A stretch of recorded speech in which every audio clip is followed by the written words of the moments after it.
Hello guys and welcome to No Hotkey Country. How are you guys doing tonight? Woo! Do your drop. Do the drop. Everybody do the flop. Oh, yeah, you're gonna flop. No, you're gonna flop. Oh, yeah. Yeah, that's the life. So, hello everybody. I'm eating lasagna, cause, Lasagna? How much lasagna? a piece? A piece? Yes. Not two A piece of lasagnas one on... lasagna? Yes. Not two lasagnas on top of each other. Oh, that's two. Yeah, there'll be two lasagnas, you know? Can't do that. No, no, no, no, no, no, no, no, no, no, no, no, no. Sorry. As I grabbed my water, as I grabbed my water bottle, it almost knocked over a glass that was on my table, and I was like, no, no, no, no, no. It's like a, you know, I'm putting that glass. Machine. I'm putting this glass over here so I don't do that again. Get Billy! Get Billy! Woo! We almost have a Twitch baby now. What? Because almost 9 months. Get it? Oh, maybe it's an early baby. Oh yeah, it could be an early baby. I'll leave that up to Gadelli.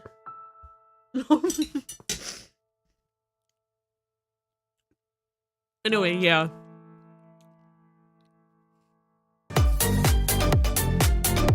Woo!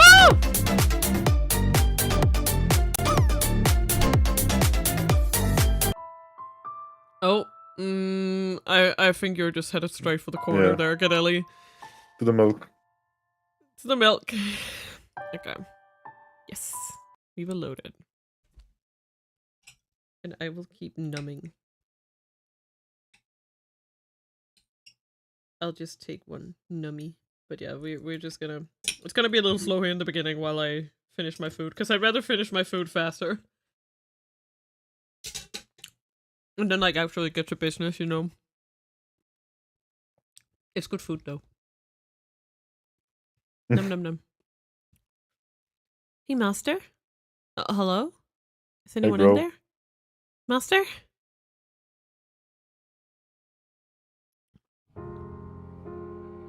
Oh, good. Welcome back.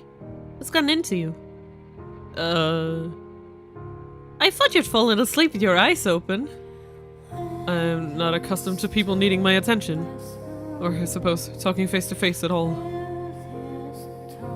This is my mansion? Giselle's right in front of me. Smiling like she always did. Smiling for me. You're not hurt, Giselle? You have been alone for 10 years. But now I'm living here with you. So what do you say we do a little practice convo? Practice conversation? What exactly do you think I am? Yeah. No offense intended, but you do sound like a 5-year-old. Sometimes. And you don't eat your parsnips!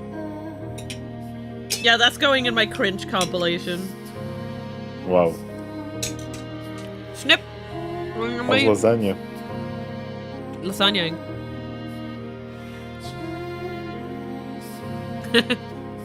I just thought it'd be nice if you had some more back and forth skills. So in short, you're saying I'm such a poor conversationalist that I need training? Hey, don't get so snippy. That's not what I meant. I'm saying we don't talk enough and I want to talk to you more. It's fun. No. This is an old memory. From when Giselle first returned to the mansion, and we were just starting our new life together. And we were still feeling around in the dark. What exactly would you like to talk about then? Each other, of course. I have nothing to say. Now, let's not be rash. It can be anything. Things you like, things you don't like. Start with something small, insignificant. Does it serve any purpose? It does, yes. The more you know about someone, the closer you feel to them and the better friends you can become. Is that how it works? I don't know. Hey Argo, how do friends work? You go on Facebook. Add somebody to friends. Wait for them to accept. And what And then? if they do, you're friends. But if they don't, then you try to find them on Instagram. Okay. Yeah, then you can follow them on Instagram. How does that make you friends, Argo? Right? So first off, you need to make some lasagna. Yes. Then you need to start stream. Then while streaming, you need to eat that lasagna. Then instead of playing the game, you should eat the lasagna even more. And start out discussions on topics just to give you more time to eat that said lasagna.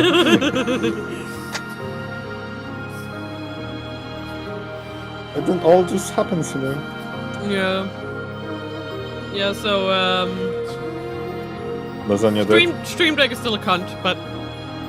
You can't do this. No, that's out of the way. Ask me something. Ask me anything and I'll gladly answer. Her eyes lit up like a child's. Is she really so eager to converse with me? I don't believe it. What's the matter? I'm ready for anything. Very well. I'll ask whatever comes to mind. Go for it. Bro! No. Tell me your preferences You like lasagna? in beetles. Do you like, like this trains? beetle? Do you like trains? I like trains. That's like the autism litmus test. Do you like trains? You like trains? If you say yes, there's a higher chance than not of you being autistic. That's like a huge joke. Like that autistic people love trains. Like just a lot. Okay, how old are you? My age? Take a guess. I thought she said she would 62. tell me anything. 12? 20? 2? You must be 30. I think You must be 30. Yeah, my honest answer is 20. I think she's 20. No, 30 for sure. Oh, you're exactly right. Hey! You're surprisingly astute, Master. And what's surprising about that? I didn't expect you to get it on your first try. Have you been secretly watching me? Oh, Master, you're making me blush. Ugh, he's just like having a hard aneurysm. He's like, oh. Michelle died on that day from exasperation. And nothing of value was lost. Nothing of value was lost. Not even a little bit. He's literally an asshole. That's his only defining characteristic, is that he's an asshole. Why the silent death stare? I'm struck with an overwhelming urge to hurl you out a window. Oh, you're no fun. Okay, it's your turn now. How old are you, Master? As I recall, you should be 27 this year. Oh wow, you're much older than I expected. He's been here for 10 years! What did you expect? You're very mellow, like I would expect of an older man. Wow. She really just called him a fossil to his face. Like, you're an older man. I mean, how's being antisocial? Yeah. Oh.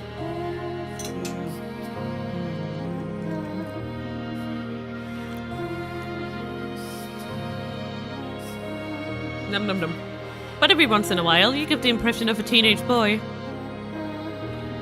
For what it's worth, I mean that in a good way. For what it's worth. Huh? Tell me about your family. You want to know about my family? You're pretty normal, I think. Not much interesting about us. We've been able to get citizenship in the capital, but we weren't super rich or anything. In fact, it was because we were having money troubles that I ended up here. It's not easy for free women to make it on their own. You didn't have a father or any brothers? No, we lost my father to a plague when I was young. And since then, it's been me, my mother, and my older sister. I'm just gonna put my plate away before I, like, knock it over or something. That sounds like a great idea. To knock over my plate? Yes, definitely. That's definitely what I meant. You're a perfect orator, Mina. Discussion with you are truly great.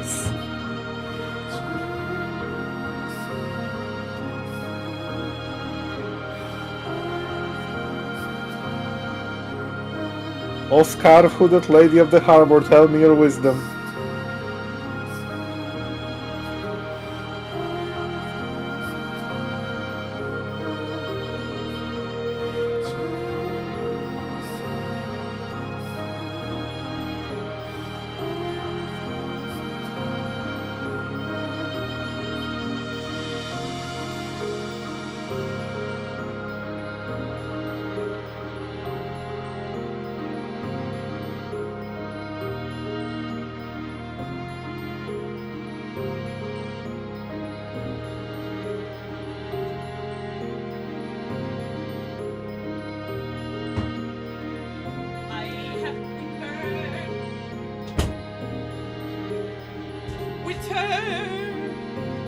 Hello. Ooh. What is your wisdom, O hooded lady, hooded scarf lady of the harbor?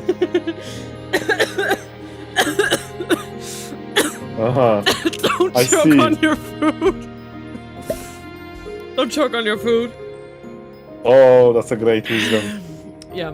Hello, Starrot. You came Why in we right as added? Why we added? PSA: learn to do a Heimlich maneuver on your own. Huh? Heimlich maneuver on your own I don't know what that is. is the hold that allows you to get unchoked when you choke on something. I don't know. Exactly. Sorry. But they're both bright, lively people. Our family motto is a smile can make anything better. Maybe that explains why she can still smile now, even after nearly succumbing to despair.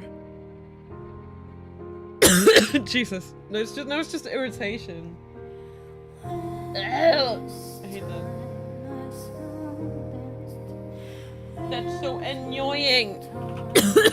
Jesus. Why does it have to happen now? I'm so mad.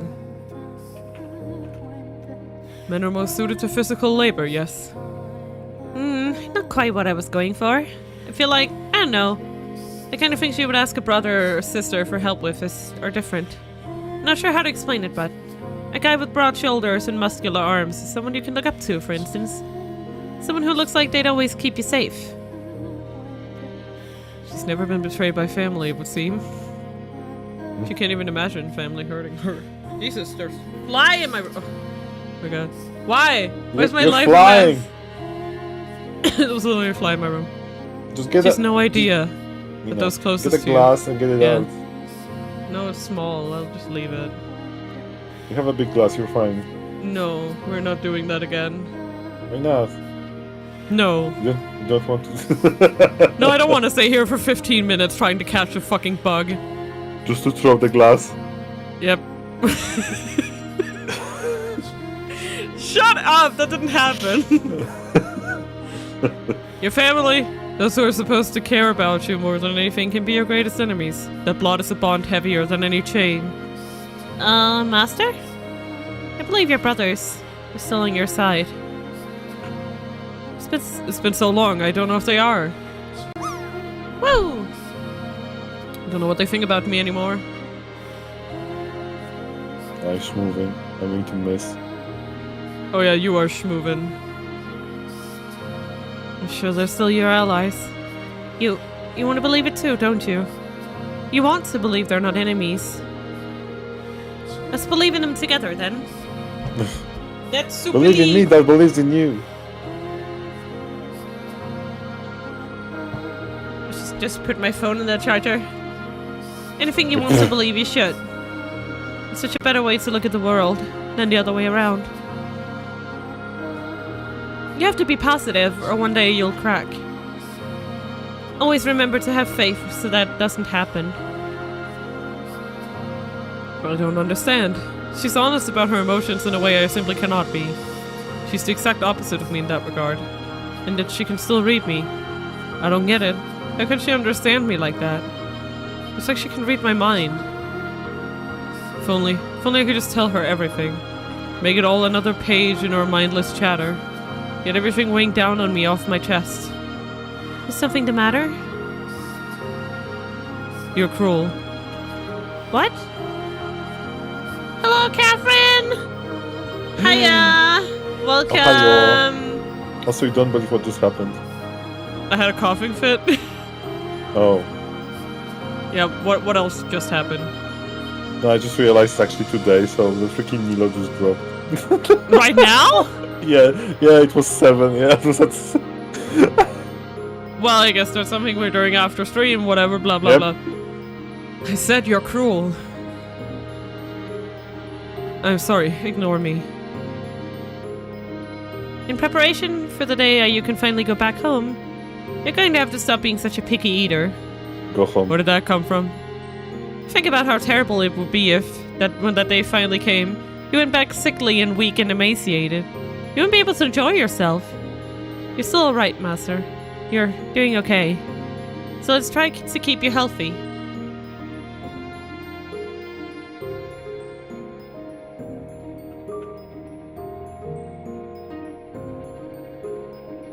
Wow, how very forward of you.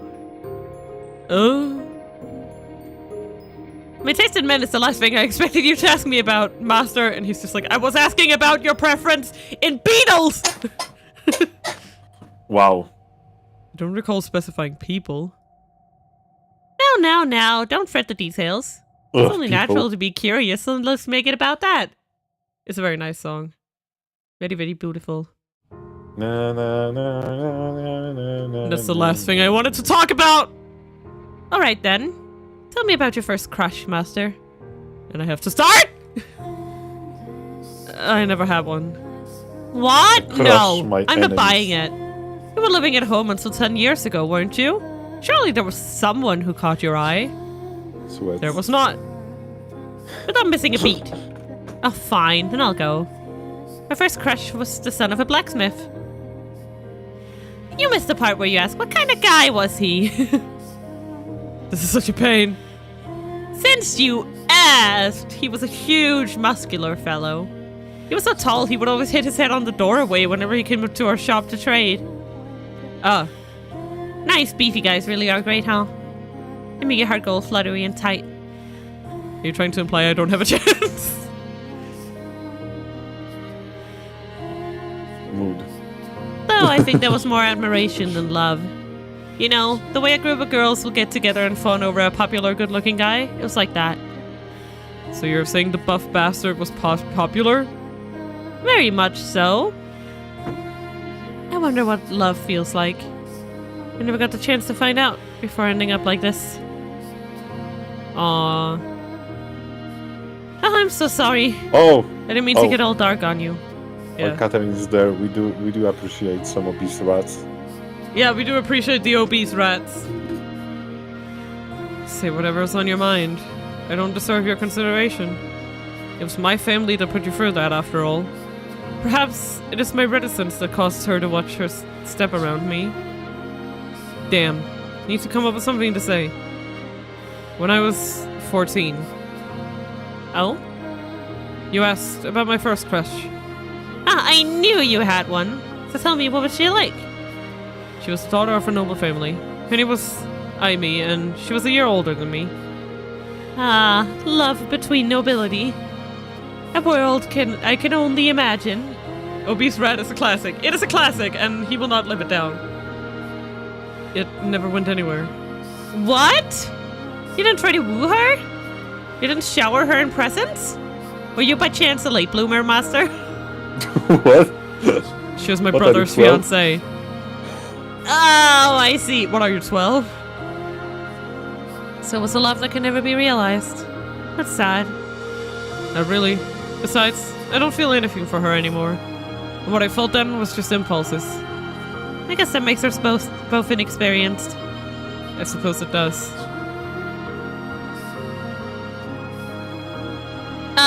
Okay, I think that's enough of that. So it is. Sweating. Do you like being here? Of course, I love it here. Being with you, being able to talk to you like this. See, that I don't understand. What? Why not? I find it difficult to believe there exists any reason speaking with me would be anything but unpleasant. You're so negative. Oh, hush. Shut up! Say that, for example, instead of me. There was someone not so pessimistic here. You'd rather be talking to them, wouldn't you? I really do enjoy this, truly. I will admit, my time down in that village was, for the most part, delightful. But, how should I put this? I started realizing, yeah, I'm kind of forcing myself to fit that image. And I'm trying to convince myself that that's okay. But somehow when I'm here, there's none of that. I wonder why that is. I certainly wouldn't know. Oh yeah, did you see all the memes I dropped in Discord? Yes, we saw them, and we laughed. Yes, we did see them. I suppose you wouldn't. I know. Maybe I think of you as a kid now. Come again? I love talking to kids. What? Hey, no, don't give me that look. What I'm trying to say is, you're very sincere, Master.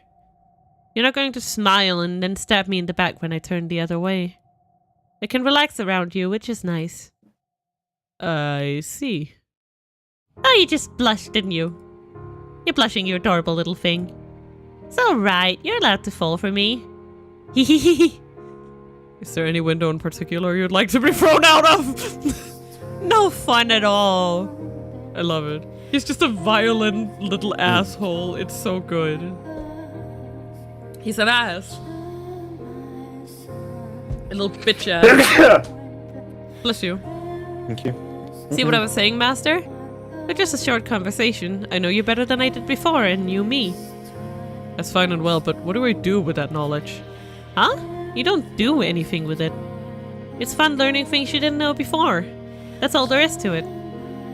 And what happens when there's nothing left to learn? That's a day I don't think will ever come. People are always changing, growing, so there's no upper limit to what you can know about them. There's always something new to discover. Maybe you'll be here for many more years, or maybe you'll be able to go home sooner than you expect. But either way, I hope we can keep getting to know each other until then. And of course, if you're open to it, it doesn't have to end there. We can continue getting to know each other for years to come. Jesus. Hey now, what are you looking away for? What do you think? Because you keep throwing me off balance. A few months ago, I was doing everything in my power to avoid her. Yet now, that smile of hers seems so oddly enchanting. That smile. They're so fucking cute. They're like 12 and I love them. They're little babies. I'm gonna squish their cheekies like, ooh, you know. Ooh. Ooh. I don't understand. I'll do my best so that we can make this work. I'm glad to hear it. They're so baby. Giselle, I was too awkward back then to even compliment you on your smile, to put my feelings into words. I was too cynical to accept what you said at face value, which I know has caused you plenty of grief. I'm not much better now than I was then, but I will tell you this. When I next see you, I want more than anything to let you know how much I adore your smile, and how much I don't want to lose you or it ever again. Let's go! Let's go! Power couple, let's go! You must never reclaim your old selves. Don't do it. Don't do it. Become my loyal servants. Always at my side. Truly the witch. And curse them with me, my dears. No. Eternal suffering in all their souls. No. No! No! No. Sorry. Right. Cease. This is a problem. Why? This is a little ominous, to say it mildly. Is it? Just a little. Just a little. Just a little, you know. Okay. Oh, I forgot to even read it. Wow, I am tired. Hello? Wow, and you just ate. Yeah, food coma. You love food coma. Comatose. Oh, oh, Okay. yes, You sure? yes. Okay, I believe you. Yes. Sorry. Okay, I'm back. My consciousness, wavering like a ship at sea, is slowly drawn back onto the surface. With each new breath, feeling gradually returns to my fingers. I can hear Fingies. the pattering of rain from somewhere, and the sound of a crackling fire. Creak, creak, creak. Split, split, split. Takes a moment for me to realize I'm in the very same spot where I first awoke. I don't know how I got here, but I'm sitting in a rocking chair, hunched forward. My head feels like someone filled it with rocks, and I'm having difficulty focusing. My joints are creaking, and I feel like I'm going to vomit. A suffocating odor hangs over the room. What is this? Giselle! Giselle! Everything comes back to me all at once. That's right. I watched Morgana kidnap her. I watched the witch drag her into darkness, unable to reach Oh, her Morgie. hand. Where are you, Morgana? I know you're there, cackling as you look down on me. Say something, witch. Bitch. I'm not a witch. I will find you, and I will take her back. Ugh! What on earth? There's a pool of liquid at my feet, rising just short of my ankles. It's sticky and uncomfortably warm. Every step I take makes splat, splat noises. This is That's blood. blood. The mansion has taken on a very different face from when Giselle was leading me through its halls. Blood of unknown origin not only covers the floor, but also streams down the walls and drips from the ceiling. I'm speechless as I behold the dreadful scene. Every breath I take tastes and smells of rusts. Ugh, it's all so unreal. Beyond my comprehension. All I can do is stare, aghast, feeling like I might pass out. Giselle, are you seeing this? The same twisted nightmare as me? An image of her floating alone in a vast sea of blood flashes through my mind. That vision kicks me into motion. I promise I will come for you. So please just hang in there for a little longer. I begin walking, or more accurately, dragging my heavy feet forward. The constant splashing of blood against my ankles grates at my already taut nerves. Morgana told me to find my way to her, and I can think of only one place she would be. She and Giselle must be there. The stained glass window is splattered with blood too. It creates trails like streams of tears running down the Archangel's face. I give the window a brief glance before making my way to the door leading to the observation tower. However, I want it open. There shouldn't be a lock. So why? Lustrous black chains seal the metal door. I can recall no such obstruction present during either my life or my time hereafter. What on earth is going on in this house? No, that's not important right now. What matters is making it through this door. Damn it! I pull and I push, but the chains won't give an inch. They feel sturdy enough that I probably couldn't cut through them either. There has to be some way. I consider giving up here and scouring the rest of the house, but I'm convinced the tower is my best chance. The fact that it's sealed now when it hadn't been before feels like a challenge more than a deterrent. I trace a length of chain with my hand. At the end of it I find a peculiar looking lock, into which the ends of several chains have been fed. There are 3 keyholes? Morgana fashioned a custom lock just for this? I need to find 3 keys to open the door then. But I have no idea where to begin my search. I lived here for more than 10 years, and yet it feels like I've stepped into a strange land. No, it's not the same house. Searching blindly is only going to waste time, and the longer I take, the more danger she's in. I met someone before who had a key. It was the guy in the painting, right? Right? He gave me a key, right? It was before I had reclaimed myself, when I was exploring the mansion alone. I think Michelle, who was it? The painting, yeah.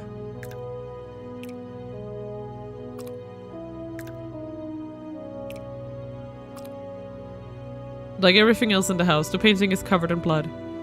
That it depicts a serene rural landscape only makes the contrast that much grimmer. I remember talking to this painting. Assuming I wasn't hallucinating. Oh, that would be funny, wouldn't it? Salvage. Gee. I have a question for you. Are you awake? Please wake up. Ah. Can you hear my voice? Please say something. Ugh. You reside here in the house like the witch, don't you? You've been here with her all this time, haven't you? Then you must know how to get into the observation tower. About the 3 keys that I need to open the lock. I need to get into the tower. Please, tell me where I can find the keys. Say something, damn it! Answer my question!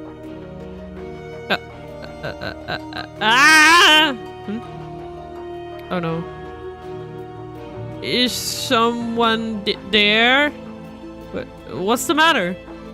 I feel kinda strange.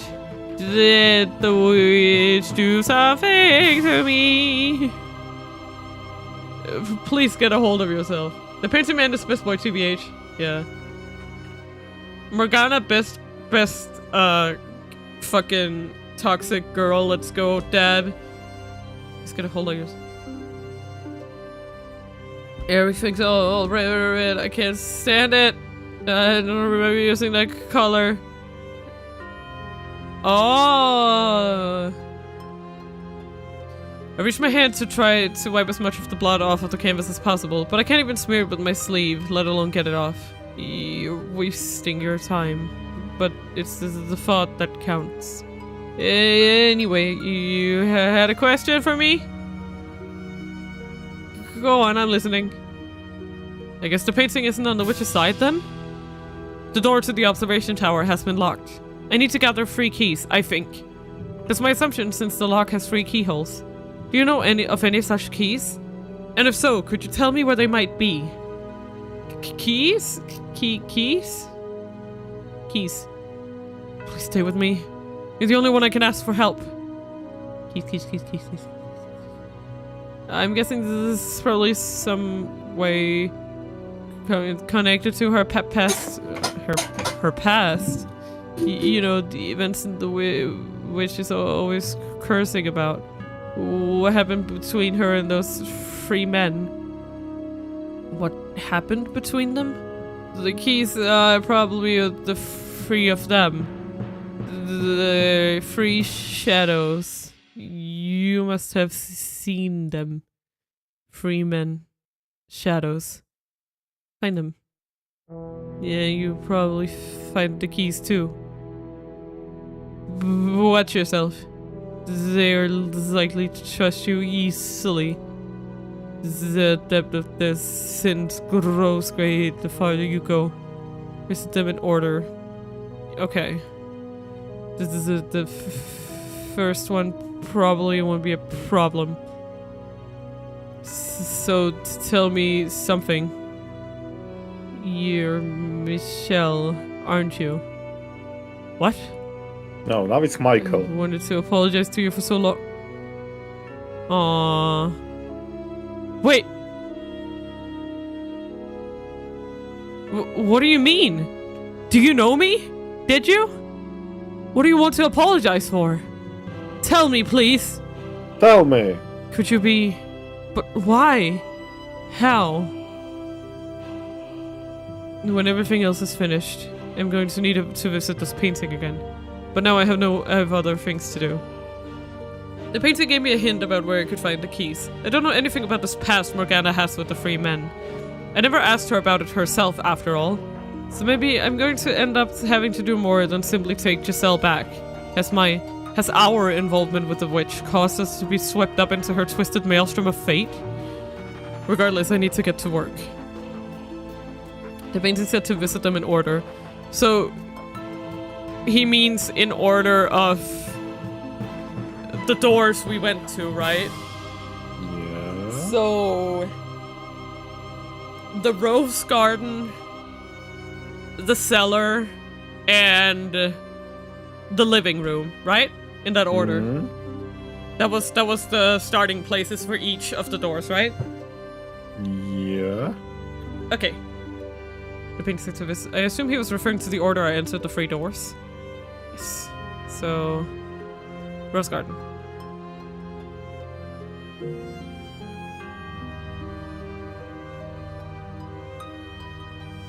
Rose. I make my way to the Rose Garden.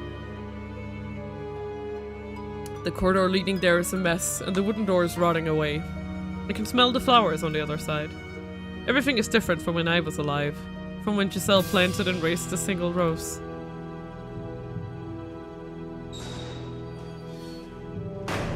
A scene from the past spreads out before me. The field of once proudly flourishing roses is now withered and grey. Knowing how beautiful it had once been only makes it that much more dispiriting. A bitter breeze brushes past me. Solitude hangs over the garden like a thick fog, eating away at me. This isn't what I want. Oh, right, that's boy. Someone get me out of here. Oh God. Tell me that I'm not the bad one here. A young man's shadow stands off to the side, muttering listlessly to himself. I recognize his voice. Do you have the key?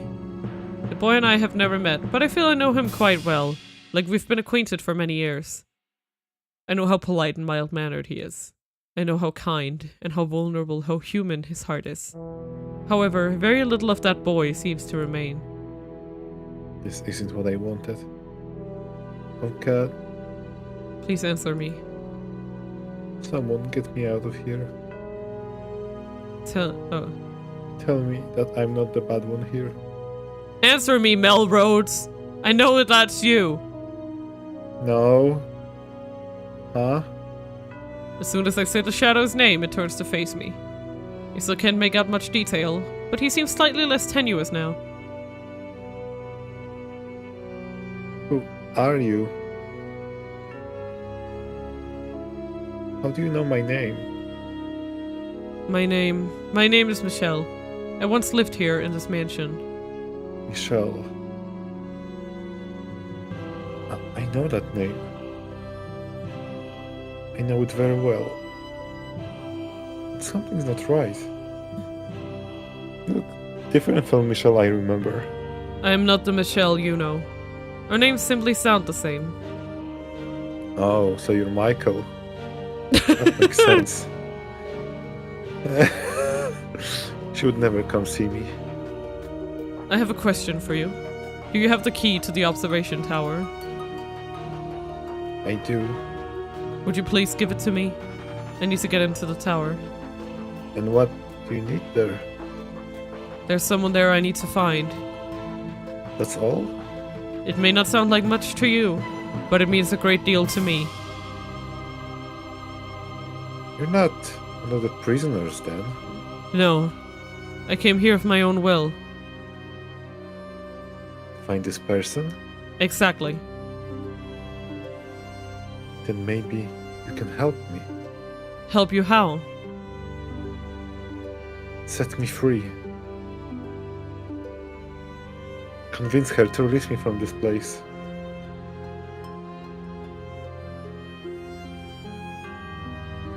I'm begging you. The anguish emanating from the boy's shadow is so thick it causes me to recoil. There's a thread of dark desperation in his voice. Has he been imprisoned here for hundreds of years like Giselle? Oof. Promise me you'll get me out of here. Am I even equipped to judge whether that would be a good decision or not? All I know of him is his time in the mansion during the era of roses. I know nothing else of his life. I don't even know if I would be capable of keeping such a promise. Do I have the strength to save anyone other than her? Do you Morgana? absolutely No. need the key? Yeah.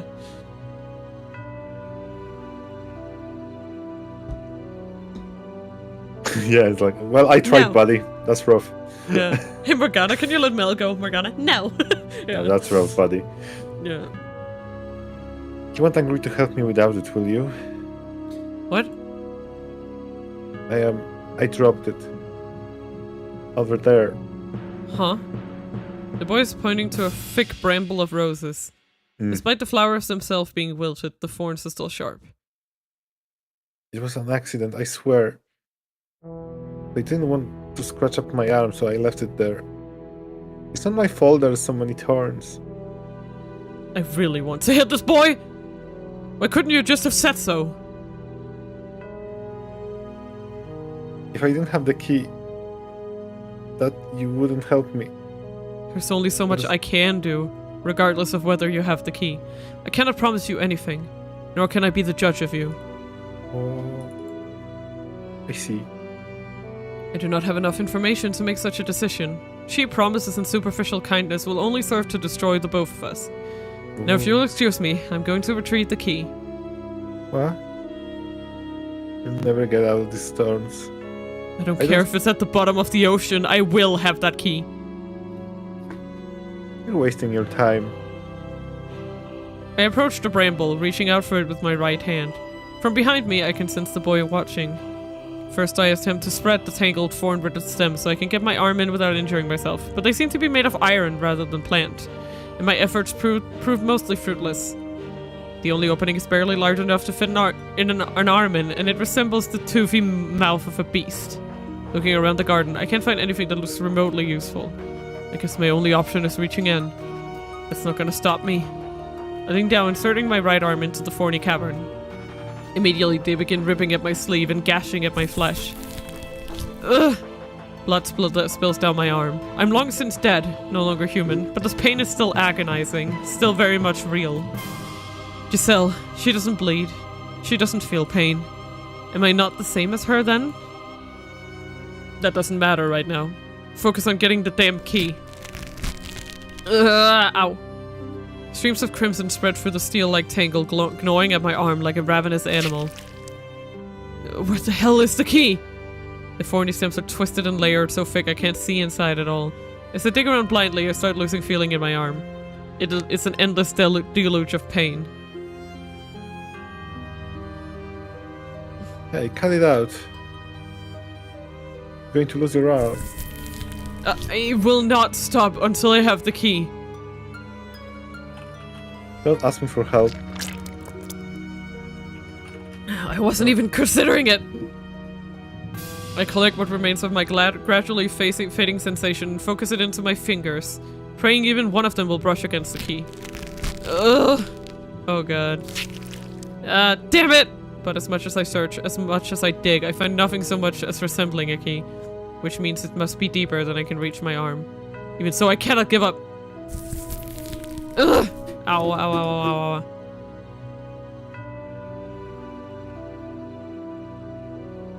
Hey, Please be quiet right now. I need to focus. I'm sorry. I do have the key, actually. You what? I'm so sorry. It didn't look like you were willing to help even if I gave it to you, so... Lucy told me not to give it to anyone for any reason. Jesus. This poor man. Else I can beat you! I didn't mean to any ill will. Damn, no wonder Morgana cursed you, mailed them out. I know! What the hell? That's a little more than, like, reasonable. You most certainly did. I give you the key, so please have mercy. Trembling in fear, the boy's shadow sticks out a hand holding a key. The arm I used to dig through the thorns is bloody and gashed, and I can barely look at it, but it does still function. And so I take the key from him with my right hand. Okay, we got it. It's a key, alright.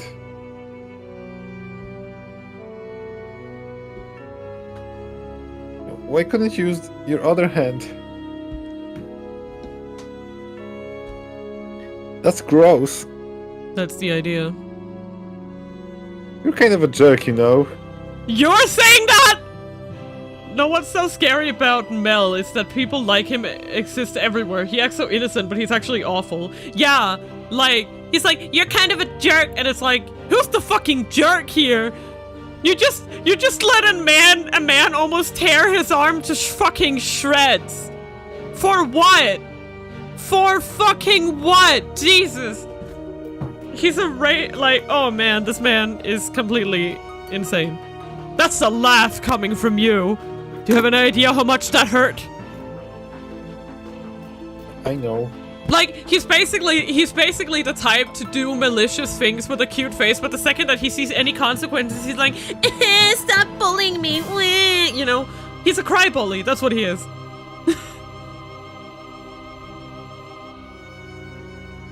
Sorry. I'm sorry, really. But hey, you're alive, so no big deal, right? Wait, can you actually say either of us are alive? He really is! You get me, Catherine! It's good I have you on my side right now. Man, I feel, yeah, like, oh man, this man. This boy. I don't even know anymore. I do appreciate you giving me the key, though. Seeing as it seems to be rather important to you, too. It's a person you want to get back. Really worth going through all of this for. She is. She's the one person who ever loved me, and she's waiting for me.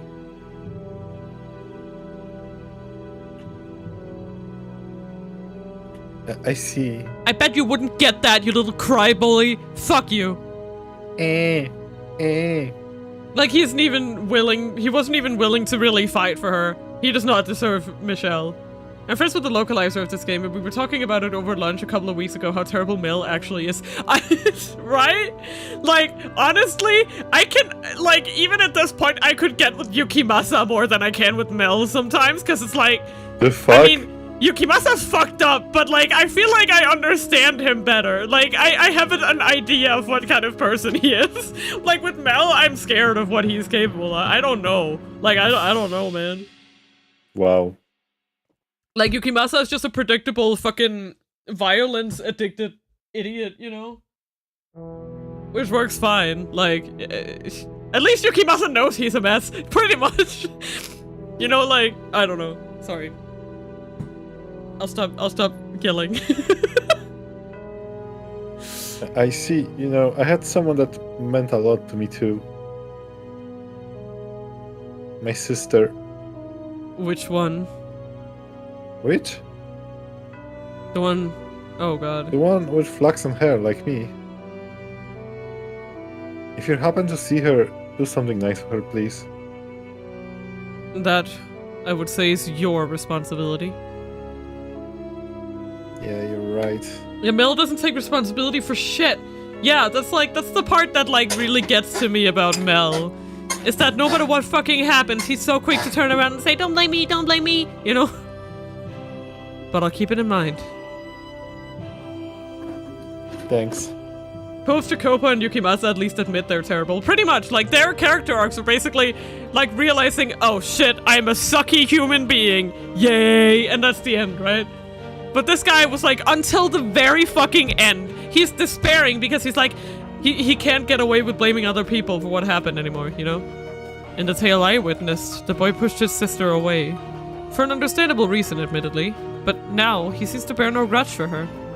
Did something else happen between them? Even if it did, I don't have time to ask about it. I'll be on my way.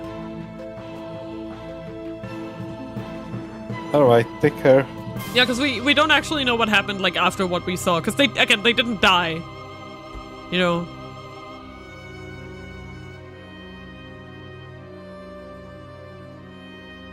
There are two more keys. Watch out, though. They're not the most friendly people. Oh, yeah? And they'd probably be even more enraged to look up like this. I can't wait to go in and have a literal fist fight with Yukimasa. And I really hope he isn't bringing the sword to the fist fight. I appreciate the warning.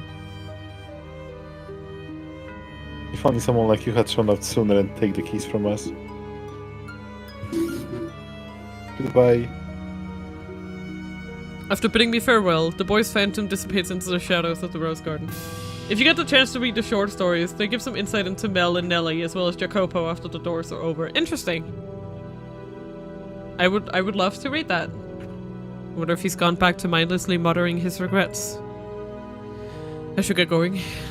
I should chub on to the cellar.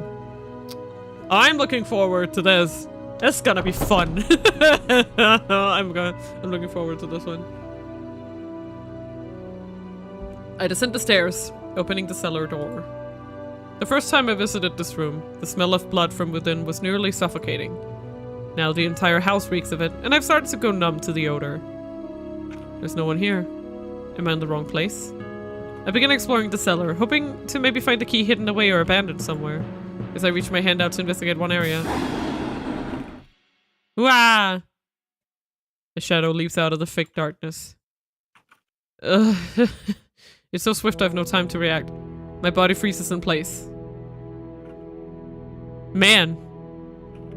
A shadow stands before me, holding the tip of a blade mere inches from my face. A key. You have a key. I do, yes. Cold sweat trickles down my back. My voice is shaking and there's no hiding it. The shade appears to be glaring at me, though I cannot make out its face. After a few seconds, it withdraws its blade. Let me see it. The boy's key. He gave it to you. The rose garden, yes. Are you two acquaintances? How could that be, though? You are from a completely different era and country. And a game. And who are you? I'm... No, never mind. Who are you is irrelevant to me. Are you human now?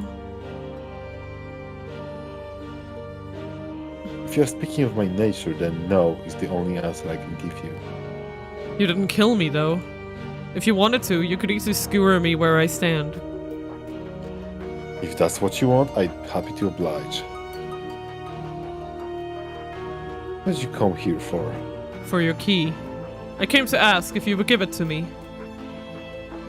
You mean to open that door? I need to get into the tower, yes. I see. Take it. See? He just gives it to you! Mel manipulated you into mutilating yourself, and the mass murderer is like, here you go, take it! I don't give a shit! I'm not that vindictive! When fucking Yukimasa is less vindictive than you. That's a fucking problem, Mel! The man's shadow tosses the key at my feet. I'm not quite sure what to think. I didn't expect him to give it up so readily. That's what I'm saying! Yeah, Catherine! Sorry. I'm a little... Can you tell I'm a little psyched and hyped today?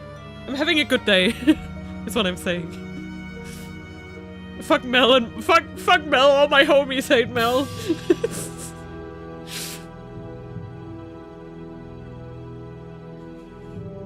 Sorry. Did you read it? Yes. Sorry for yelling. What is this?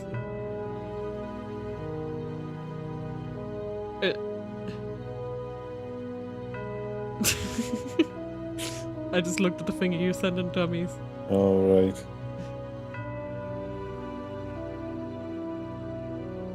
I won't stab you in the back while you're bending over. Not even Yukimasa would stab you in the back!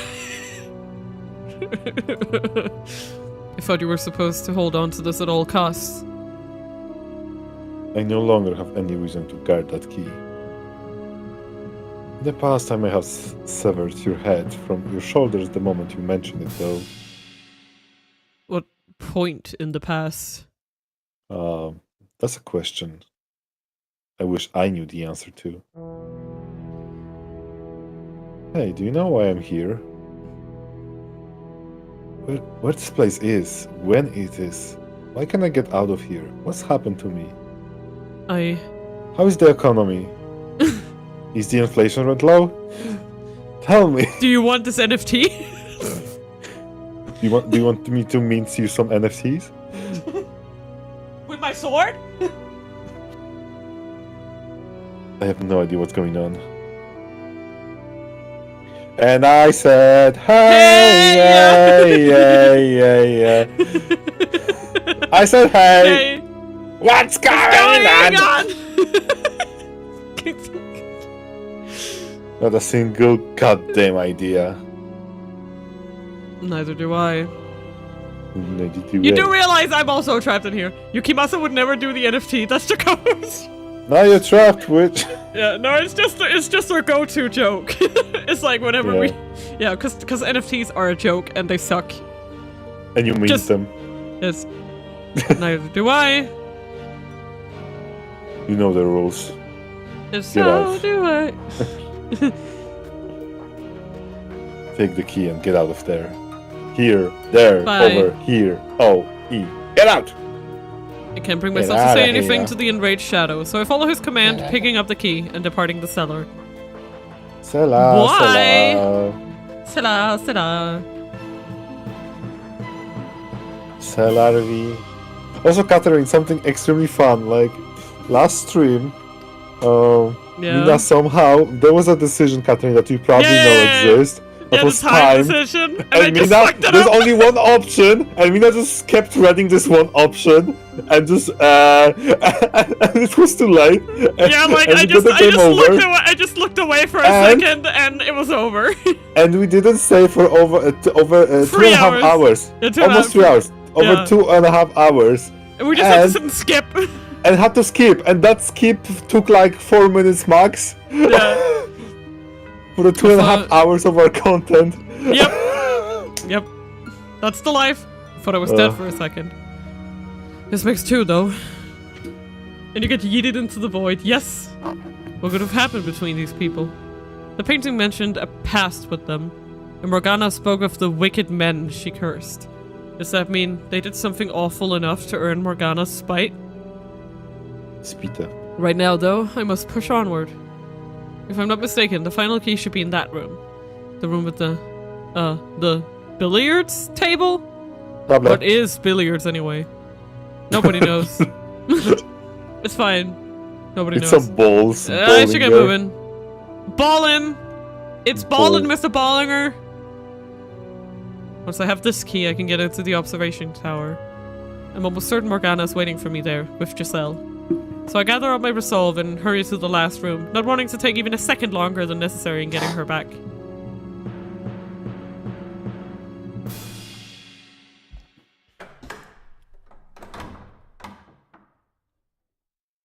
I can hardly believe my eyes when I step into the den. In the middle of the room is a large rectangular table. Several balls roll across its surface, and perched on one corner, looking down at the floor, is her. Giselle! Giselle! The question of why she's here never crosses my mind. All I feel is elation to see her once more. There's no room for anything else in my head. I run over to her, put my hand on her shoulder. Thank goodness you're alright! And turn her toward me. Oh.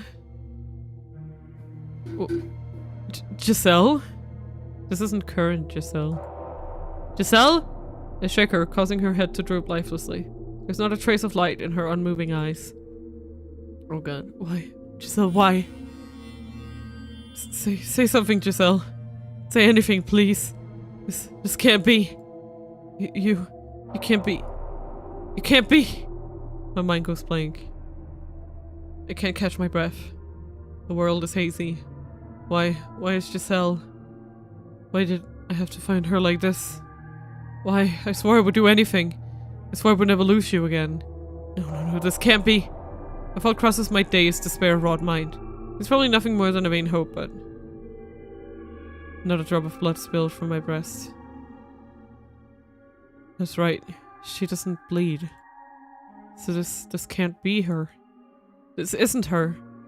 Maybe Morgana has the power to alter Giselle's very nature. Kill her with the flick of a wrist. No, I don't even want to think about it.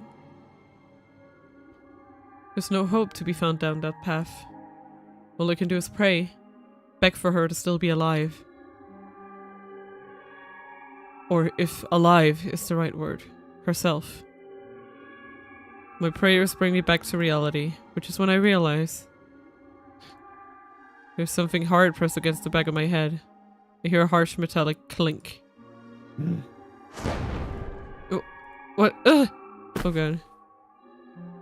A piercing bang ripped through the air as I drop to the hard floor. My ears are ringing painfully. Through the cloud of smoke and confusion, I see a man's silhouette. Jacopo. It's a me, Jacopo. Miset. It takes several moments for me to recognize the object in his hand as a gun. Not only because it's striped in shadow, but because I've never seen one with my own eyes. Had I not witnessed what they were capable of through the stories, I would not have understood how terrifying they were. Not a problem, though. I'll finish you with the next one. Now you hold still, boy. Still running around like a rat, and I can guarantee you painless death. Wait, hold on a second. What are you trying to kill me for? Because you make too much goddamn noise, that's why. Don't tell me. You're the one who... What? I turn my gaze towards the large table. Giselle isn't there. It must have been an illusion after all. The realization sends a wave of relief through me. I still have a gun in my face though. Curious man you are.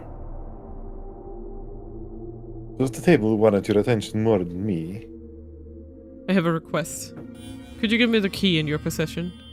That's all I need, and then I'll leave and stop making a racket. I'm not sure you understand your predicament, boy. Because if you think you're in any position to be asking favors, you're dumber than you look.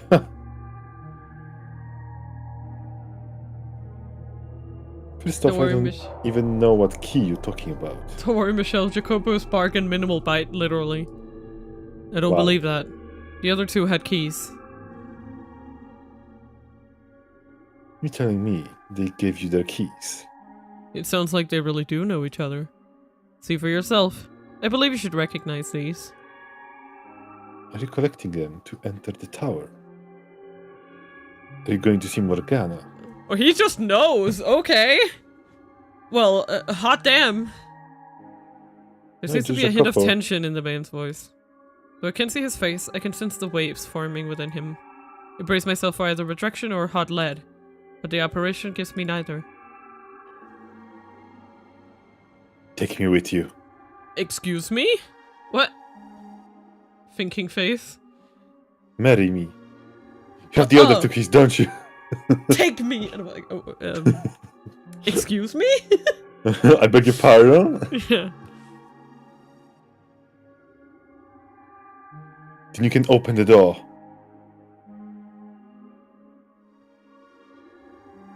Bring me to the witch. Wait, slow down. What are you planning to do when you see her? What do you think? She has to.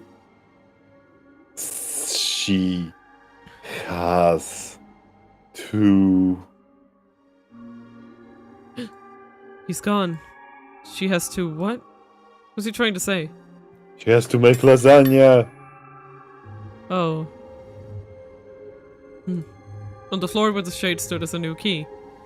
Curious as though I am about his last words. This makes free. I have all the keys now. Are you trying to rile me up, Morgana? Are you enjoying yourself up there? Showing me these phantoms and watching me squirm? Just you wait. I'm on my way. I give the room a brief once over before making my way back to the chapel. Chop, chop, chop, chop, chop. Choppy chop, choppy chop. The keys fit perfectly in the openings on the lock, and when I insert the last one, it clicks open. The chain sealing the door falling to the floor. They're waiting beyond this door at the top of the stairs. I start pondering what I can even do in a face-off against Morgana, which sends a nervous shudder down my spine. I'm not going to go back down. I'm not going to back down regardless, but she is a witch and I'm a mere human. Formally human. But yeah, I can see why you would need to do it in order. Basically, Yukimasa wouldn't have just probably not given you the key if he hadn't seen that you had Mel's key. Oh yeah. And similarly, Jacopo only gave it up because you had the two others and had a chance of meeting Morgana, basically. And Mel was I like an that. asshole. Yeah. I'm not a master swordsman, nor do I wield a gun. I have nothing at all with which to fight her. I still have to confront the witch, though, no matter what. And as laughably reckless as foolish as I may be, I have no other option. Like, I like how you can see why there was a logic to this progression, you know? Yep. Like that you can see why it would have been a bad idea to do it differently. I place my hand on the door, preparing to climb the tower where I once spent my last breath. Giselle locked safely away in the chamber at the top. The tower where I first met the witch. No hesitation. Okay, I was getting ready to click on an option because they were like, no hesitation. Okay, I'm ready.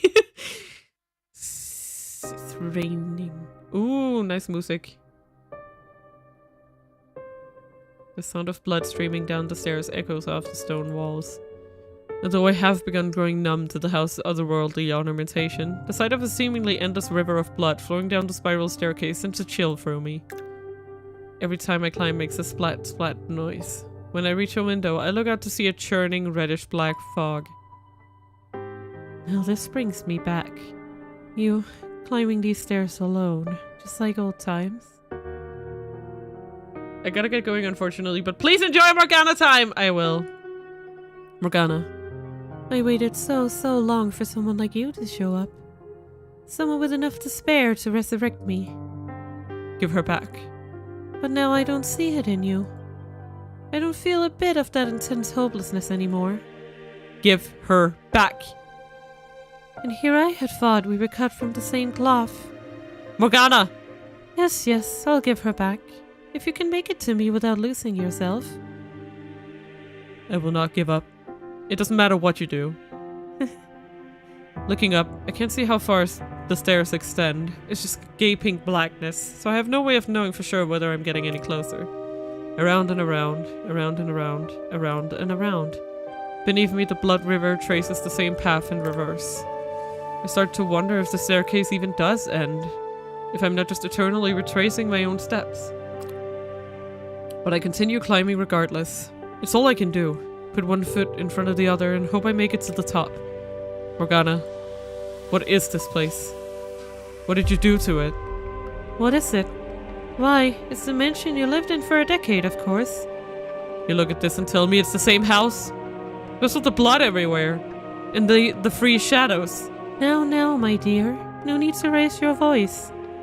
And you're being impolite. One question at a time. Answer me. What is this place? That is immaterial. Even if I were to give you an answer you found satisfying, what would that knowledge do for you? Your objective is to reach the top of these stairs and rescue Giselle.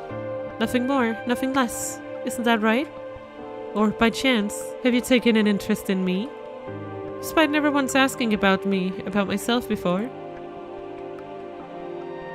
My gut tells me that without knowing what this place is, without even the briefest glimpse at its nature, I won't be able to safely get her back. Without knowing what I'm up against, I don't stand a chance. Please tell me about this mansion, Morgana. About yourself. What are you, Morgana? A witch. No, that's not what I'm asking. Why do you have the powers you do? What are you? Yes, I get it. Humans feel the need to attach names to things and phenomena they don't understand. I understand that feeling very well, which is why I'm sure you'll be rather disappointed when I reveal the truth. What do you mean? What I mean is, I'm an ordinary human. That's not possible. You expect me to believe a human created the solution? Then are you saying I'm a magician or a wizard like you might see in a fairy tale? I would believe that over you being human. Think back then, would you? Recall our time together. Did I ever once use magic? Did I control fire or wind? Did I create illusions? No, I did none of that. Because I could not. To you, when you were alive, I suppose you could say, I was not but a simple ghost.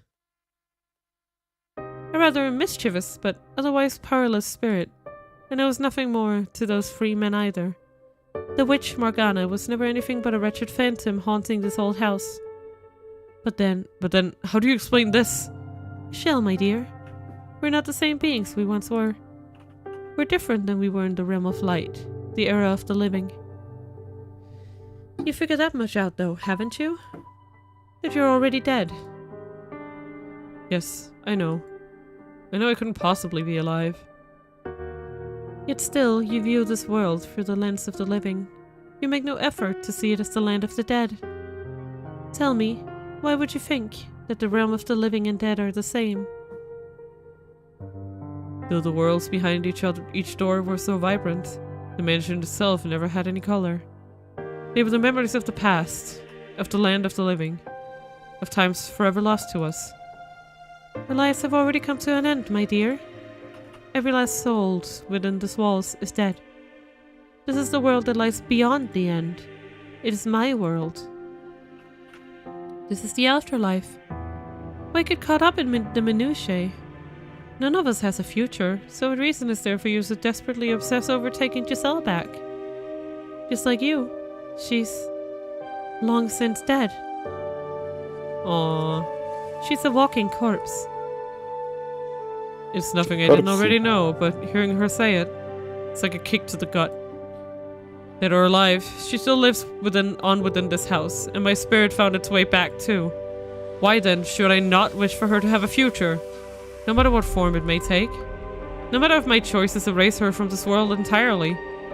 Having seen what lies beyond the door in her heart, what happened in all those hundreds of years, I could never let her remain here with you, trapped in this world bereft of light, drifting aimlessly for all eternity.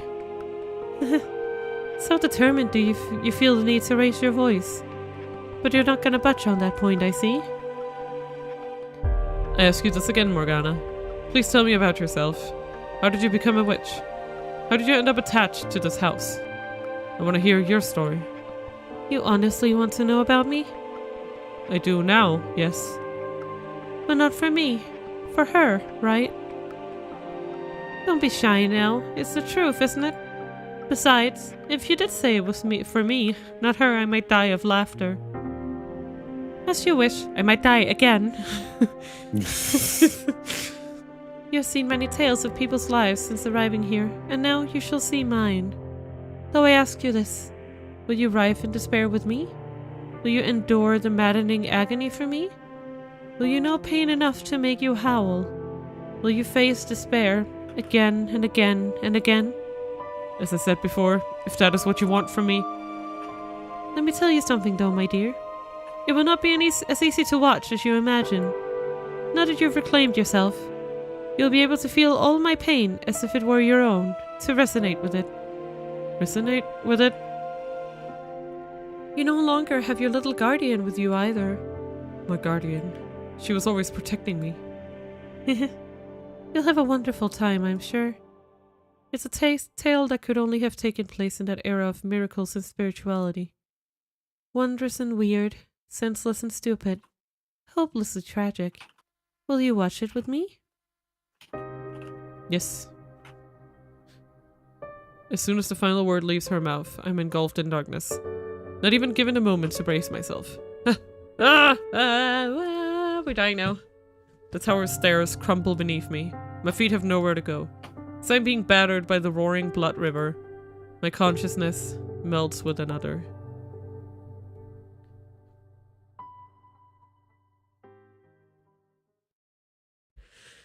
Oh, dearie me. Dearie me. I carry within me the child of God.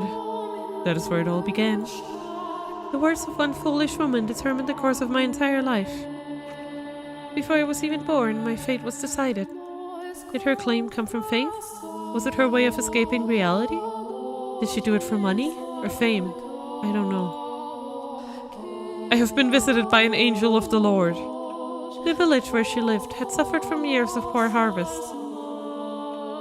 It had been months since the last rain, and all the villagers prayed desperately to be blessed with succor. I am with child, though I have known no man. She so proclaimed the pregnant woman in the midst of the drought. And on the day of my birth, the very moment I let out my first cry, a heavy rain fell down upon the village. The storm quenched the parched earth, nourishing the crops and saving the village.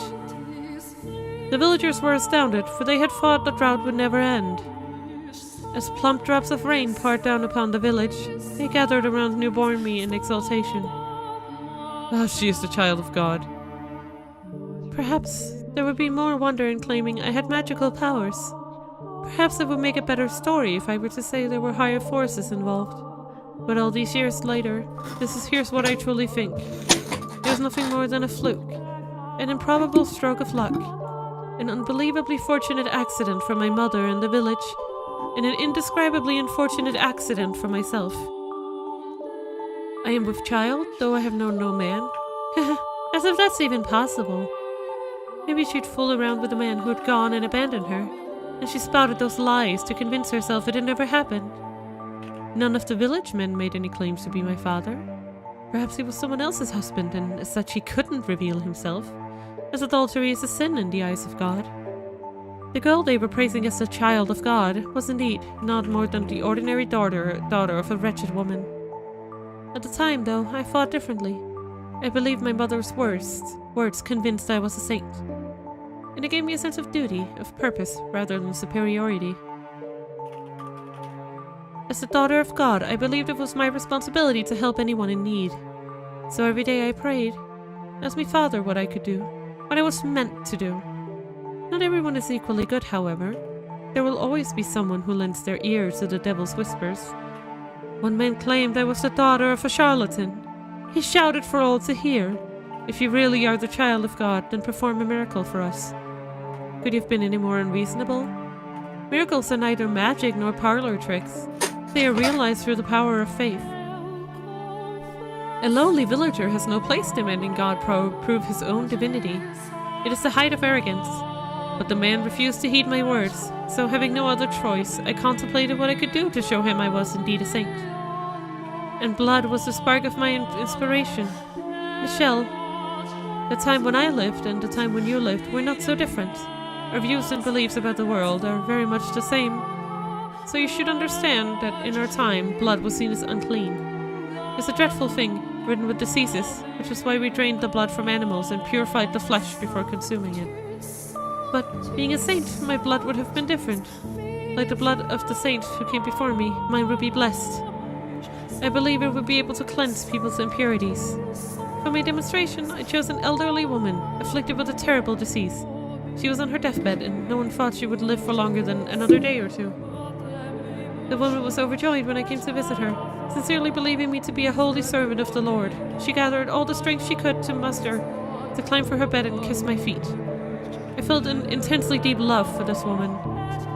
Placing my hands upon her cheeks, I said with all the kindness in my heart, "My beloved sister, partake of my blood."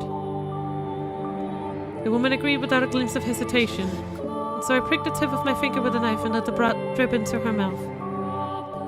Within 3 days, her health had improved enough for her to get out of bed unassisted. Seeing that, no one in the village doubted my powers any longer. In fact, the man who had accused me of being the daughter of a charlatan was subsequently punished for his sins. He received much deserved retribution for challenging the daughter of God, for mocking her. But of course, being a saint, I forgave the man. He, in turn, repented and changed his ways, worshipping me as the true child of God. Now, I'll be honest with you, I was ecstatic, utterly elated. I felt like I was on top of the world, and I reveled in it. The villagers showered me with adulation. They revered me, the daughter of God. Anyone who didn't was punished, and on top of that, my blood could cause miracles. Tell me, do you look down on me for feeling the way I did? The actual child of God would never let herself be consumed by such base emotions, would she? But if you would give me a chance, I would like to explain myself. I was but a young girl at the time, and to a child, her mother is the world. Anything she says is the absolute truth. So when my mother's claims happened to coincide with a lucky miracle, my young mind was set in stone. Damn.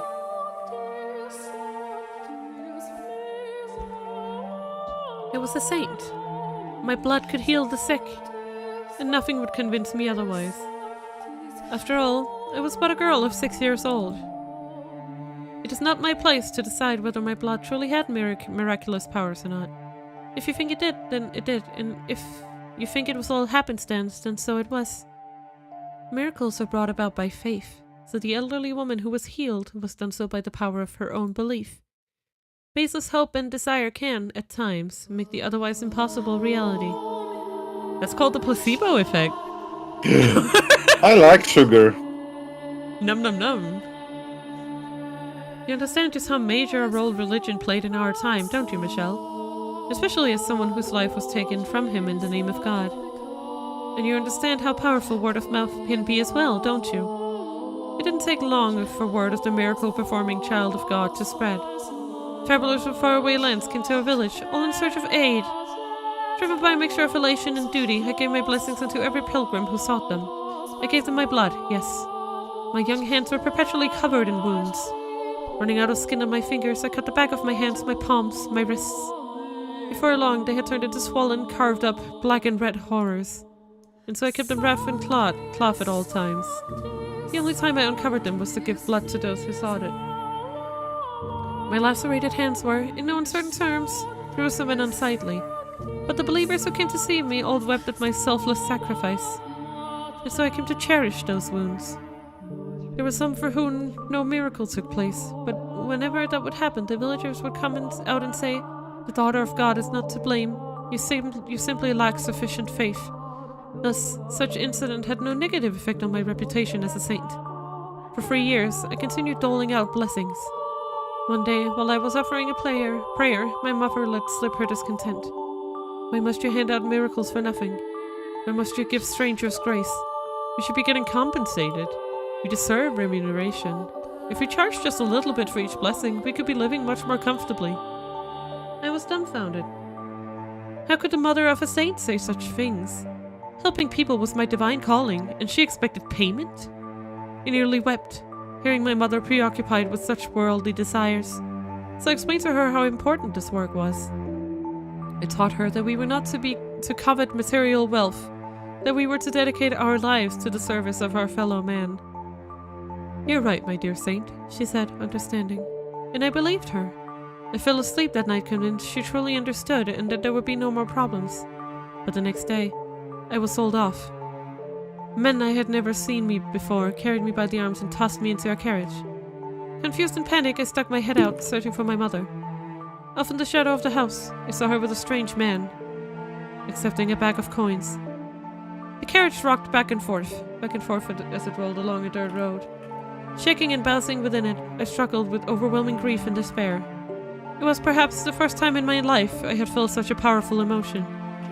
I didn't know what I felt so much despair over, though. Obviously it was over my present predicament, but I wasn't sure what about it hurt the most. Was it that I had been pawned off like a slave?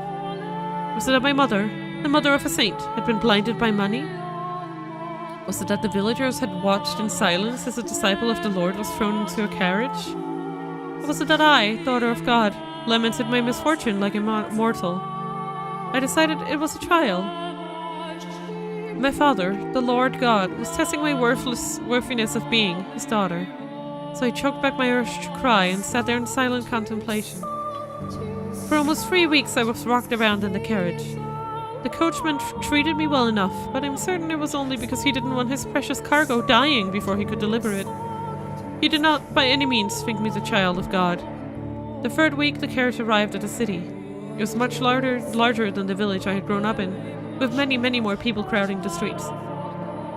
Something about them felt different too. They all spoke in tongue foreign to me, which is when I realized I was far, far away from home. I was delivered to the lavishly decorated mansion of the regent's lord. Brightly colored flowers bloomed wildly in the garden as guests laughed and ate extravagant meals. And in addition to them, there were probably 4 times as many slaves moving about the grounds. Getting a range of looks from everyone as we passed, from smartly dressed men to scrawny, emaciated servants, I was led to the Lord's chambers. The Lord was surrounded by beautiful women. Perhaps they were slaves, or perhaps they were prostitutes, I could not tell. Among them were some girls hardly older than me. They all wore thin swathes of cloth, barely covering themselves at all. The Lord looked me up and down, and with a laugh he said, "Well, oh, you can do that." "Welcome, daughter of God. You'll be performing miracles for me now." "Miracles are not something to be performed for one single person's benefit," I replied, shocked and furious he had just said something so utterly blasphemous. In response, he said, "I bought you. You are my property. You have no right to an opinion." But I would not have any of it. I entreated him to give up his indulgent lifestyle and devote himself to the service of the Lord. But the more I pleaded, the deeper the creases on his face grew. Thinking back on it now, it was hardly surprising. A 9-year-old girl was scolding the most powerful man in the region. I believed it was my duty, and that I was only doing what was right, but he surely saw it as incredible arrogance. So the Lord forced his will upon me. He bound my hands and feet and cut me without my permission, filling a goblet with my blood and passing it around to his guests. A saint's blood and good fortune to all. That was when I realized the Lord was only interested in the approval of others. He reveled in their envy as he pranced about, showing off his curious new toy, me. He didn't need my miracles. Neither he nor any of his guests were afflicted with disease or misfortune. They were all richly blessed. Every time he threw a banquet, he drained me of my blood. It became nearly impossible to find a spot on either of my arms that wasn't a swollen reddish-black gash. And soon, because my arms weren't providing enough blood for him, the cutting spread to my legs. I lived in a haze of health consciousness. Honestly, I'm amazed it didn't kill me, though perhaps the Lord was simply taking care not to take more than my body could spare. Watching the wealthy partygoers laugh and sip my blood with bleary eyes, another wave of despair came over me. My miracles, my blood, were not meant to be an appetizer at a feast. They were meant for the sick and the poor. Despite my wishes, the Lord persisted to squeeze me dry day in and day out for his own enjoyment. For a while, I was convinced it was all God's test, that it was part of his plan for me, his daughter. That if I could make it through this trial, I would be allowed to go back to helping people.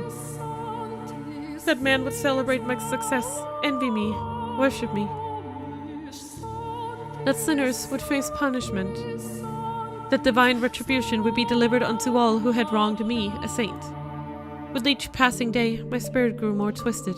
Would anyone have believed that a scarred and bloodied girl tied up on the floor in the banquet hall was a saint? Unlikely. This was no charitable gathering, but an unholy Sabbath. Perhaps it was caused by my corrupted spirit. Perhaps it was my heart's way of crying for help. Or perhaps it was the devil giving me my witch's mark. But no matter the cause, during one of the bloody banquets, I underwent a transformation. I was half-conscious as usual, when one of the guests pointed at me and shouted something. His face went pale, as if he was afraid, which I found quite curious. The Lord then approached me, grabbing me by my hair and lifting my head. He yelled something, but I was too far gone to be able to make out what he was saying. Suddenly, I found myself released from my bonds. But my body had grown so weak from being tied up for so long, I didn't have the strength to hold myself up, so I collapsed to the floor. I was still trying to figure out what was happening when the Lord drew a sword, raising it high above his head. His words in that moment reached me with perfect clarity. Dame witch wearing a saint's skin. A witch? Why was he calling me a witch? A witch who now? Sorry. I mean the witch, bitch. I'm a witch, bitch. I was the holy daughter of God. I had certainly never made a pact with the devil. What could have given him that idea? What was in store for me now? Had God performed some kind of miracle for him? Dozens of thoughts and questions floated through my mind as death hung over me. I couldn't comprehend anything, and so I didn't feel any fear or anger at my impending death. I was simply curious. What had happened to me? But before I had a chance to find that answer, the Lord swung down his blade. A lordy lord of the lordy lord of the lordest. Lordy, lordy, lordy. Without warning, without any time to prepare, the darkness drains away. And a second later, I crash into the stairs, hard. Ugh, ow. Owie. Right at the ear. Right at my ear, I can hear the of the river of blood. The world fades in and out of view, giving way to very real images of a past I never lived. I can practically feel the fire in the eyes of that mad blood banquet's guests. My vision distorts. I can't regain my focus. Whose blood is this streaming down the stairs? Is it hers? Is it mine? Who am I? A saint? A witch? Is what I'm seeing through a lens of clarity? Or madness? Wait, no. I am not her. I am Michelle. No one else. It hurts, doesn't it? It's hard to breathe. Your chest is on fire. Your vision is blurry. It's dark. It's lonely. It's scary. Thank you, Dr. Morgana. It's frustrating. It's disheartening. It's exasperating, isn't it? What you're feeling is exactly the pain I felt. I reach my hand out in a plea for help, which is when I see something I can hardly believe.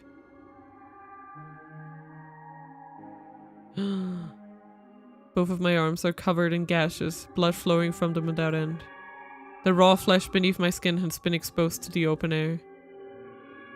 Oh god. All I can bring myself to do is scream.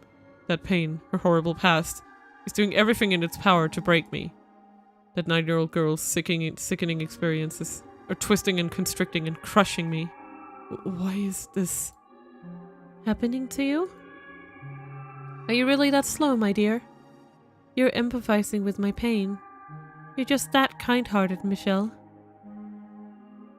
You said you wouldn't give up, didn't you? That you would make your way to me. And surely this won't be enough to do you in. Of course it won't. Hell yeah. Get him, boy. Mustering up every last bit of strength I can, I begin crawling up the stairs. The red river beats against my open wounds, stinging painfully. The simple act of lifting an arm or leg is almost unbearably agonizing. The blood dripping from my lacerated arms mixes with the blood already soaking the tower. So this is the pain Morgana suffered? Do you despise everyone, Morgana? Did your resentment at your mother's betrayal, at the people who came seeking your blood, at the Lord who took your life, turn into a hatred for all mankind? Your perception of me is still incorrect, Michelle. My grudge is only against a select few. Think about it, my dear. Of the thousands, millions, billions of people living on this planet, my world is comprised but a minuscule fraction of that. Hatred for all mankind? No, what I feel is not nearly so nebulous. Although, if I had died still believing I was a saint, maybe I wouldn't have such a well-defined mission. Are you saying the Lord didn't kill you? Oh my, did you actually think that was the end of my tale? Despite all your big talk, you're afraid of having to suffer through any more of that, aren't you? But you're the one who said you wouldn't give in. So go on. Know my pain. Without losing your mind.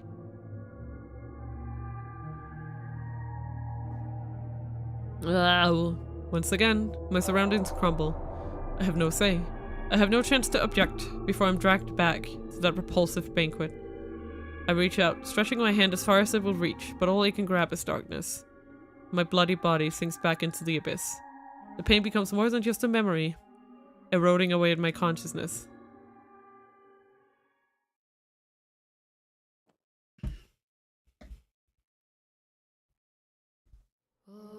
Back to this again. Go deliver your best one. You're a damn witch wearing a saint's skin. Damn! Damn! Get them, queen! Sorry. Maybe if I had died then, I wouldn't have become the witch you know now. But that's all conjecture. Theorizing about what could have happened is an exercise in futility. But no, I did not die that day. Brought together by constant mistreatment, the Lord's slaves chose that moment to start their revolt. When he swung down his blade, someone bumped into him and it was knocked off its course. I didn't have the strength to get to my feet, so I simply watched the chaos unfold before my hazy eyes. It never even occurred to me that I should try to escape. At some point during the riot, a young man, one of the slaves, grabbed me by my bloody limp arm and led me out of the Lord's manor. The young man brought me to a slum, a place where the people banded together in their hardship, barely scraping together enough to eat every day, let alone pay the taxes demanded of them. By the time we had arrived at a small brothel located a ways into the slum, the fog was starting to clear from my mind. I knew where we were, and feeling the gazes of those scantily clothed women, I trembled.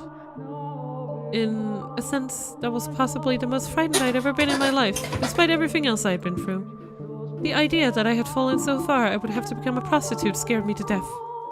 After all, I was a saint, and saints were supposed to retain their purity. Spreading my legs for any man who gave me enough coins would shatter my very identity. As all that was going through my mind, I probably shouted no in protest, because the slave gave me an exasperated look and told me he hadn't brought me here to become a prostitute. He said he knew someone here, someone I could trust, and that she would give me a room. I had trouble believing him, though. I couldn't trust the word of a prostitute, someone who valued money more than her own body. It was all a trap, I was sure. One day they would tell me I had to work. Nothing he said would convince me otherwise. Apparently sensing my mistrust, the slave gave me an apologetic frown and handed me a mirror, saying, "Even if I did, you probably couldn't get anywhere looking like that." I could not believe what I saw. That couldn't be my face. It had to be an illusion. There was no way. It was not the face of a saint. It couldn't be. It wasn't real. It wasn't possible. Patches of skin had fallen off my face, exposing the raw red flesh beneath. It looked quite similar to what had been done to my arms and legs, except my face had never been cut before. Looking at myself in the mirror, even I doubted my own sainthood. The thing in my reflection was hell and hellish abomination. It was the twisted face of a witch. And although I was shocked by what I saw, at the same time, it answered several lingering questions. It explained why the Lord and his guests had panicked at the sight of me. It also explains why he had said I was a witch wearing a saint's skin. Over the course of dozens of banquets I had participated in, my face must have mutated, twisted into this ugly, sickening, monstrous thing.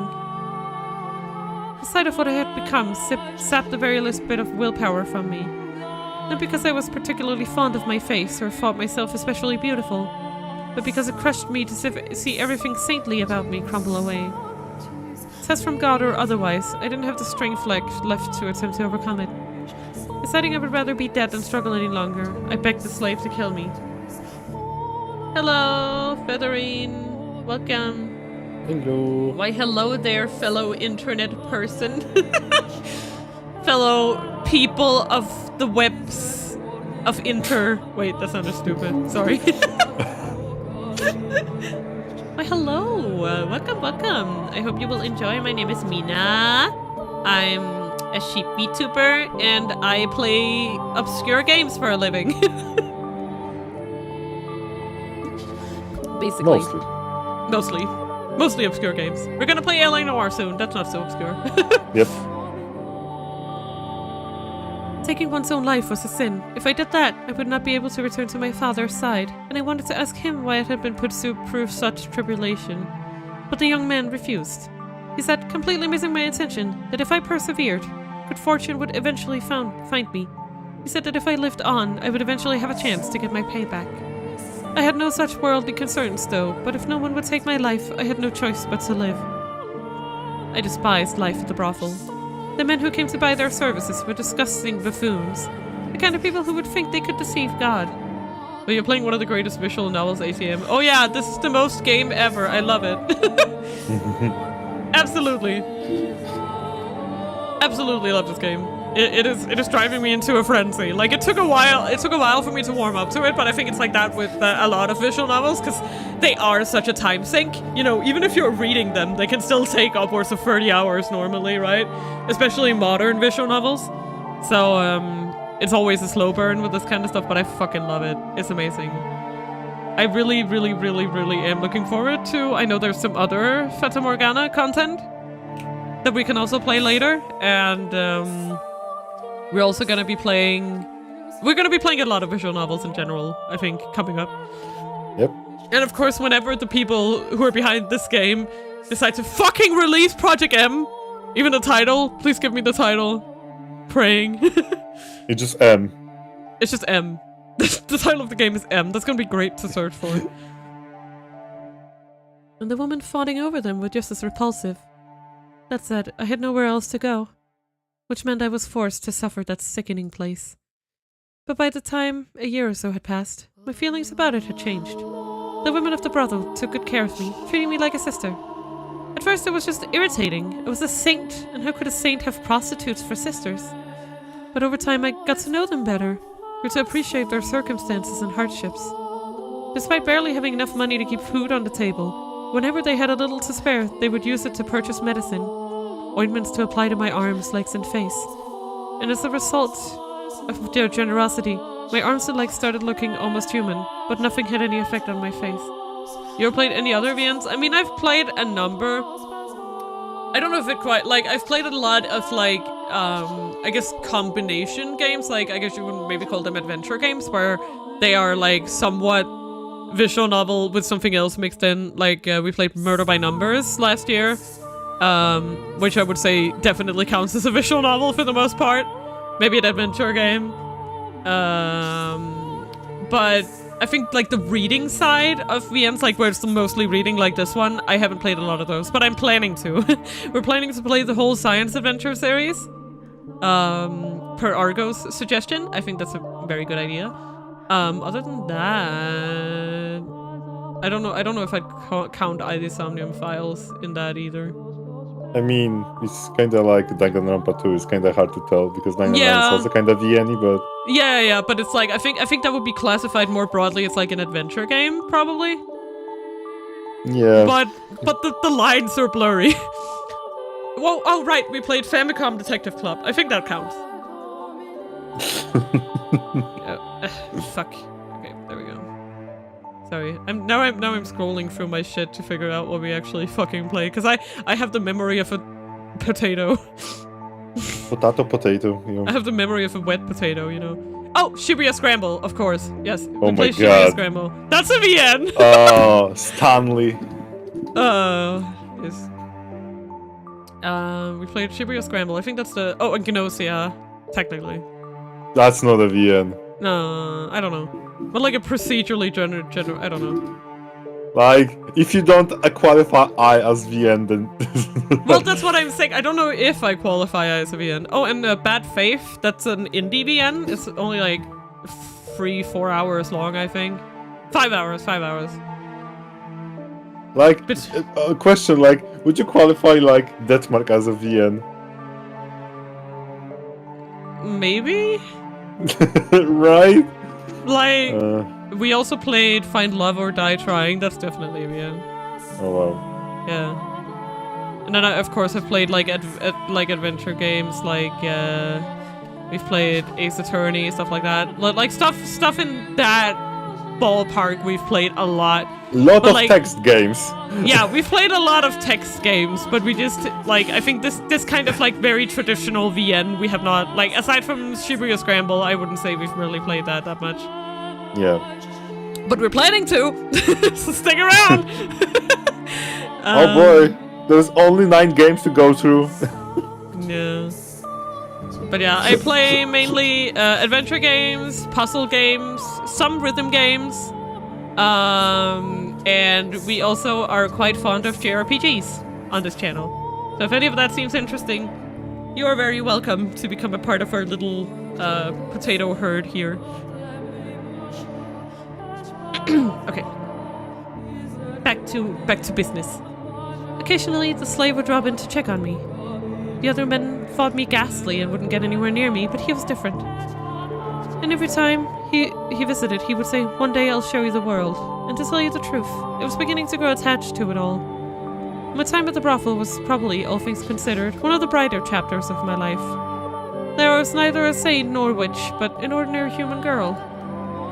For the first time, I felt like my life had meaning beyond my assumed divine purpose. I was even beginning to feel kind of happy. And with each passing day, my intractable worldview was gaining a little flexibility.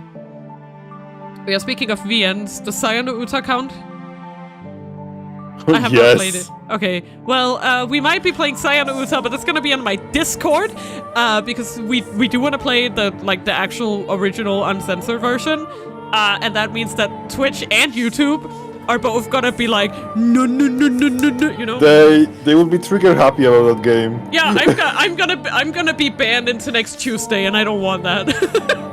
And if you wanted to be banned, you could just play Splatoon with the chroma key of the.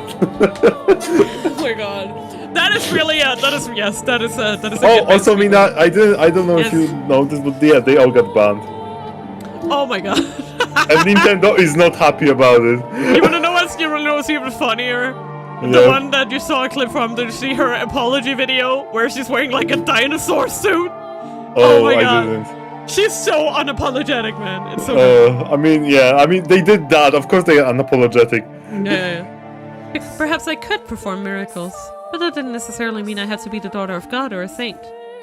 Maybe I was just a regular person who happened to possess some unusual abilities. Ridiculous, isn't it? Despite coming to accept my humanity, I refused to let go of my miraculous powers. They were the last thing protecting me, what I thought of as myself. But to me at the time, it felt like a very dramatic change of heart. 3 years after the revolt at the Lord's Manor, I had my 12th birthday, for which they threw me a little dinner party. The women all pitched in to bake me treats, and the young slave man was there too. I was happy. I felt that if life could continue on like this, I was fine with not going back to being a saint. But for some reason, happiness always seems to slip away as soon as you've got your hands around it. Just savez. I don't know what that A means.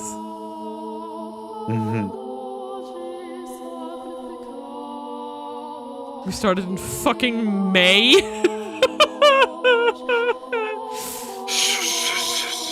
Remember, we started it really freaking, unscheduled. Yeah, but still. It was a game that just happened between everything. Yeah, we didn't have a slot for it in the very, very beginning. It just happened because something didn't work. Yeah, exactly. No one sincerely wants to lose it, so why must they? I certainly didn't mind not being miserable. Let me tell you what happened that night. On the night of my birthday celebration, bandits attacked the brothel. Now, bandits were hardly a rarity in that time, so everyone was always on the lookout, and we never went out at night. They wouldn't stop at robbing you either. They were armed with blades and would frequently kill their targets if necessary. But cautious as we were helpless against a direct raid. The brothel fell into a panic, screams echoing in the night. The customers were carved up and left for dead. The women were bound and stowed away to be sold. My peaceful world shattered in an instant. And the next thing I knew, I was some slave trader's merchandise. I don't know what became of the prostitutes who cared for me, or the slave who brought me to them. I assumed the women were sold and the young men slaughtered. But regardless, I found myself being rocked around in the back of a carriage once more. The carriage was packed so tight you could barely see the floor, and it smelled like death. Sweat, urine, feces, every foul odor imaginable, compressed into a tiny space. There were both men and women there, nearly all of them muttering or groaning or weeping. Everyone was young, ripe to be put to work. It didn't take me long to realize what fate awaited these people, and me. And when I did, I just sat there in silence. Then for the first time, I cried. I was experiencing, I believe, a very human emotion. It was sad. Hurt that I had been taken away from a place where I was happy. From the women at the brothel and that young man. It crushed me. And no longer did I wonder why such a thing was happening to the holy daughter of God. Something about my tears must have seemed strange to him, because one man saw me and said, "Go on." No, wait. Oh no. Why are you crying? Why are you running? Why are you running? Thank you so much for the follow. I appreciate it. Look at all my little hatted emotes because it's Halloween. Spoopy love emotes. He was a curious man.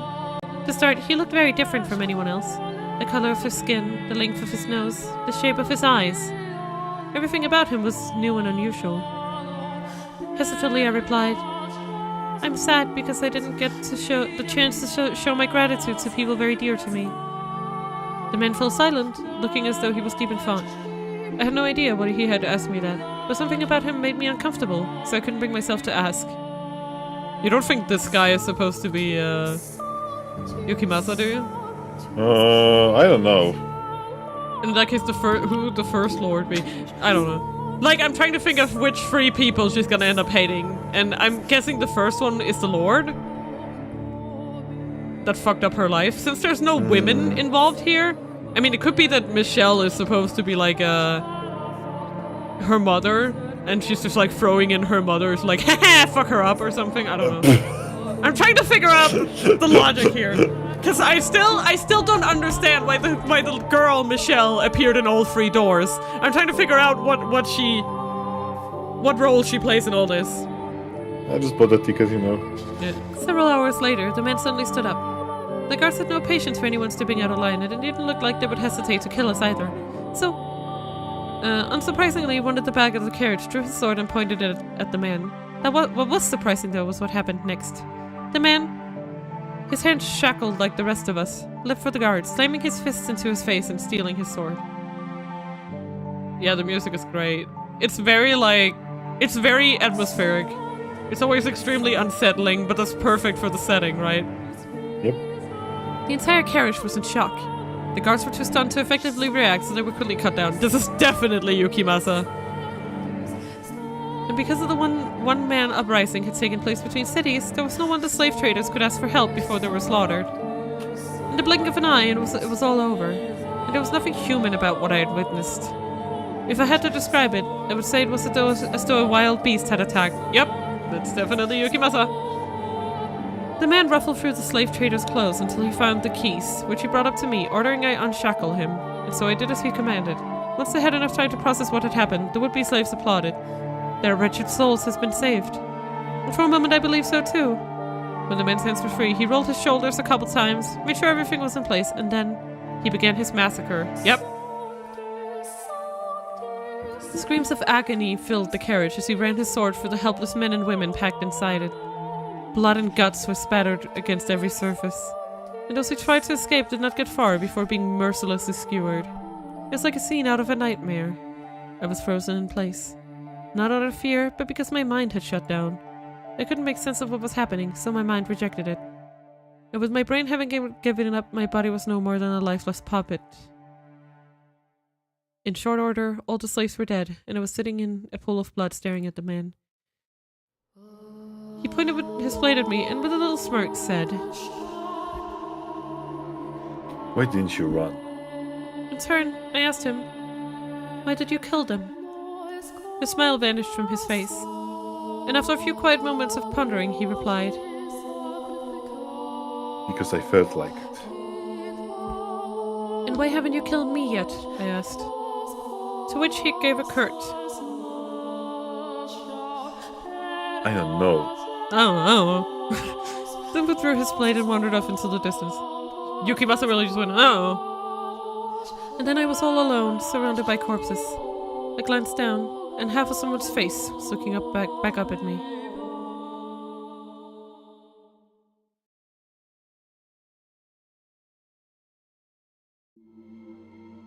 Wrapped in absolute darkness, warm blood spills onto my cheeks, my hair, and my skin. Chunks of human flesh rain down on me. Make it stop! Pitter-patter, pitter-patter. There's no end to the deluge. The smell of death fills the air. Ugh. I'm struck with a wave of nausea so strong I can't hold back the contents of my stomach. But when my mouth opens to vomit, blood pours into it.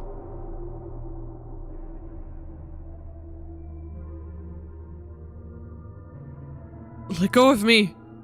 Dead bodies grab at my ankles, dragging me down. To where? Hell, or to the mountain of corpses? Now do you understand that there was a time, if but briefly, when I was happy, when I felt human emotions? But I wish I never had. If I'd remained confined in my Daughter of God shell, then I doubt I would have felt so much terror at the sight of death. I can't say anything in response. I can't form words. I feel what she experienced, the massacre she witnessed, the limp flesh piling up around her. Even more than twice her age, it's enough to drive me mad. The fact that a 12-year-old girl had to experience something so unspeakable devastates me. Tell me, my dear, do you pity me? Do you sympathize with me? If you feel bad for me, then you'll remain with me. You'll feel my pain and my despair with me. Won't you?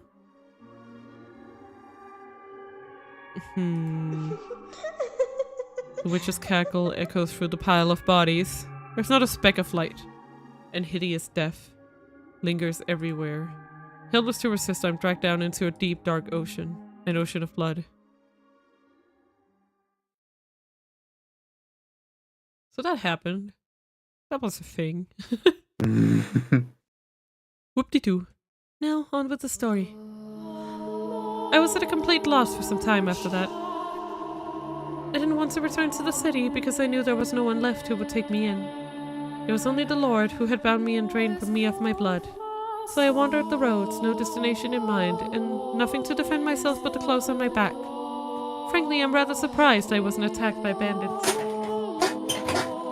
After walking days without food or water, my mind was hazy and my exhaustion at a peak. In the distance I saw a lake, so driven by my thirst I turned my unsteady feet toward the water, not caring that it took me off the main road. And it turned out that was the correct choice because there was a small cottage beside the lake, smoke rising from the chimney, telling me it wasn't abandoned.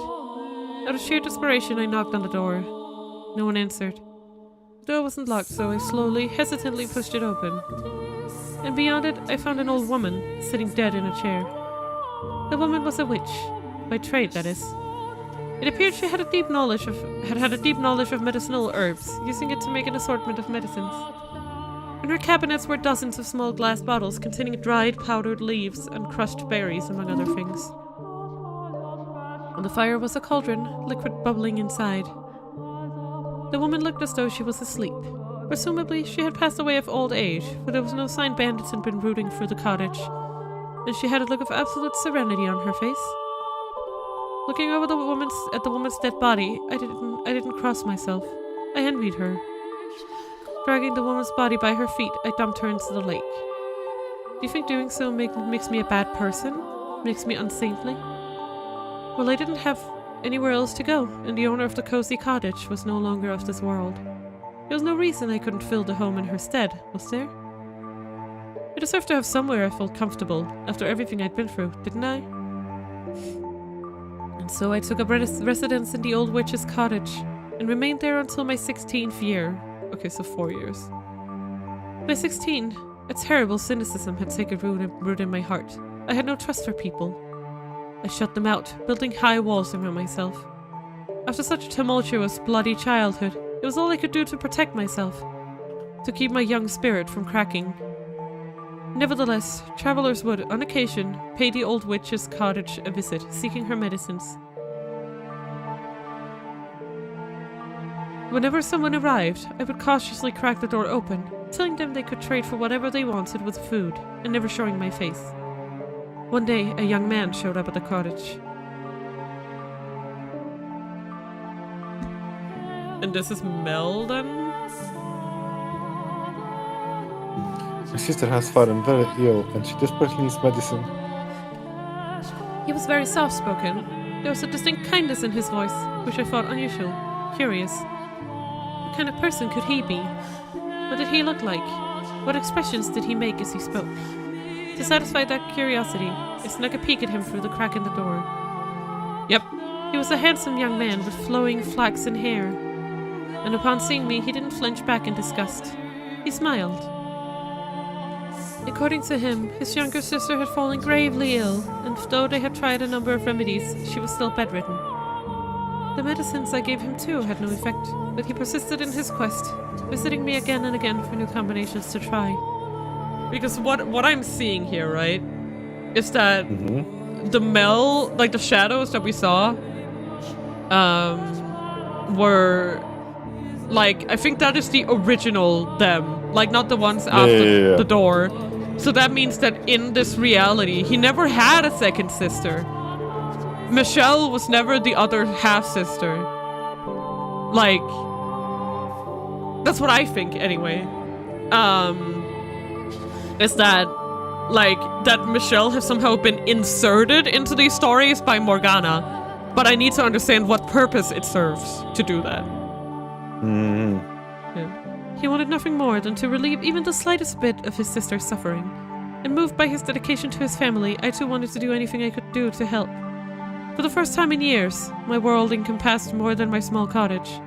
When the young man came, he would ask not only for medicine, but to go on walks with me. He volunteered to spend time with me, despite my horrifying appearance. It's not healthy to stay holed up inside all the time. I swear to God, knowing how much she actually hates Mel, I'm terrified of how this one is gonna end. We got this beautiful lake right here. What do you say we take a little walk around the shoreline? Actually, I don't think the Lord counts here, because he was part of the first story, or maybe not, I don't know. Well, he was the first story. So I think, is the first Lord supposed to be Jacopo? Or is he, like, unrelated? He said with a smile, taking me by the hand. We spoke as we circled the lakeside. His voice was always soft and pleasant, like a ray of light shining through a crack in the walls. When I was with him, I feel like I could be an actual person, an ordinary girl. He talked about his sister more than anything. And whenever he did, he was at his brightest and most melancholy. The young man had been a member of a noble house, but disputes over who was the rightful heir had forced him and his sister out. Shortly after that, his sister had fallen ill and was now bedridden. I take anything at this point to make her better. I'll even take a miracle if I can get one. That word, muttered beneath his breath, sparked my memory. I was a saint. My blood had healing properties. I had no reason to hesitate. Someone needed my help, and who deserved it more than this kind-hearted young man's sister? So I decided to tell him what I really was. That my blood had miraculous powers, that it had saved people. That the moment I had been born, the drought plaguing my village had come to an end. That I had been known as a saint, the daughter of God. I told him everything, and he believed it all. He led me to his house, where a pale, sickly young girl lay in bed. She was a sweet little girl with the same flaxen hair as her brother, who looked like she would have been quite spirited if not for her ailment. It was touching to see the two siblings sitting there together, quietly holding each other. I would gladly give my blood for the two of them, and so I made a new cut of my arm, which had healed considerable thanks to the slave and the women of the brothel, and let the girl drink of my blood. Neither of them had any doubts about my sainthood, and because they believed, a miracle occurred. The flaxen-haired girl recovered enough to get out of her bed. I was extremely proud of myself. I felt like for once I had actually saved someone's life. The only issue was, she didn't make a complete recovery. For a few days after drinking my blood, she was in good health, but her condition quickly regressed. I was deeply perplexed by this. A miracle had undoubtedly taken place, but it was only temporary. Now, though, I believe I can explain what happened. Her recovery was nothing more than a placebo effect caused by her faith. But that's something I couldn't have known at the time. We were all three perplexed, and we were all three disheartened. Nevertheless, I was prepared to give her my blood as many times as needed. Whenever her condition worsened, the young man came to request more, and never once did I turn him away. On the contrary, I enthusiastically offered her my services. Over time, though, the hope in his eyes began to fade. He asked me on fewer walks, and he seemed hesitant to look me in the eye. I assume it was out of discomfort, out of guilt, out of shame about asking for blood. But I don't think his concerns were for me, rather himself and his sister. As I mentioned earlier, blood was considered unclean in our time, and not only was I giving mine away, I was having his sister imbibe it. Looking at it that way, it would hardly be a surprise for him or anyone else to think that what I was doing was depraved. As time passed, the flaxen-haired young man seemed to grow more and more disturbed by me. That was what I got for opening up. That was what I got for letting his kind, warm light shine in on me. The moment things went bad, he pulled away. There were times when I thought I shouldn't have done anything in the first place, but regardless, I held fast to my original decision. I would put myself on the line for them. No one else. Just them. Even if he was afraid of me or had no interest in seeing me, I would continue offering her my blood, and I was firm in my resolve. One day, though, I received a new visitor. The young man was still the only one I would show my face to, the only guest I had let into my walls. So as usual, I took the man's request from behind the cottage door. But I could hardly believe my ears when he began speaking. Are you the witch with the miracle blood? First, how did he know my blood had powers? Second, why had he called me a witch and not a saint? Third, why did he sound like the man who had slaughtered the slave carriage? I told the man he had to leave, that I would not be opening the door for any reason. In response, he said, I am in need of your blood. Could you not spare a little? My blood was for the sake of needy. I would never spare a drop for a murderer like him. And I told the man exactly like that, demanding he leave. All I could think about was the pile of bodies, the fountain of blood. The man drenched in crimson, wearing a ghastly smirk. I trembled behind the door, fearing he may go on another such rampage. But instead, he gave a simple, as you say, and went on his way. I let out a deep sigh of relief, which is when I realized tears were rolling down both of my cheeks. She was really had in, ouch. Like an ordinary girl. 3 days later, the flaxen-haired boy showed up at my cottage. I'm sorry for being so distant lately. I want to talk things over. This is why you make a mistake. Don't open the door. Those two sentences were like a light shining from above, I wanted to talk to him too. I wanted to take a walk around the lake and listen to him talk about nothing. I wanted to experience the warmth of his world once more, and I wanted to tell him about the terrible man who had been there a few days earlier, about how scared I'd been. I wanted him to tell me it would be alright. I want to talk to you too, I said, opening the door without a second thought. The light of the sun was so bright all I could make out was his silhouette. I couldn't see the look on his face nor the look in his eyes. A gentle breeze blew past, and my mind froze. How could this be happening? What did it mean? Why? How? What was that man doing, standing behind him? Why was he carrying a sword? Why was he coming into my house? And why did he swing it down, severing my arm? I was in a daze. I couldn't make sense of anything. I didn't want to. My left arm fell to the floor before I even knew what was happening, and then my legs gave out. The pain, searing and unbearable, came a few moments later as I was lying in an ever-expanding pool of my own blood. I did something then that I hadn't done before, that I had resisted doing no matter how much blood the Lord has stolen from me. I screamed. It was a hideous, visceral noise. A sound I had never thought a saint could make. The same ear-splitting howl the slaves had made as the man had butchered them. I writhed, I wailed, I wept. I crawled across the floor through my own blood. I begged and I begged and I begged for my life. The man walked over and picked up my severed arm, and then, shockingly, he tossed it to the kind-hearted young man, after which he said,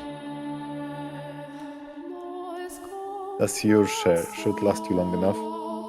"Share? What did he mean by share? What was he talking about? Why had he given him my arm? Why had he taken it? Why was he talking like they knew each other? Why? I had spared blood for him when he had asked, hadn't I? So why was he doing this? Was cutting my arm off and stealing it easier on his conscience than simply asking? You understand how I felt, don't you? You can put yourself in my shoes, can't you?" The young man refused to look me in the eye. Holding my bloody arm in his trembling hands, he fled from the cottage as quickly as his legs would allow. The man then walked over and picked me up. I had neither the strength nor willpower to resist. Holding me in his arms, he began to speak, telling me things I didn't want to know, things I didn't want to hear, but he didn't care. Nothing personal, I just need your blood. Without it, she'll lose her church. Don't take it personally. Tell me, is there anyone in this world who wouldn't feel a bit of spite after being put through such torture? How was I supposed to let that slide? No one's that much of a saint. My trust had been betrayed, and I was supposed to turn the other cheek. A man had barged into my room uninvited and cut off my arm, and I was supposed to smile and take it. Is there anyone, anywhere, who doesn't feel even the slightest bit of hatred, ever? Is there anyone in this world who would just laugh and brush off this level of abuse? Tell me, is there? How could I not hold a grudge? How could I not despise them? How could I possibly forgive them? Tell me, please. Tell me, how could I? She needs the money.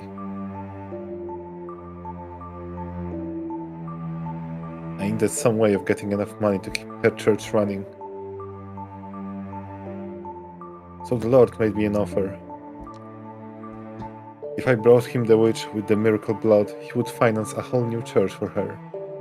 The Lord? Why him again? Why couldn't he leave me alone? After trying to kill me during one of his blood sabbaths, why was he after my blood once more? Had he learned it really did have miraculous powers and decided he wanted me back? Get to be the sacrifice. Keep her church from collapsing. To keep her world from collapsing. Sacrifice? Excuse me, what?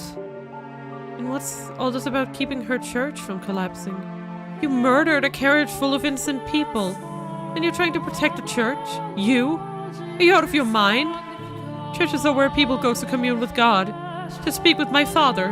How dare you soil those sanctified grounds with your filthy hands, you beast! It's insulting, sacrilegious, repulsive. Just what do you think we are? So don't take it personally, witch. I'm not a witch. I'm a saint. I was a saint. My blood exists to do the Lord's work, not to satisfy the avarice of men. Why is this happening to me? The man brought me back to the city, but instead of taking me to the Lord's manor, he brought me to a church on the city's outskirts. But to be honest, it looked more like an estate than a church. The church also served as a hospital, offering free care to less fortunate children, the poor and the infirm. That was when I learned why he had said they needed money. The owner of the church offered unconditional assistance to anyone who came. Even when food and supplies ran low, they would ration their own in order to keep helping others. As a result, the church was perpetually on the verge of collapse. The church was run by a woman, something exceedingly rare for the time. There were no priests. All management was handled by a single nun, who everyone referred to as the Saintess. I was the saint. I was this woman who didn't have the ability to perform miracles, being worshipped like she did. Why did the people of the city idolize her? Why were their smiles all directed at her? Why was I not in her place? The man carried me to the top of the observation tower. It was there that I had my reunion with the Lord. I was to spill my blood for the people of the city, but also for the Lord's prophet. He was not offering free aid, but selling it as medicine. He claimed it was a miracle elixir, telling no one that it was actually my blood. It was mixed with a beautiful red wine, and drinking it would cure you of any ailment. If they knew it was actually the blood of a witch, they would think it unclean. They would fear it. Oh, God. I remained in prison for a long, long time. In the beginning, the swordsman guarded me, though before long, the flaxen-haired young man showed up as well. Presumably one severed arm wasn't enough to keep his sister healthy for long. In listening to the conversations, I learned that, to ensure no one else could get in, the observation tower was sealed with 3 locks. The Lord, the swordsman, and the young man each held one of the keys. I was their secret, locked away in the tower for them to drain of blood away from wandering eyes. Wow, so basically, in reality, these 3 idiots all conspired. So yeah, these are the real guys, basically, right? Like, the shadows aren't what we've been shown this whole time, but rather these guys in this story. Time went on and I grew progressively weaker. I lost the will to eat and the will to live. My only view from the tower was the clouds through a window high up on the wall. Occasionally a pigeon would fly in, sometimes a butterfly, and it would glare in envy as it fluttered around, free to come and go as it pleased. And soon it was spring. Every spring, the church held a festival to pray for the coming year's harvest and the people's well-being. I could hear the bustle from far below through the window as everyone rushed to prepare. Also, by the way, this makes it even more fucked up that Mel was being like, tell me it isn't my fault. This is your fault. This is 100% your fault. What the fuck? Sorry. This is all his fault. All of it. I don't know how to say this. I heard the flaxen-haired girl's voice, who had regained her health drinking my blood. I heard her brother's voice, who had betrayed me. I heard the nun's voice, who played saint in my stead. I heard the barbaric swordsman's voice, who had chopped off my arm. And I heard the Lord's voice, the root of all my suffering. I heard people praising the saintess, though I, the true saint, was locked in the tower. I heard people thanking the Lord for his generous donations and miracle medicine, though it had all come from me. Propped up on my suffering, they cheered and clinked glasses of my bloody wine. Those merry, peaceful, cheerful, spirited sinners' voices resounded in my tower. And at noon on the day of the festival, the church bell tolled. 1, 2, 3, 4, 5, 6, 7, 8, 9, 10, 11, and with the 12th chime, I died. As the bell's last pealing faded into silence, the tower door swung open. Is that... yeah, that's gotta be her. Can't really see much of her, but it's gotta be her. Standing on the other side of it were the 3 men. They must have wanted to drain a little more for me to use in the feast, but they arrived at the worst possible moment. The flaxen-haired young man was the first to express his consternation. Why? I never wanted her to die. Was she not eating? The Lord gave my corpse a casual glance and sat stone-faced. Chill the tower off. Understood? No one finds out about this. I'm assuming this is still... How can you be so calm? You understand what you've done. Pinning the blame on me. How nice it must be to be able to do so to reality but to panic. Yeah, I'm about to say, you sold her out, Mel! Fuck you! The swordsman, who had been silently observing the Lord and the boy conversing, interjected. Just as guilty as any of us. Not only did they not mourn my death, they argued over whose fault it was. There was no regret, no remorse. The young man muttered absent-mindedly. I never wanted her to die. I'm sorry. I hate Mel the most out of this bunch, because I'm like, I can deal with people who are evil and own it. I can deal with murderous psychopaths who own it, who know they're bad. But this moral grandstanding of, well, I didn't intend for her to die as you watched her fucking arm get chopped off is terrifying to me. The idea that you let this man to the cottage, you know he had a sword, you know what he would do, and still you sit there and comfort yourself saying, well, I didn't personally cut off her arm, so surely I had no hand in this. It's just, I'm sorry. It's driving me nuts. Hello, this is Patrick. But did his intentions matter, though? It was his betrayal that had ultimately tethered me to this mansion. But the fact that they didn't grieve my death, and instead squabbled amongst themselves like filthy rats, was the final straw. How could I not despise them? I don't believe I actually had the power to perform miracles when I was alive. It was all faith, the illusion of belief. I was neither a saint nor a witch. The blood wine was only effective because people placed their faith in the other saintess. I was only ever human. But then, in that moment, an actual miracle occurred. My father bestowed upon me his power. Or perhaps it was the devil who lent me his strength. I was looking down upon my dead body, my own wretched self. There was nothing beautiful about the pile of bones I had become. I could almost smell the rotting flesh. That was once a saint? I laughed at the thought. It was absurd, ridiculous, and infuriating. They would pay. Those who had cast me into this hell, who had mocked me, who had done this to me, who had made a witch out of me. Hatred coursed through me, revulsion at everyone on these grounds still smiling. They would know just whose dead shoulders their little party was resting upon. If they wanted so badly to call me a witch, then a witch I would be. I would kill them, every last one of them, place a curse on their souls, and so I made my wish. Most people might consider it a curse, but to me it was most certainly a wish. And my father, or maybe the devil, granted that wish. From the garden, there rose a scream. The flaxen-haired young man knew that voice better than anyone. He went deathly pale, darting down the spiral staircase until he reached a window. A young girl was on her knees, vomiting blood in the grass. The young man let out a yelp as he descended the remainder of the staircase. As soon as he reached the garden, he lifted the girl in his arms, but she had already perished. Realizing this, he cried to the heavens, saying the one thing he should have kept to himself. The witch killed her. The blood of the witch killed my sister. Yeah, and then they're gonna get, and then That the three wine of you them are drink gonna, is no medicine. and then all three of them are gonna get slaughtered by the very justifiably angry people.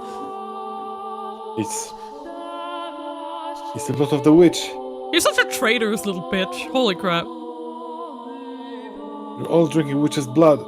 This boy boggles fucking understanding. I cannot get on board with this fucking asshole. Crushed by the loss of his only family, the young man picked up a silver fork and plunged it into his own throat, ending his life. Naturally, there was an uproar. Goblets of wine crashed against the earth in rapid succession, as the people holding them fell to the ground and vomited or convulsed. The nun was the first target of their outrage. What she had claimed to be medicine had turned out to be blood, an unclean substance. The blood of a witch, no less. A servant of the church, a servant of the Lord, had given her followers blood to drink. And at this their indignation surged uncontrollably. The people surrounded her, tying her up and throwing her to the ground. As they prepared to inflict righteous justice upon her, the swordsman soared down the stairs and into the garden, plunging his blade into anyone standing near the nun.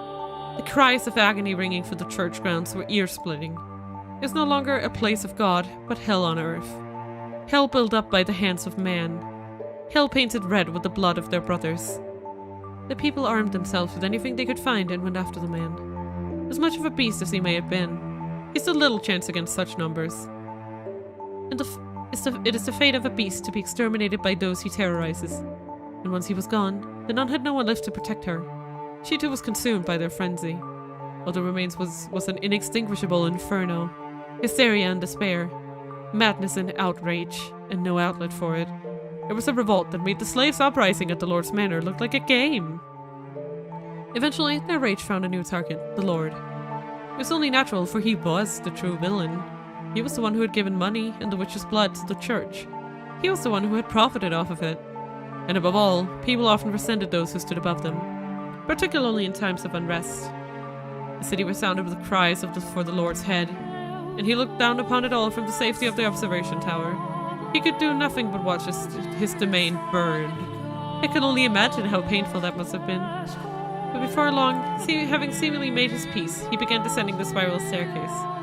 He opened the door at the bottom, revealing himself to his people. But before the door swung all the way open, before he had a chance to say his final words, someone ran a blade through his chest. With that, the raging furor mostly settled down, but it was hardly the end of the destruction. Mere days later, a plague befell the city. Dreadful black spots covered the flesh of the infected. They writhed in pain, screaming and vomiting blood. Ghastly howls echoed through the streets, as though the whole city had been possessed. It became a cursed land. In their diseased haze, the people muttered again and again, "We've been cursed by the witch." In less than a week, the entire city was dead. My body was left abandoned at the top of the observation tower. And if to seal the curse away in their final days, the people shuttered all the windows, wrapping the house in darkness. It's possible. That was no miracle either. You can easily explain what happened to them. Locked away for so long in that dirty tower, maybe I caused some kind of disease. And then when the people drank my blood, they too were infected. Hardly anything out of the ordinary about that. The first to die, the girl, had already been ill. Her body merely chose the worst possible time to yield to her ailment. That was all that had happened. Indeed, it was nothing more than a fluke, an improbable stroke of luck, an unbelievably unfortunate accident for the city and those 3 men, and an indescribably fortunate accident for myself. But I wished to believe it was a miracle. That even if my blood didn't have healing properties, and even if I wasn't a saint, my wish, my curse, was what caused that uprising.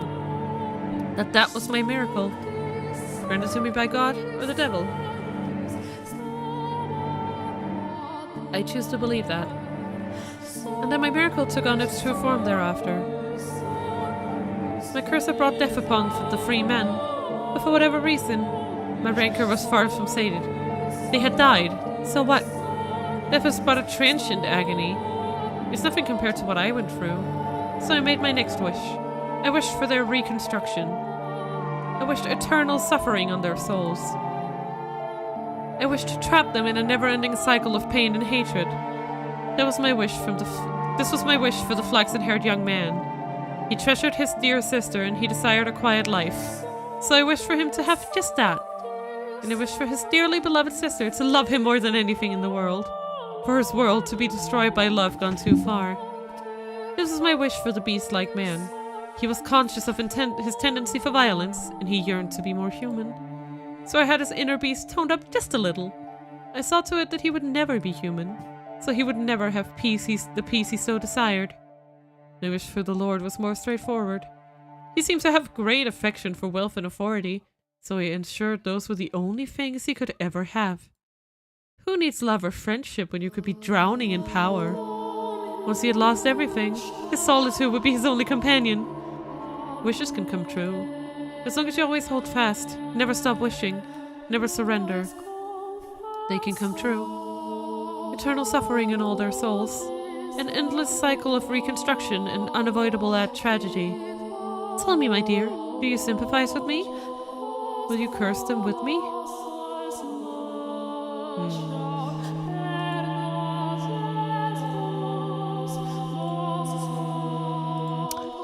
Will you take my hand and revile them with me? I mean, I do hate them, but no. Hello, Fiwa. Hello, welcome to the stream. How are you doing? Oh jeez. Oh no, they've gone inverted colors on us. Or go run. Oh no. Hello, welcome. I'm Mina. I'm a ENVtuber. I do games. Peace. Peace. Peace sign. I don't have anything else than that, sorry. This time, when my body crashes into the tower stairs, I'm unable to make a noise. The obstruction is less mental and more physical. The excruciating pain. He's dying. He's dying on us, guys! It's so intense that I can't even eke out a scream. My vision is distorted. My mind is thick with fog. I feel like I'll fall into a bottomless pit if I loosen my grip on my consciousness even slightly.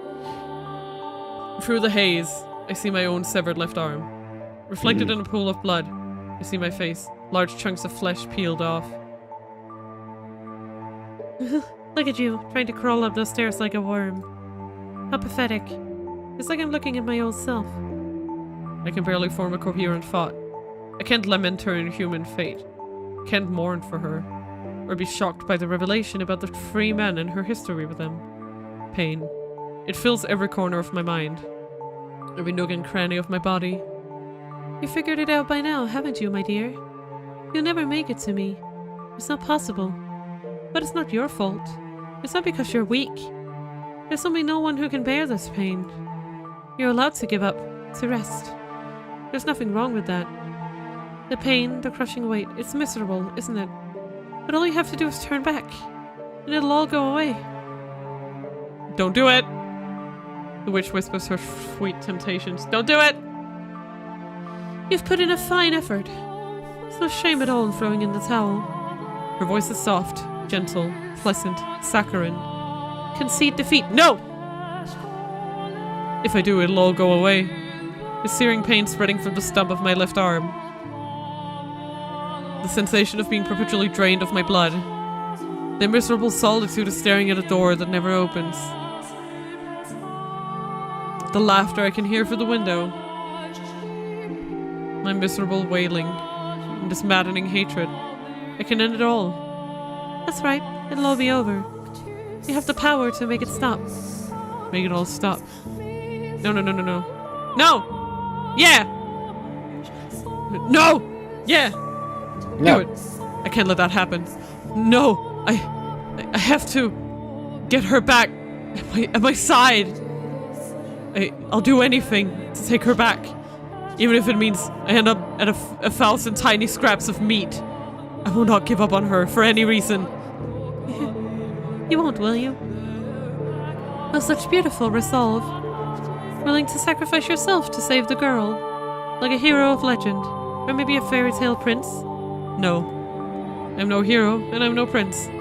I am a human, an ordinary man. I don't have any extraordinary potential. I'm not a courageous leader or a charismatic general. I'm just a regular man, in love with a regular woman, who refuses to lose her. I don't need any other accomplishments, only that. That's all I need. Because I'm just a regular man. My one act of resistance. It doesn't matter what you say. It doesn't matter how much you cut me up. Nothing changes what I have to do. I have to take her back. And set her free of this mansion. Nothing else. And never will I back down on that.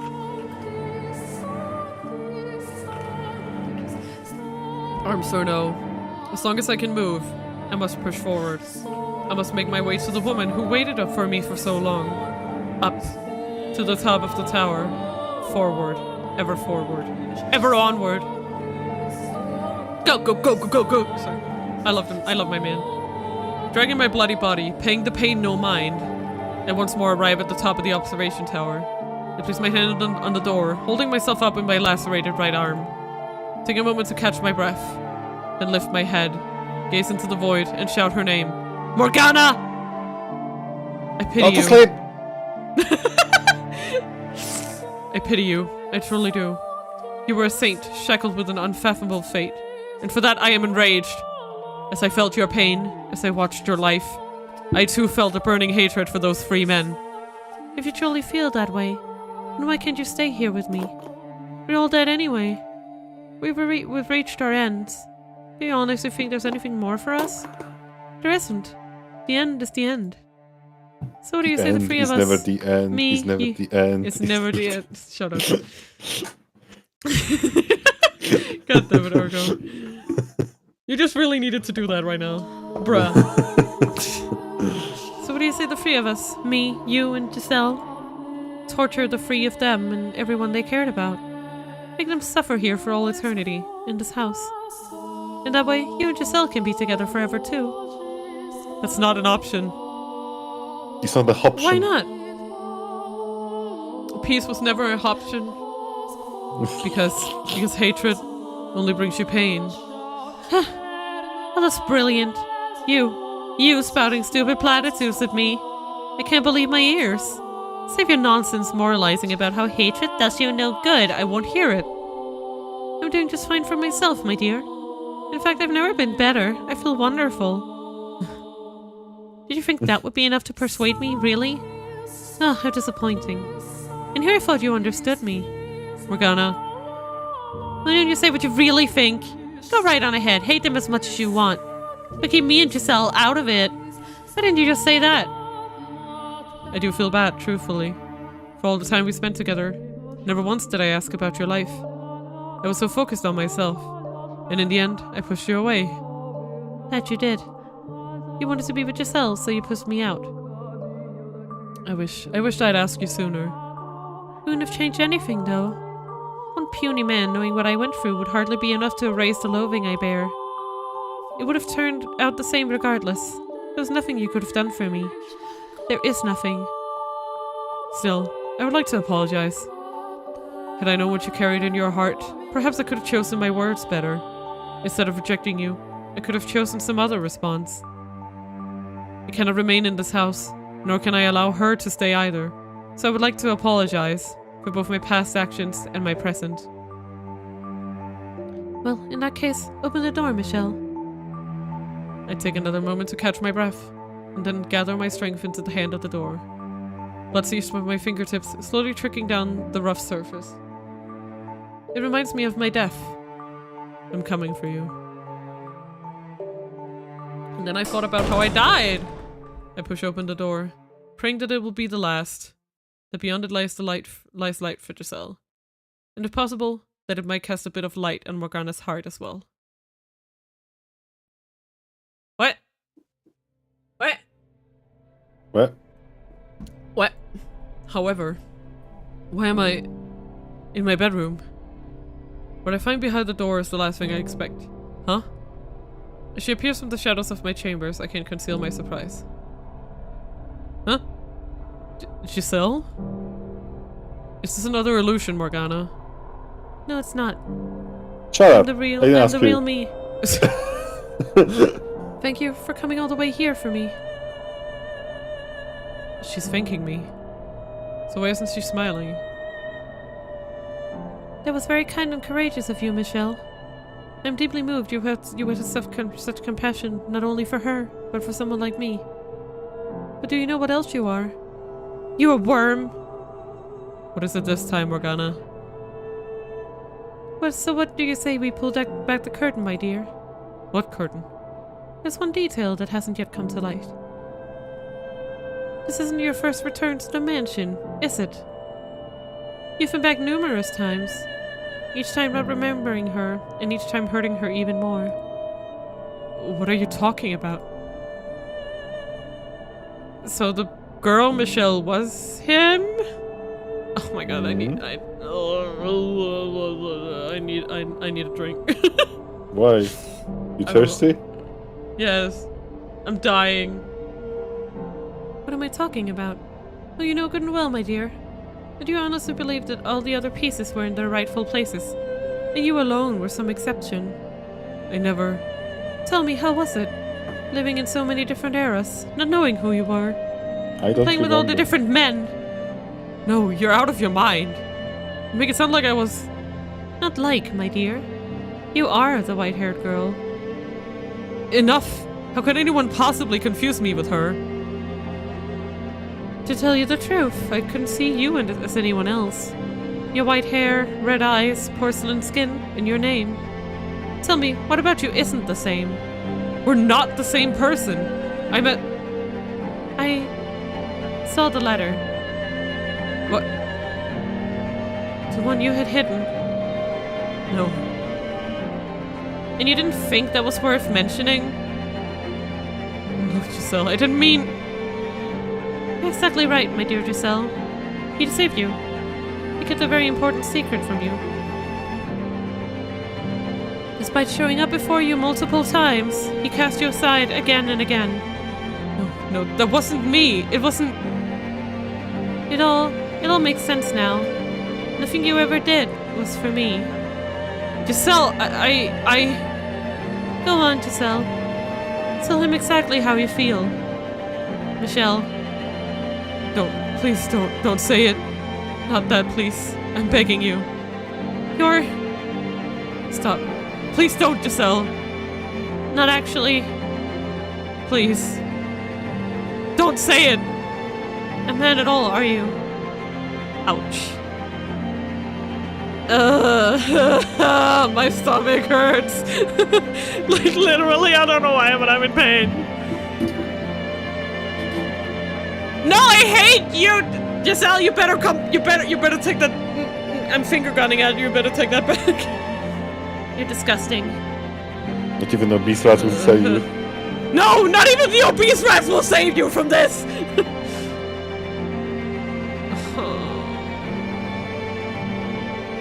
You're the only one it could have been, my dear. The only one who could have been the white-haired girl.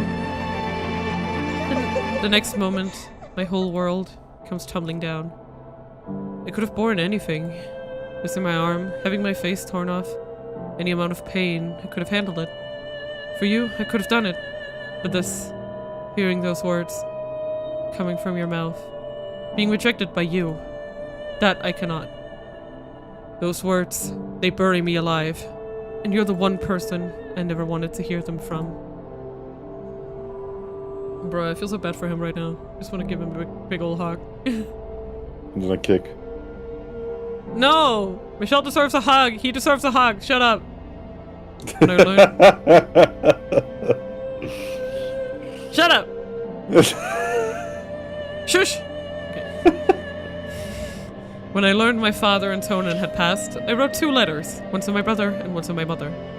It was the first time I had found the courage to face my mother, to open up to her. I wanted to show her who I was, convince her I wasn't cursed, so I could be myself when I returned to the capital with Giselle. Dear Mother, there's something I wish to tell you, something that means a great deal to me. So I ask of you, please hear me out, and I ask of you, please accept it. Mother, I no longer bear any resentment for my present lot in life. Nevertheless, I would ask of you to concede one thing, that I was never cursed, that I was always your son, that I'm Michelle, not Michelle. Why did you pick? Why did you choose such a confusing? Goddammit! I'm sorry. I have found someone whom I care for dearly, a woman, and I love her with all my heart. I would like to spend the rest of my life with her. I do not wish for much, simply to have a quiet life with her, to go through our days together, man and woman. That is the only thing I want. Mother, I know you're aware that my body is no longer female. I am a man. My heart is male. And I ask of you to please accept that. I have no grudge with you. In fact, I'm incredibly grateful to you for bringing me into this world. With love, your dearest son. Shortly after sending that letter, I was killed. Oh dear. Yeah, so it's probably the mom that ordered him killed, right? No. That hurts. That hurt. I'm dragged down, against my will, into the darkness. Beneath me spreads my own past.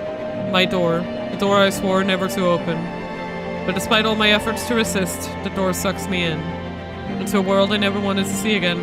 A history I never wanted to revealed. A past I never wanted anyone to see. Nonetheless, the door opens. Oh man, this is a lot. This is a lot. This is a whole goddamn lot. Do you think we should take now to refill drinks and stuff? Oh, should we? I think now is probably a good time. Everyone you think can take. So? Are you everyone sure? can take a good old, you know. Inhaling. Yeah, everyone can take a good old breather, like, you know. Get some drinks, maybe a toilet break, the usual, the works. The pizzazz. So we will see you guys hopefully in like 5 minutes-ish. Get some drinks. Everyone get drinks, take a toilet break, get a snack. Everybody do the flaps. Hug your mom, something, I don't know. Take care of yourself. Hug your Bob. Hug your Bob, do anything you need. See you guys in a few minutes.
hello guys, and welcome back to I am suffering. Hello.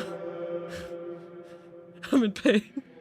I don't even know what to feel anymore. I'm just my boy. My little boy. What do you think about Mel? I hate him. I hate him, fuck him. He can burn in 1,000 suns for all I care. But I want Morgana to let go of him so she can feel better. Anyway, let's just go. Let's just go. Let's just go before I think about this too much and start crying. Okay, goodbye guys, we're going. No! We're going on with this! Okay, Oh. okay. There were two things out of the ordinary about that baby. The first, its parents embraced. And the second, they wholly rejected. Although, there was some time before the baby's second peculiarity emerged. And until it finally did, no one was any the wiser. Not even the child itself. His mother surely enjoyed that brief period of happiness before her child finally realized the truth. Blind to the fact that the moment it let out its first cry, everything came crashing down. To this day, she still doesn't know the child she gave birth to. That she set loose a curse upon this world. A curse that turned angels into demons, humans into witches.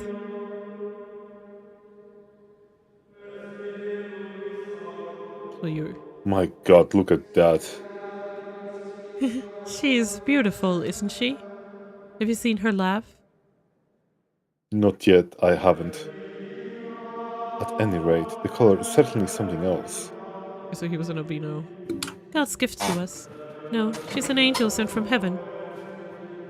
An angel. Ah yes, I can see it now, lady. Her white hair and almost translucent skin is beautiful. My, she opened her eyes. Maybe she felt you nearby. Do you like your father more than me? Is that it, sweetheart? Gorgeous, aren't they? Such a deep, enchanting color. Like two little jewels. Ah, that they are. I feel like it's really out of character for Giselle. I cannot believe that, like, if that turns out to actually be a real scene. Like, it's so out of character for her, because I understand that she's like, that she might be hurt that he was maybe like not being completely upfront about everything, but she should know better than anyone why you'd want to keep some secrets. Come on! That's so out of character for her! Ah! Sorry. I mean, out of your idea of her. Well, I just mean out of every single thing we've seen from her so far. Uh-huh. She didn't seem like that kind of person. She seemed to be very understanding, very like, I don't know, I'm upset. I'm upset, I'm mad. I noticed. Yeah. Sorry. A magnificent shade of red. I will never stop being mad. This game has elicited that, like, the biggest response in me, which is me getting really angry and really livid about everything. I've never seen anything like it.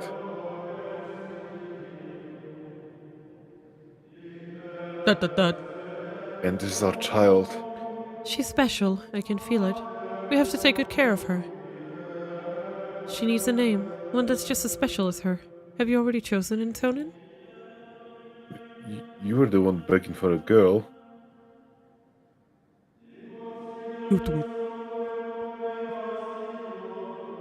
Besides, I already had to rack my brain for the boys' names. Now it's your turn. Are you really going to let me? My, that's quite a lot of pressure. Oh, that's where the Michelle name comes from, okay. Name her after an angel then. Oh, I like that. Alright then. Metatron. We'll call her Michelle, after the Archangel Michael. You'll grow up to be beautiful as an angel, my Michelle. I always wanted a little girl. Do you think that, like, because, like, I could understand the name being, like, redacted as a form of, like, oh, he's lost his memories and stuff. But do you think the name Michelle was redacted because it causes him so much suffering? Like, do you think that the name Michelle, like, was redacted because it just brings him too much pain to think about, so his body was just unconsciously rejecting it? He was like, I Maybe. can't think about that name. Like, I don't know. Or maybe Giselle was rejecting it. Oh yeah, that could be. I mean, I don't know. Who knows? She was so ready. She was so ready to accept it in the first door too, man. Like she was on that shit, and now she's mad, and I'm like, oh, it just doesn't seem like her. I'm sorry. And now you're mad. Yeah, you keep bringing it up. With her snowy white hair, skin so pale you could see the veins beneath it, and her ruby red eyes, she was a very peculiar-looking little girl, and her mother showered her with love. She truly believed her daughter was an angel sent from above, born as a human child. The blessed babe, born a girl, was given an angel's name, Michelle. Mitchell. Me. Me. Moi. Mm, That's baby Michelle. Checkmate. no, that's just Michelle. Oh, that's the brother. Gah. I see, that's what you did. Curses, I completely overlooked that. I thought you were advancing with your pawns, but that was all a diversion. You're too short-sighted, Didier. You need to look at the big picture. Sometimes it's the tactician, not the soldier holding the sword. You got me. You're quite good at this, Michelle. What inspired you to take such aggressive strategy? It was not inspiration. It was derivation. Derivation? Chess is in many ways similar to real war tactics. My military text. You haven't read all of them, have you? I have nothing but time. Impressive. Even I haven't read all the books in my room. You planning to join the Order with this kind of knowledge? You jest. You're the one who's going to be a knight, Didier. That I am. Where is the man's job after all? I want to be there to welcome me home. And that's the other one? Georges. Didier. George. Oh, Didier. Georges? Geo Georges? or Georges. Gorgeous. Wait. Georges. I mean, every pint could. Oh, hello there, Michelle. Or maybe it's one of the... Okay, it's the brother. No, I don't even know how to say his name. Georges. No, that's the last way. Georges. No thing. Georges. I'm just gonna call him George. Giorno. No, okay, we can call him Giorno. I'm fine with that. I didn't know you were home, Giorno.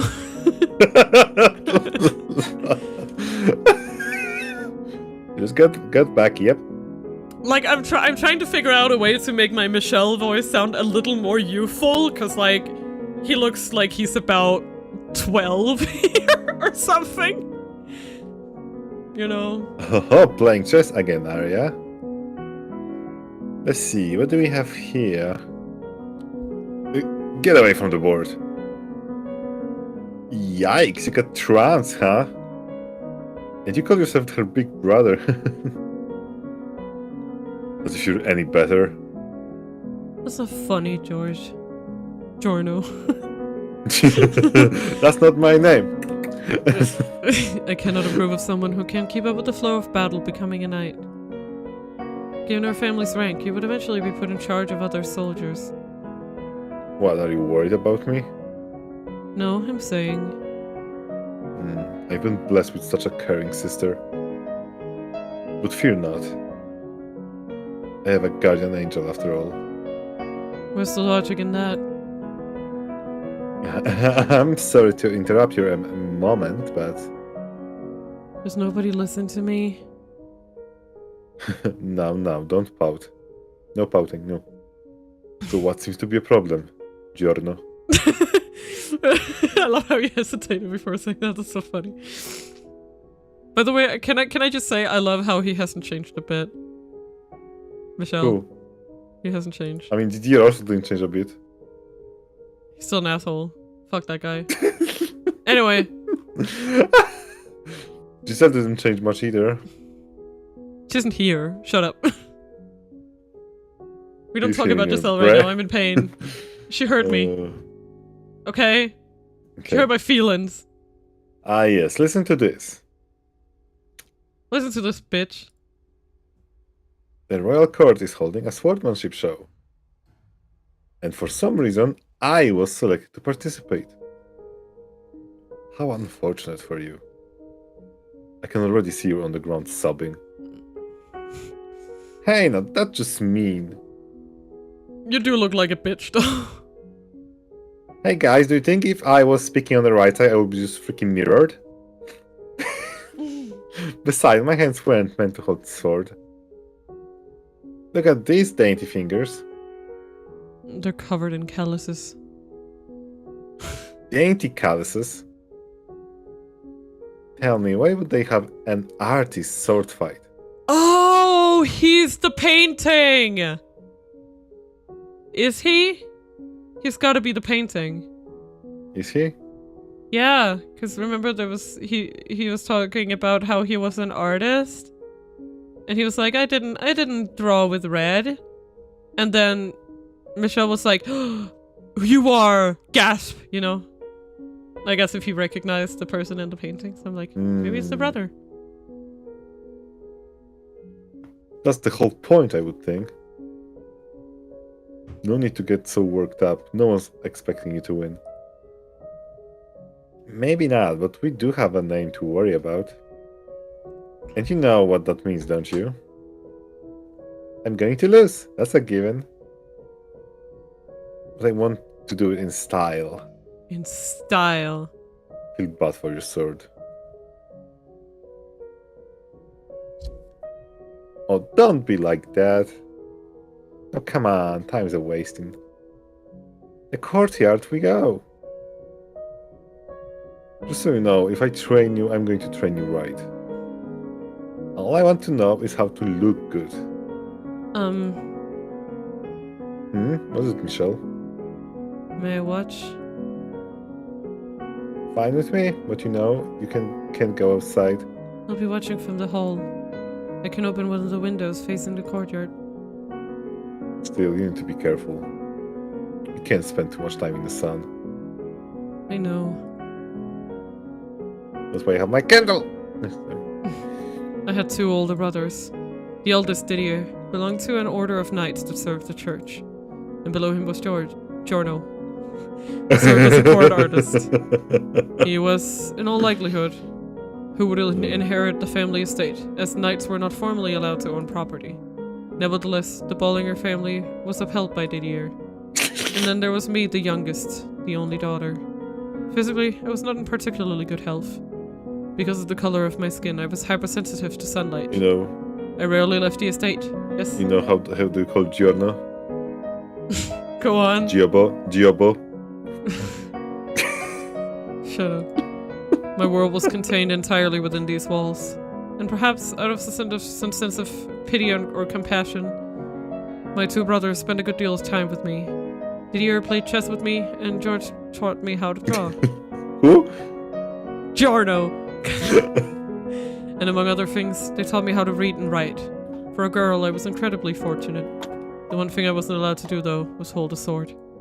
While hardly anything unusual, it bothered me deeply. And it had for as long as I could remember. If I'd been told I couldn't do it because I lacked the strength, I probably would have accepted it.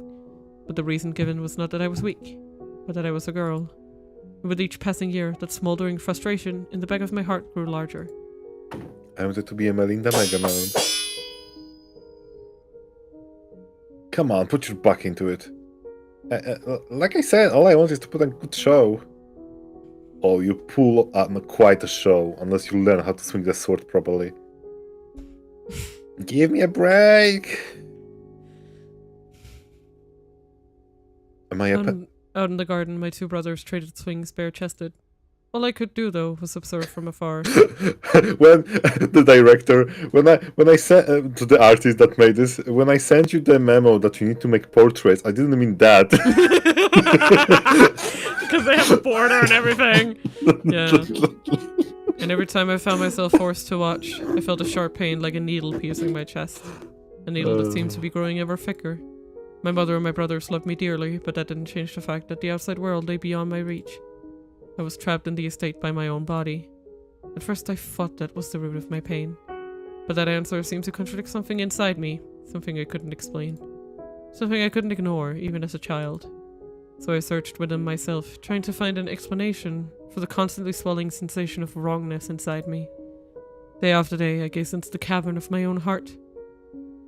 My Mao, now what are the two of them doing out there? Jorno was asked to do a swordsmanship show at the royal court, and so Didier is helping him. Swordsmanship? Oh, I just can't stand those shows.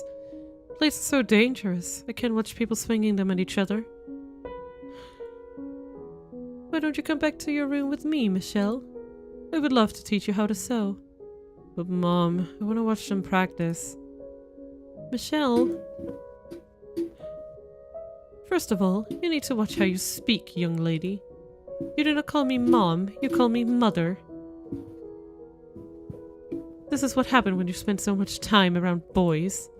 As your mother, I don't approve of your playing chess or making art. A woman has no need for such skills. They will only make you look insolent. But I wanted you to grow up to be a respectable woman.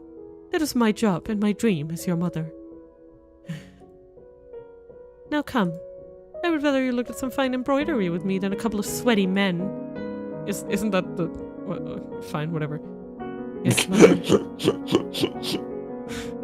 Don't you want girls to be looking at men? I was like, okay. But I'll take it. No, that's gay. Wait, what? Wait, what? I mean, it is gay for him, but still. And it turns out that he wasn't gay, so... Because he very much did like that Michelle. You started sounding like Charlie Day from that game. What? I'm so confused right now. You're my little girl, after all.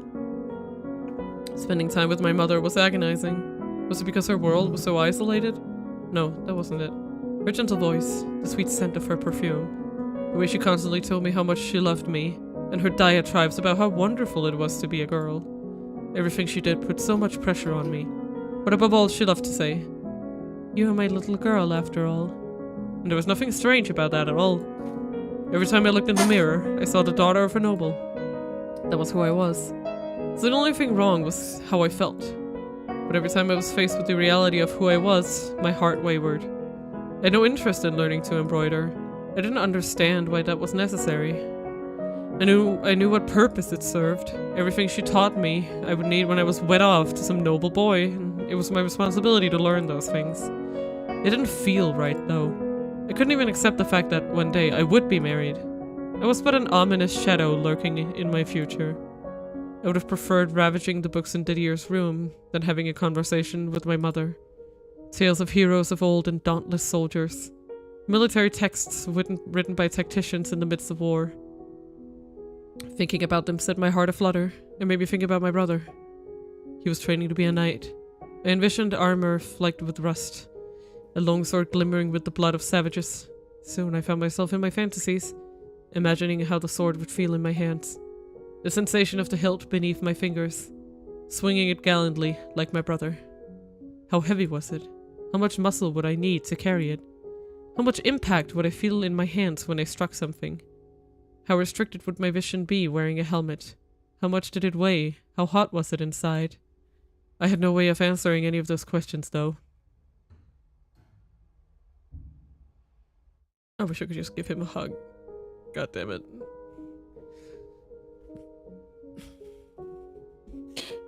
Kill me now. I have some cloth, if you'd like to wipe yourself off. Oh yeah, thanks. I'm so dead. You were at it for a long time. Have you ever known D to half-ass something when he gets started? Which I guess is what makes him a knight material, but... Half-ass things, no need to whole ass. Are you opposed to him becoming a knight? Well, you know, I kinda assumed he'd inherit the estate and handle taking care of everything. So it's like, why he gotta go and be some priest whipping boy? Don't tell him I said that, though. He wants to fight for the greater good. I don't know, despite the name, he wouldn't be doing much fighting himself. Anywho, someone as passionate as him might be able to make changes for the better. Changes? He knows what conditions the order is in. That's why he's joining. Figure he wants to whip him in good shape, melt him down and for the whole thing.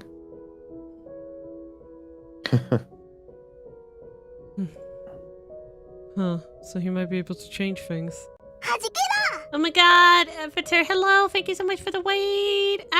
Welcome waiters. Hello, my name's Mina. I'm a ENVtuber. I do all kinds of streams. We mostly stream RPGs, visual novels, adventure games, that kind of stuff. JRPGs especially. Could you do the shoutouts and stuff, Argo? Will. Thank you! How are you doing? What were you streaming? You were streaming Final Fantasy XIV Online. What the fuck?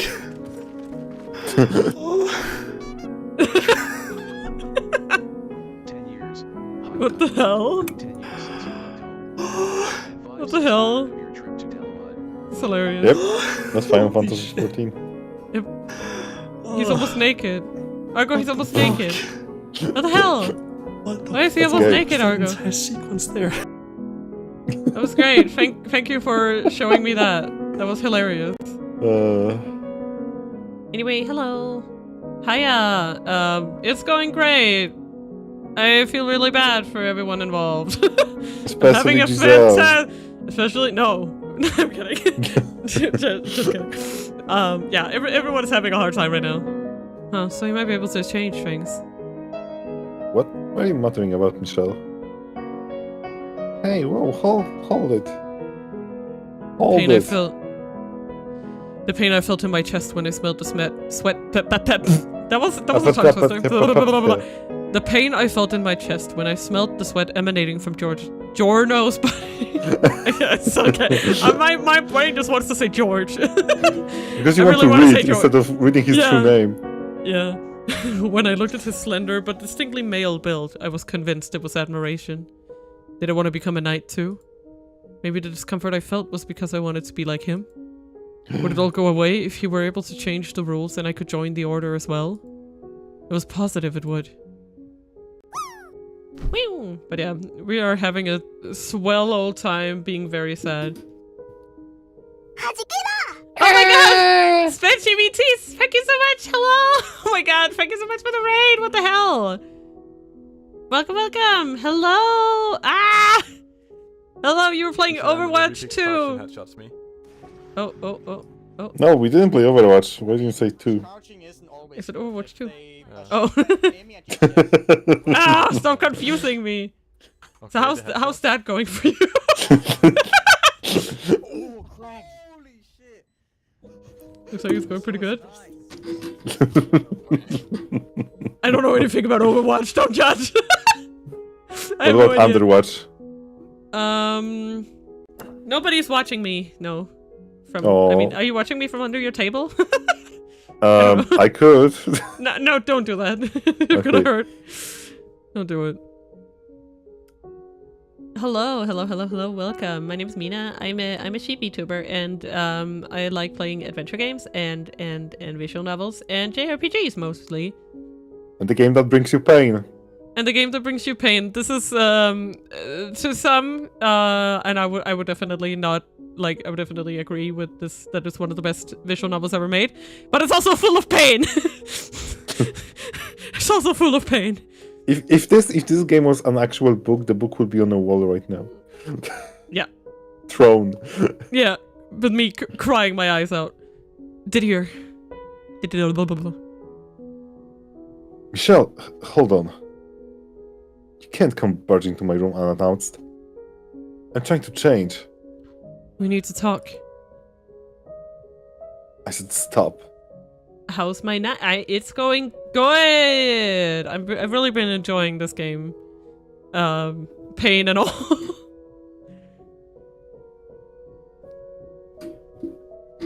You're a girl. You can't just walk in on a man he's changing. I see no reason for you to be so self-conscious. Listen to me, Michelle. George, tell me you're planning to overhaul the order.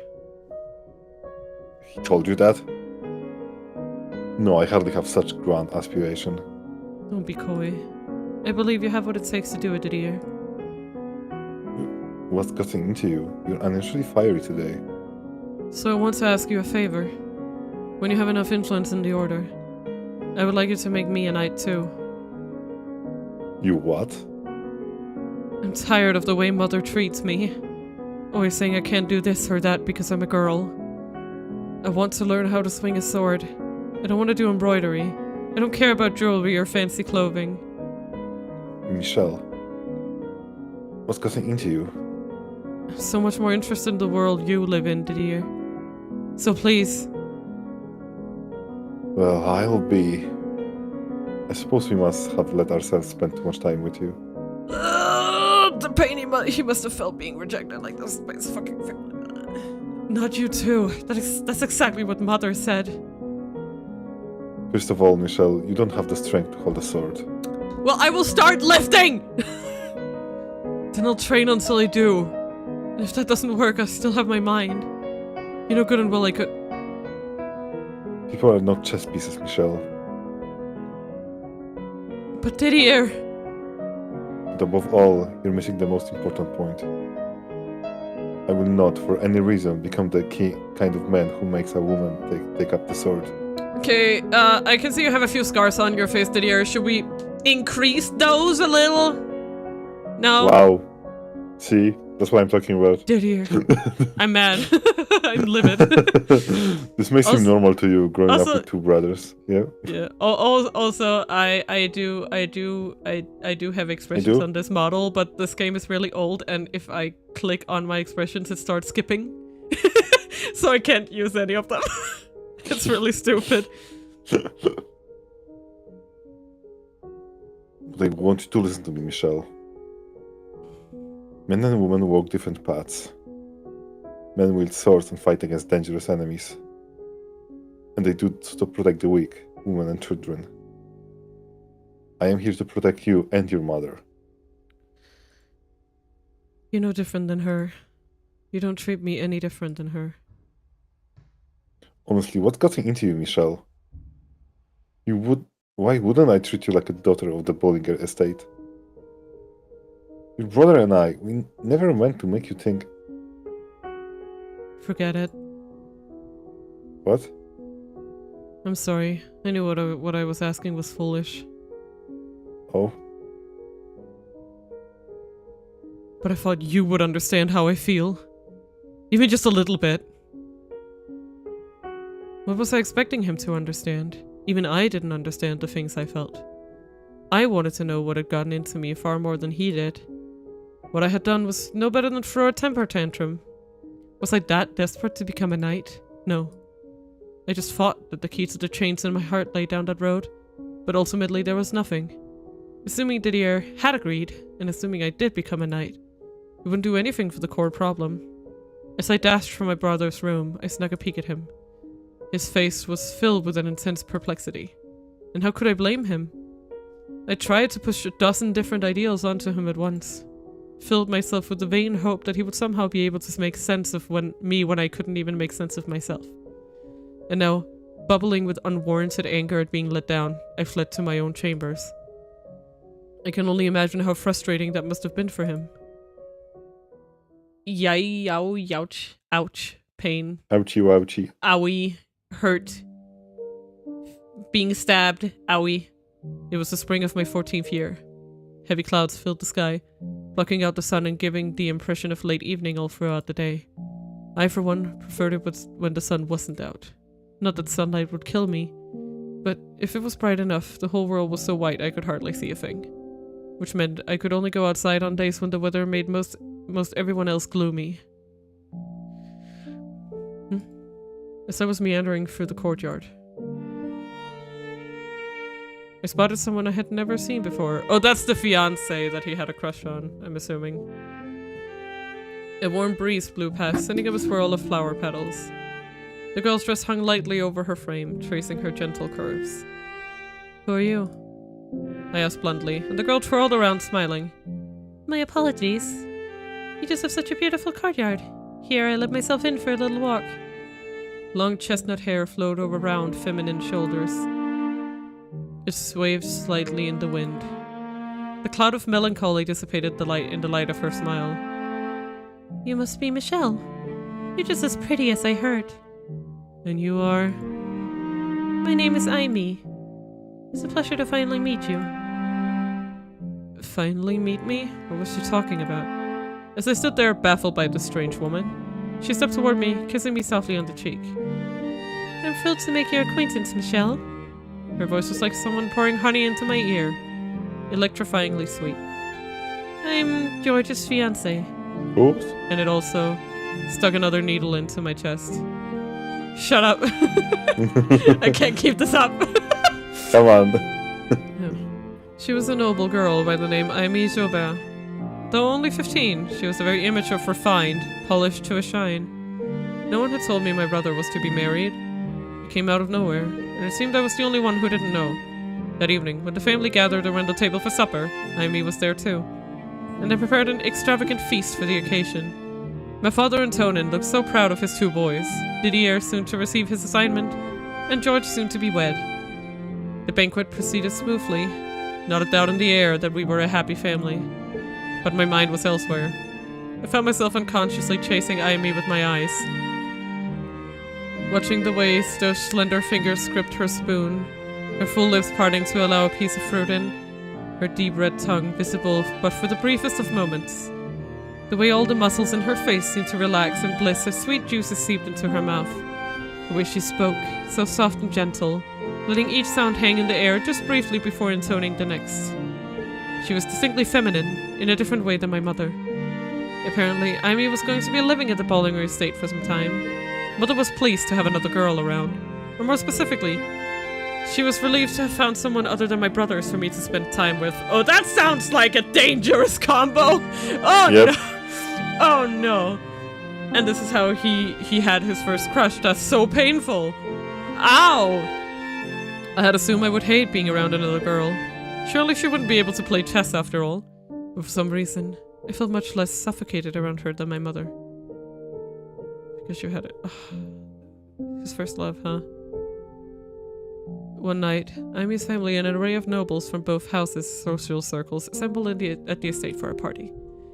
A din the likes of which I had never heard in my life filled the great hall. Everywhere I looked, there were people, people, people. Servants scrambled every which way. Silverware clanged against dishes in an almost constant hum. Voices from all directions.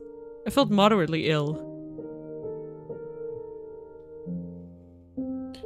Hey, Dee, I feel like we're critically short on waiters. These don't look good for us.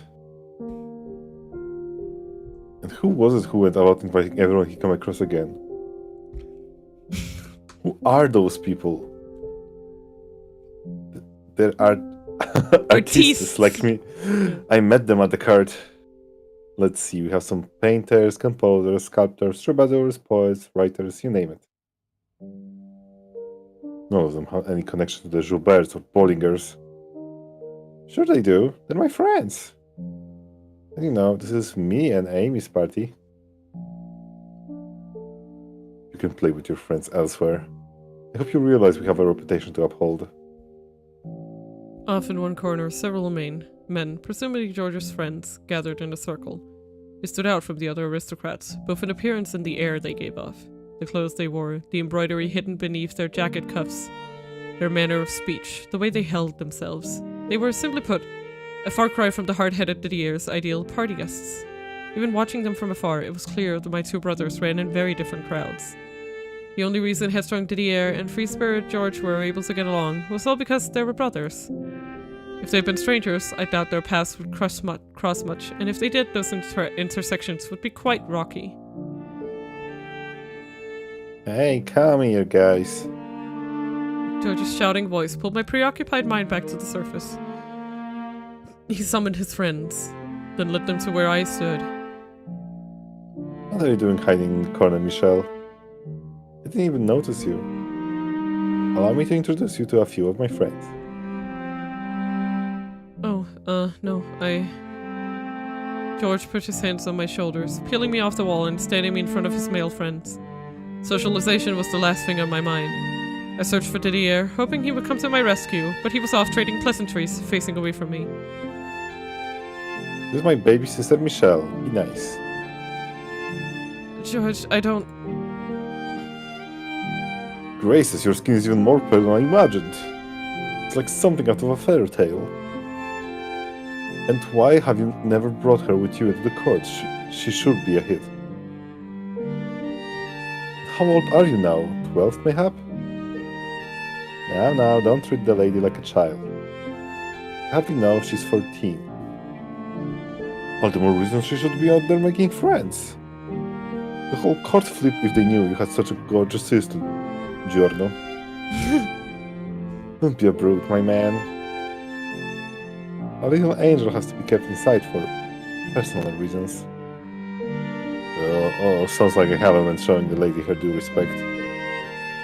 I've yet to even properly introduce myself. How rude indeed. You had a good idea. Your laugh's grated on my nerve. What? I hate this life. I want it to end. And so did the way George spoke as though I was his property. They looked like they were appraising me, which made me sick to my stomach. I'd been paying enough attention to notice the man who had asked if I was 12, and the rest of them too, examining me from head to toe in search of curves. I was indeed underdeveloped for 14. What did that matter? I didn't want a body shaped like Aime's or my mother's. Now then, lady, a proper greeting. The man got down on one knee before me. For a split second, I didn't comprehend what he was doing. Go on, Michelle. He's waiting. He whispered into my ear.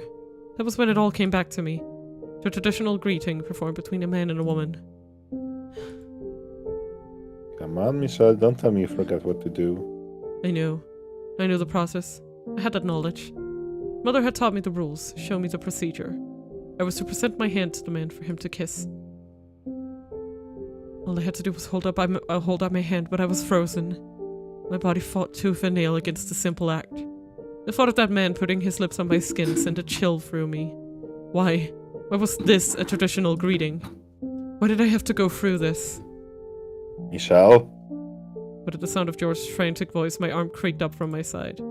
Then I remembered that despite being his friends, there was still nobility. As wanton as his social interactions may have been, he still had a reputation to maintain. And I understood that. I also understood that, as their sister, it was my responsibility not to do anything that might tarnish either of my brothers' names. Also, by tradition, the man wasn't supposed to actually kiss the woman's hand. The proper way to do it required he simply mimic the act rather than make real contact. That much I could handle. The man kneeling before me gave an uncomfortable chuckle at my reluctance, shrugged and I can't say that word right now. Reverently took my hand in his. Jesus, what a word. I suck at reading.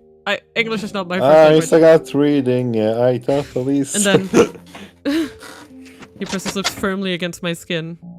There was a vaguely warm sensation on the back of my hand for the briefest moment. What are you? Reflexively, I smacked the man's hand away. George's eyes went wide in horror, and the man gave another playful shrug. I was merely offering a greeting, milady.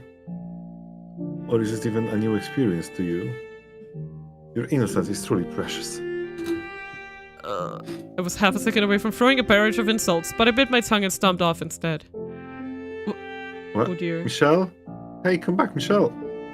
I spent all that time convincing myself I couldn't humiliate my brothers, but now I wouldn't hear a word of it. I had drawn a fair bit of attention, and other people tried to stop me too, but I brushed them all off, marching my way out of the Great Hall. He was sent away when he was like 17, right? So that's not a long time from now! It feels so dirty. call that a greeting? No, there was no greeting, that was... I'll be taking that, I say, practically swiping a glass of water off a passing waiter's tray. With that I washed my hand by the window facing the courtyard. But no matter how much water I poured over it, I couldn't erase the sickening sensation of his mouth on my hand. So I rubbed it with my sleeve until my skin was bright red. I wanted to feel something else, anything else, even pain. Think before you act, George. What were you doing inviting people like that into our home? I was angry, and I had every right to be. He had not performed the proper greeting. Even in jest, he had no business actually putting his lips on my hand. It was not acceptable behavior for an aristocrat. He was a guest. He should have been ashamed. Was I angry that he had been disrespectful? No, that wasn't the reason. It was... That wasn't very nice of you, running off like that. The sound of his voice, I couldn't turn back. I felt a sickening warmth almost directly against my back. The man from the gate hall grabbed me by the wrist, spun me around, and pressed me against the wall. The bitter scent of wine wafted from above. What the hell are you doing? I tried a second time to get away from him, and that was when reality sunk in. I couldn't do it. All the strength I could muster wasn't enough to make the man's hand budge. My arms were locked in place. I didn't think he was especially strong either. He was hardly built like Didier. And still I couldn't move an inch. Got a tongue like a boy, milady. I know some people fond of these days. Can't say I might myself. Let go! Had I always been this feeble? Were my arms truly so worthless I couldn't even escape this brute's grip? Why did I have to get stuck with this body? Now, just so we're clear, I'm not going to hurt you. I'm not a monster, I promise you that. Then why are you holding me against the wall? I want a chance to try and woo you. I apologize if I made you uncomfortable back there, but the second I laid eyes on you, I knew you were a keeper. I'm gonna strangle him. Then let go of me! But if I do that, you'll run away. And it's my personal rule to never let go of anything I like. Your brother says you can't go outside, so if I set you loose now, I might never get a chance to catch you again. I wanted to vomit. Apparently taking my silence for approval, the man perked up and kept going. If you're not accustomed to being around men, then why not use this as an opportunity to get familiar? Not a half bad idea if I do so myself. And I think we'd go along quite well. Besides, I'm a minstrel. Spend some time with me and I'll write you all the songs you could possibly want. Get away from me. You really do have the most striking eyes. Makes me want to keep them all for myself. With music like that, I could write the most incredible songs you've ever heard. So get back, you creep! Huh, that's odd. That one's never failed me. The man brought his face in just inches from mine and peered into my eyes. I could feel his hot, wine-stench breath against my cheeks. It gave me the chills. I couldn't understand why this was happening to me. Panic and confusion had my heart racing. Go and try your luck with someone else. I'm not interested. You'll be soon enough, darling. You simply never know a man's touch. I'm literally gripping my microphone right now out of anxiety. I hate this. He drew closer. He was already practically on top of me, but still he closed in. Closer and closer. The world faded out. I couldn't see anything. I could feel his rising body heat so near it made me nauseous. My eyes flung open, but there was nothing there. I only felt. I could only feel. I couldn't move. My body wouldn't budge. In my mind, I kicked the man away, pulled my fist back and slammed it into his jaw, again and again and again, until his face was unrecognizable. Again and again and again and again, I beat him, but in reality, would have none of that. Michelle! Hey, what do you think you're doing? 3 seconds? 10 seconds? Longer? I had no idea how much time I had lost, but the next thing I knew, George had the man by the collar. I fell back against the wall, staring absent-mindedly as the two struggled. They traded blows and they traded insults. Before long, they had drawn a crowd. While they went at it, I distractedly drifted away. And I only had one place to go. I didn't even bother to light a candle. I just stared into the darkness. My heartbeat was maddeningly loud in my otherwise silent chambers. What had happened? What had he done to me? Why? Why couldn't I do anything? The last thing I wanted to do was cry. Tears would only serve to worsen my humiliation.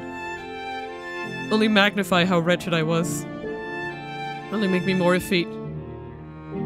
I bit down on my lip, hard. I had no need for that trash on my body. I dug my nails into my arms.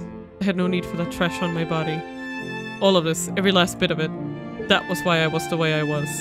I didn't know how to put it into words. I didn't know how to express this boundless frustration within me. But after enough wordless groaning, a single word slipped from my lips, and it felt incredibly right. God damn it! I knew good and well a girl could not be using such words. Even Didier and George would have gotten an earful from mother or father if they were caught saying that. Regardless, God damn it! Was the most fitting word I could come up with to represent even the smallest bit of my anger and loathing. I knew it was all I was doing was shifting the blame. That all it would accomplish was making me look pitiful. But I would take that over crying like a girl any day. I let loose a sigh that was halfway to being a scream, then started clawing wildly at my hair. I wanted to yank out every last damn strand of it. I didn't want it. I didn't want any of it. Any of this body. But in that case, what did I want from my body? Michelle? May I come in, Michelle? It was George's voice, slightly muffled through the door. The man who had invited those people into this house. I'd be lying if I said I didn't hold that against him. Michelle. But at the same time, he'd also come to my rescue. Besides, I hated myself the most. I despised myself for being so helpless. I'm sorry, Michelle. I didn't mean to hurt you. It's not locked. After a few moments of silence, George stepped into my room.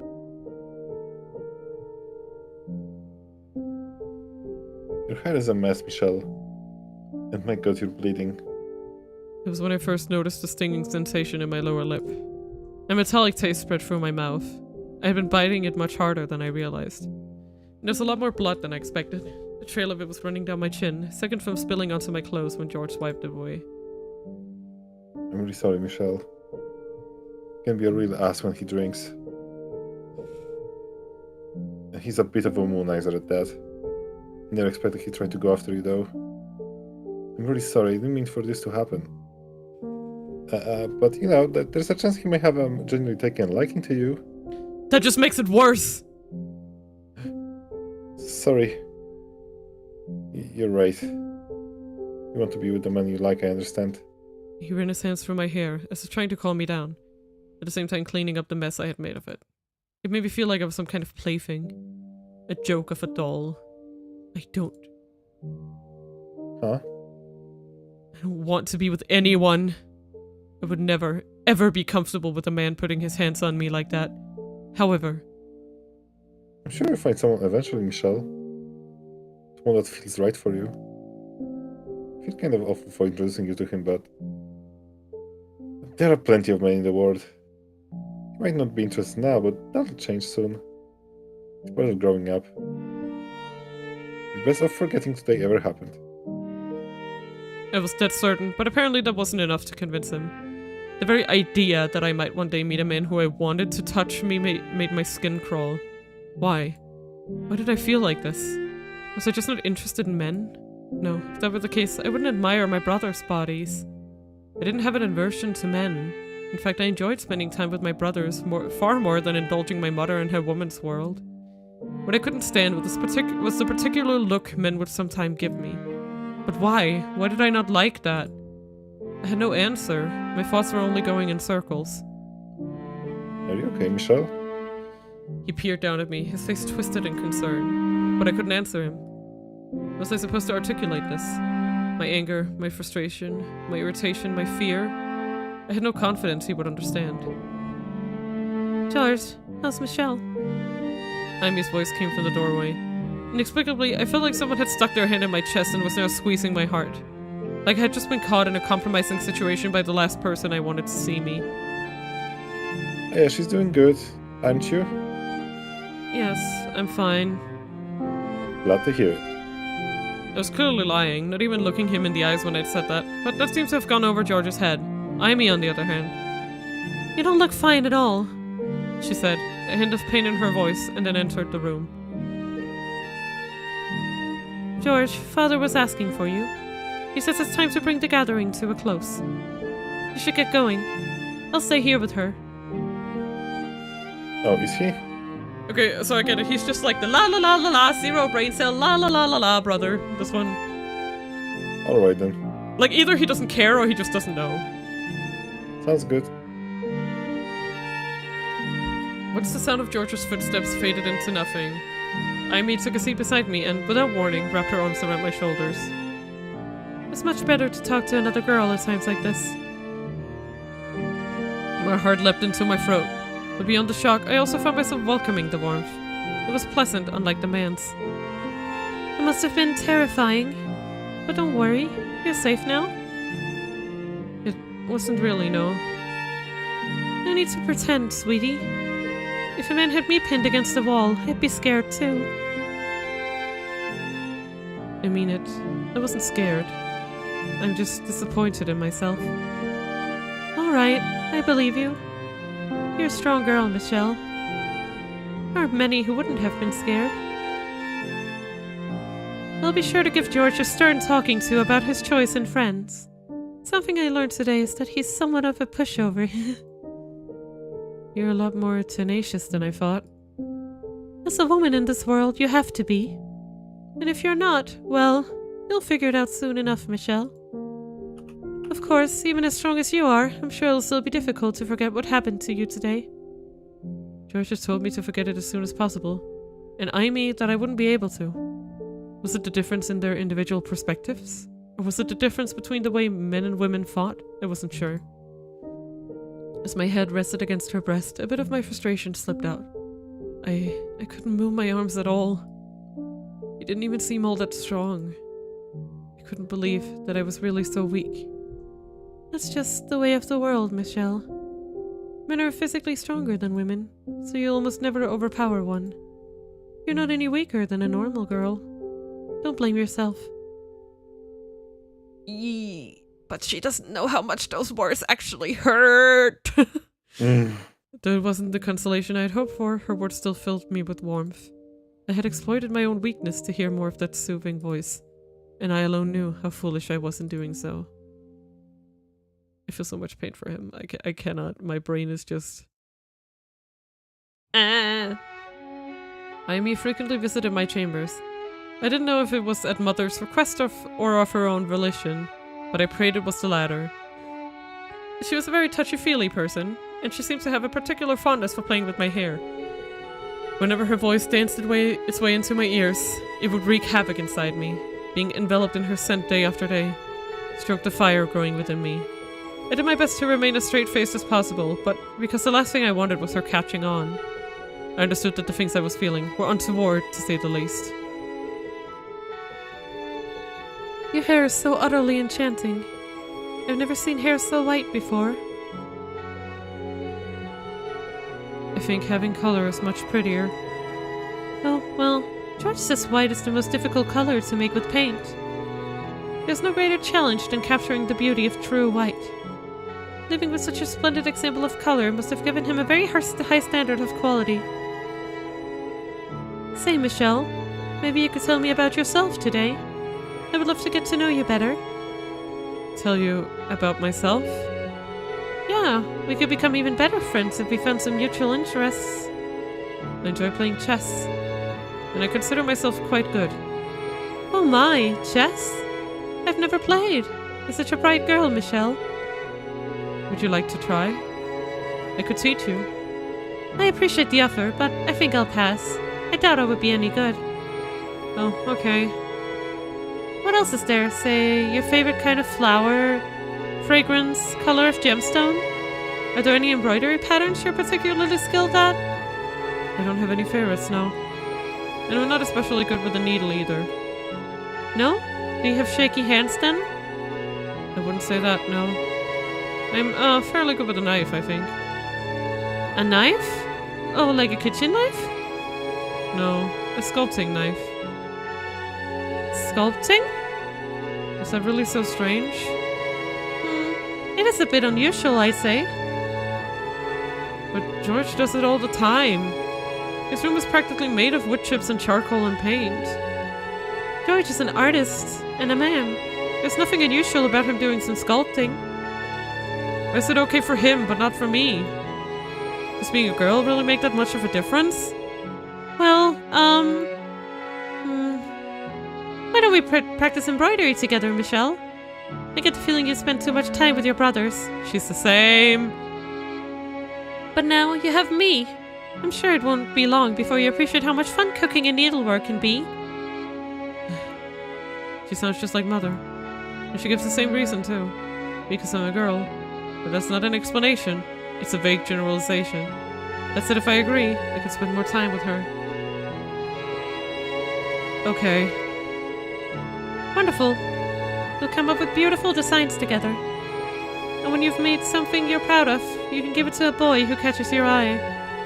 Or if you prefer, you could give it to your father or brother. I would like George to have what I make, though. Oh, I've been wondering. Did you and George meet at the royal court? Oh, heavens, no!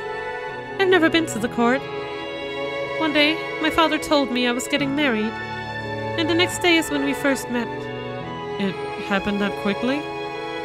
What? Are you worried about me, Michelle? Don't worry. I'm not displeased with the arrangement. In fact, I'm quite happy with it. Aristocratic marriages are almost always sudden. And as a woman, you get used to being a piece in their games. But George, he's different. He's a gentleman. A gentleman? Him? You sound surprised. I believe hedonist suits him better. Definitely. Oh, I quite disagree. I have complete faith he'll do good by me. I couldn't fathom where she found such confidence in him. Especially a man she had only just met. How could she trust him at all? She was nothing but a pawn, and she knew it. So maybe she was simply putting on an act. I had trouble believing her smile was anything but genuine, though. One day, you'll meet the right man for you, Michelle. And he won't be a drunk like the guy from earlier. He'll be a kind, hardworking, respectable man. I would rather not find anyone. I suppose this is all still too soon for you, huh? Say, how old are you, Michelle? 14. Oh, wow. I assumed you were a lot younger. Do I really look that young? No hard feelings. You're just like a tiny little doll. So small and slender. And look, not one bit of meat up here at all. Hey! She playfully grabbed me from behind and started prodding at my chest. As her delicate fingers slid across my skin, I found myself gripped by very indecent urges. Every heavy thump of my heart felt sinful. She couldn't know. I couldn't let her. Everything I'd been fighting to keep down came hurtling to the surface. You're so cold, you know that? She was touching me like it was nothing, caressing my hair. Was she just intimate with George? Or was it because I was a younger girl? She was so keen on putting her hands all over me. Before I understood what I was feeling, my body acted. It was pure, unfiltered impulse. In my attempt to escape from her grip, I twisted around only to find my face inches from Amy's. Slowly gravitating closer, I pressed my lips against the corner of her mouth. Oh no. Amy sat there, flabbergasted. I was equally aghast. I am sorry. So I frankly put some distance between us. I'm sure my face was red as an apple, though I didn't know it at the time. Well, that was certainly unexpected. I'm sorry. Did I make you uncomfortable touching you so much? Amy was smiling, though it looked forced. No, not at all. Then I must have startled you.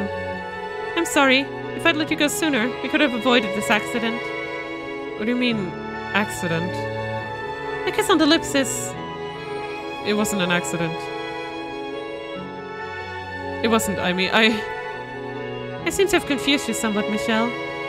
What? I know it can be very touchy-feely with you. And you took that to mean you should do the same. No. You can't do that again, alright? If you want to kiss your friends, you do it on the cheeks. Save the lips for the man you love. I should get going then. George starts getting cranky if I don't give him enough attention. Hold on, Amy. So long, Michelle. Så long, gay father. Sorry. I'm just in pain. She wouldn't hear me out. Once Amy had fled my chambers, that was when I finally comprehended my own emotions. That she had stolen my heart. But Amy was George's fiancée. No, that wasn't the problem. My body was not meant for her love.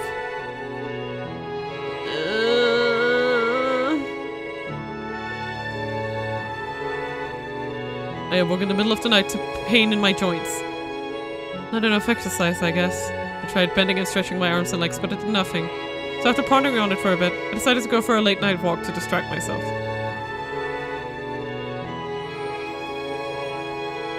Respect yourself. As I approached the corridor adjacent to the courtyard, I heard a woman's voice. Oh no. Oh no. I'm still concerned about staying here. Amy's voice. Doing my best to remain perfectly quiet, I pressed myself up against the wall by the window and listened in on their conversation. I knew it wasn't proper to eavesdrop, but the sound of her voice had me frozen in place. It's Michelle. I'm afraid I've confused her. A tiny jolt ran down my spine, my muscles all tensing up at once. The sound of my name rising to her lips, but not the way I would have liked. She kissed me. Well, almost, but how could I have guessed if she thought of me that way? Mother told me she didn't have any female friends, and asked me to be one for her, which is why. So she had only been coming to see me because Mother had asked her to. I've been afraid of that. Afraid that she wasn't there to be with me. That she had no fondness for me. That my yearning for her was one-sided. She kinda scares me, the way she looks at me. Always watching every little move I make. I'm sensitive to that sort of thing. I can tell what's going through Michelle's mind. I managed to deflect it this time, but I should have never gotten friendly with her. She had seen through me from day one. Understood what I was feeling before even I had. It's disgusting. Homosexuality. Homosexuality? Did I hear her right? Something inside me crumbled. And with it came an intense sense of wrongness. There it was again. That overpowering discomfort. That fear coursing through my veins. That repulsion. It's really like, he really didn't know, like, instinctively, but he had no words with which to express it. Like, the idea that he might not be a girl just doesn't hit him at all. That irritation. That apprehension. What on earth was I? Did I view Amy as a member of the same sex? Were the things I felt homosexual? I heard Amy sigh from beyond the window. Then the man beside her, who she was confiding all this in, replied. She's still just a child. That voice. And one who underdeveloped social skills besides. Understand that she's going to do and say some inappropriate things. It's uncommon for a child to mistake admiration for love. And I didn't know this until recently, but when she gets something into her head, she has a tendency to run with it without thinking. Was not the man I had assumed it was. It's Didier, yeah. The other day, she asked me to let her be a knight. I can't imagine how she thought that would end any other way. Why? It's not very often there are women older than the mother at the estate. I imagine she simply got nervous being around you and sometimes got mixed up in her head. Was Didier out there with her?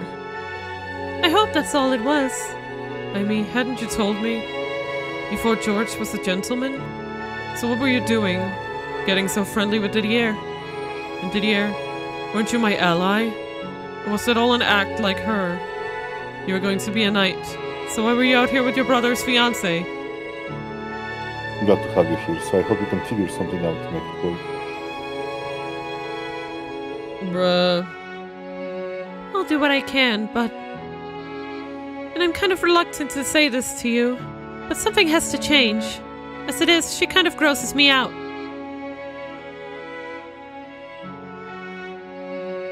She grosses me out.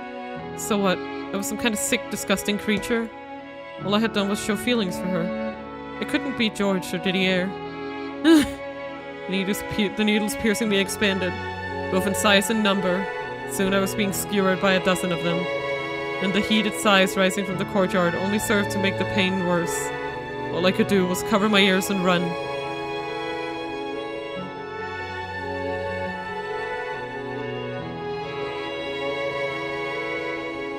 Why? What were you doing out there, Didier? How am I gross, I mean? It's not real. It's all a bunch of lies.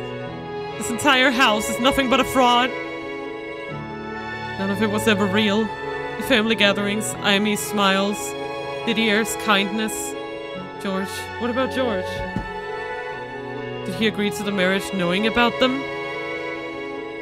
What the hell are they thinking? You want to know who's really disgusting? God damn it! I will not cry.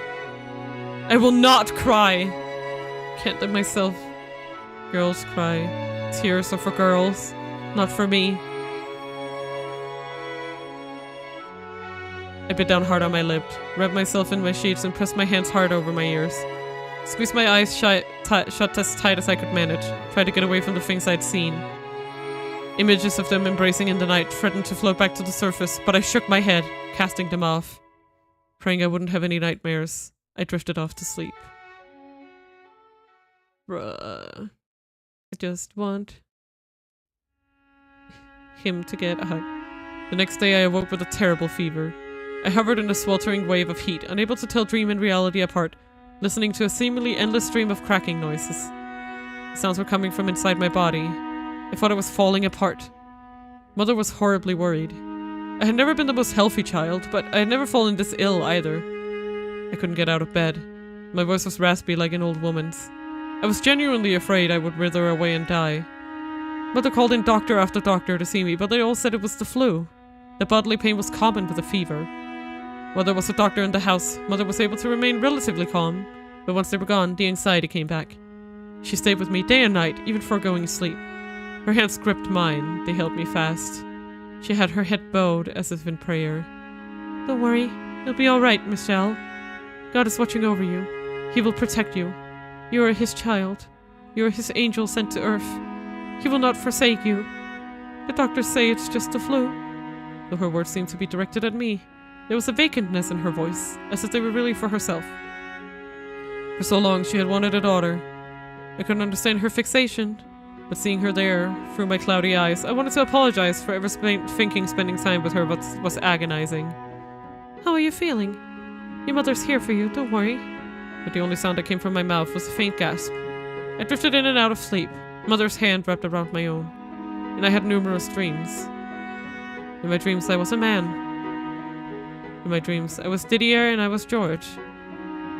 In my dreams I fell in love with Amy. And in my dreams I loved her. You're disgusting. But with one word, the dreams twisted into nightmares. My body was torn into fleshy chunks, and I sunk into the darkness. Great. This is so great. I'm having a great time. Ugh.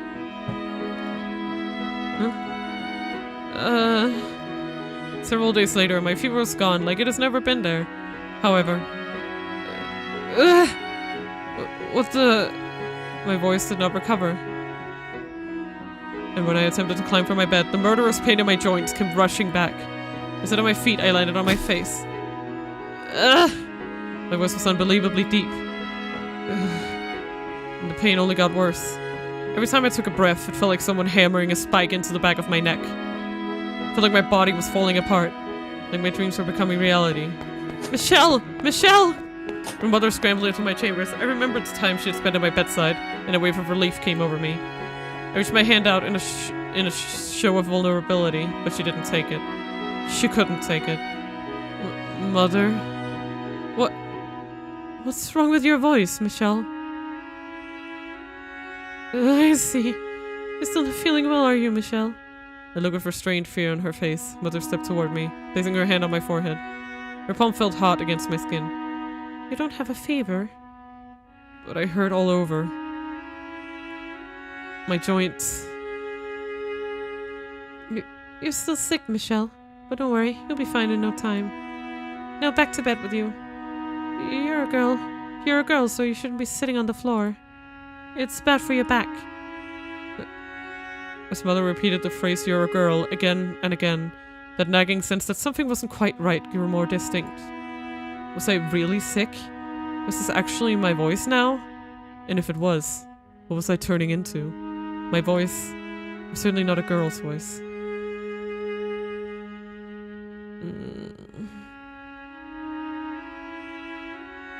My voice never went back to normal, though.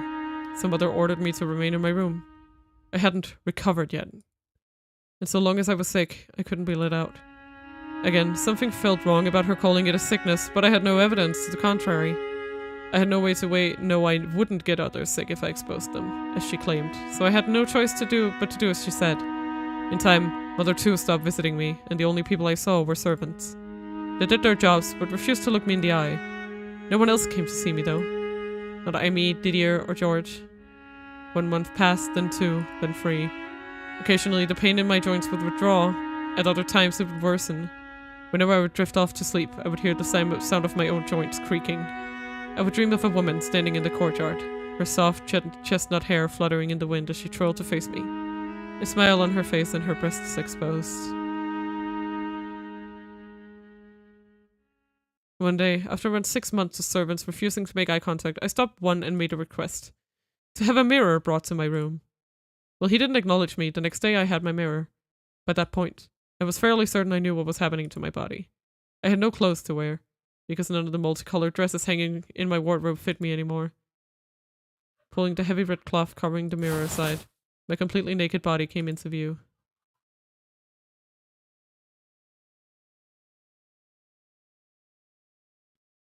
Something resembling a mix of a chuckle and a sigh of pity spilled from my lips. This is me. 6 months. After only 6 months' time, I could hardly recognize myself. Extending my hand for the mirror, I traced the outline of my bony reflection. My shoulders lacked mother's curves, and my skin Iamese sheen. I was pale and haggard. But structurally, I looked like my brothers. Obviously, being younger than them and not as active, my muscles lacked any kind of strength. But I wouldn't have batted an eye if I saw myself holding a sword. I was a full head taller than I had been 6 months earlier, and I felt an odd certainty that I wasn't done growing either. Staring at myself in the mirror, I traced my name across the surface. Michelle. Don't need the last two. Ah. That's when he picked his name. Michelle.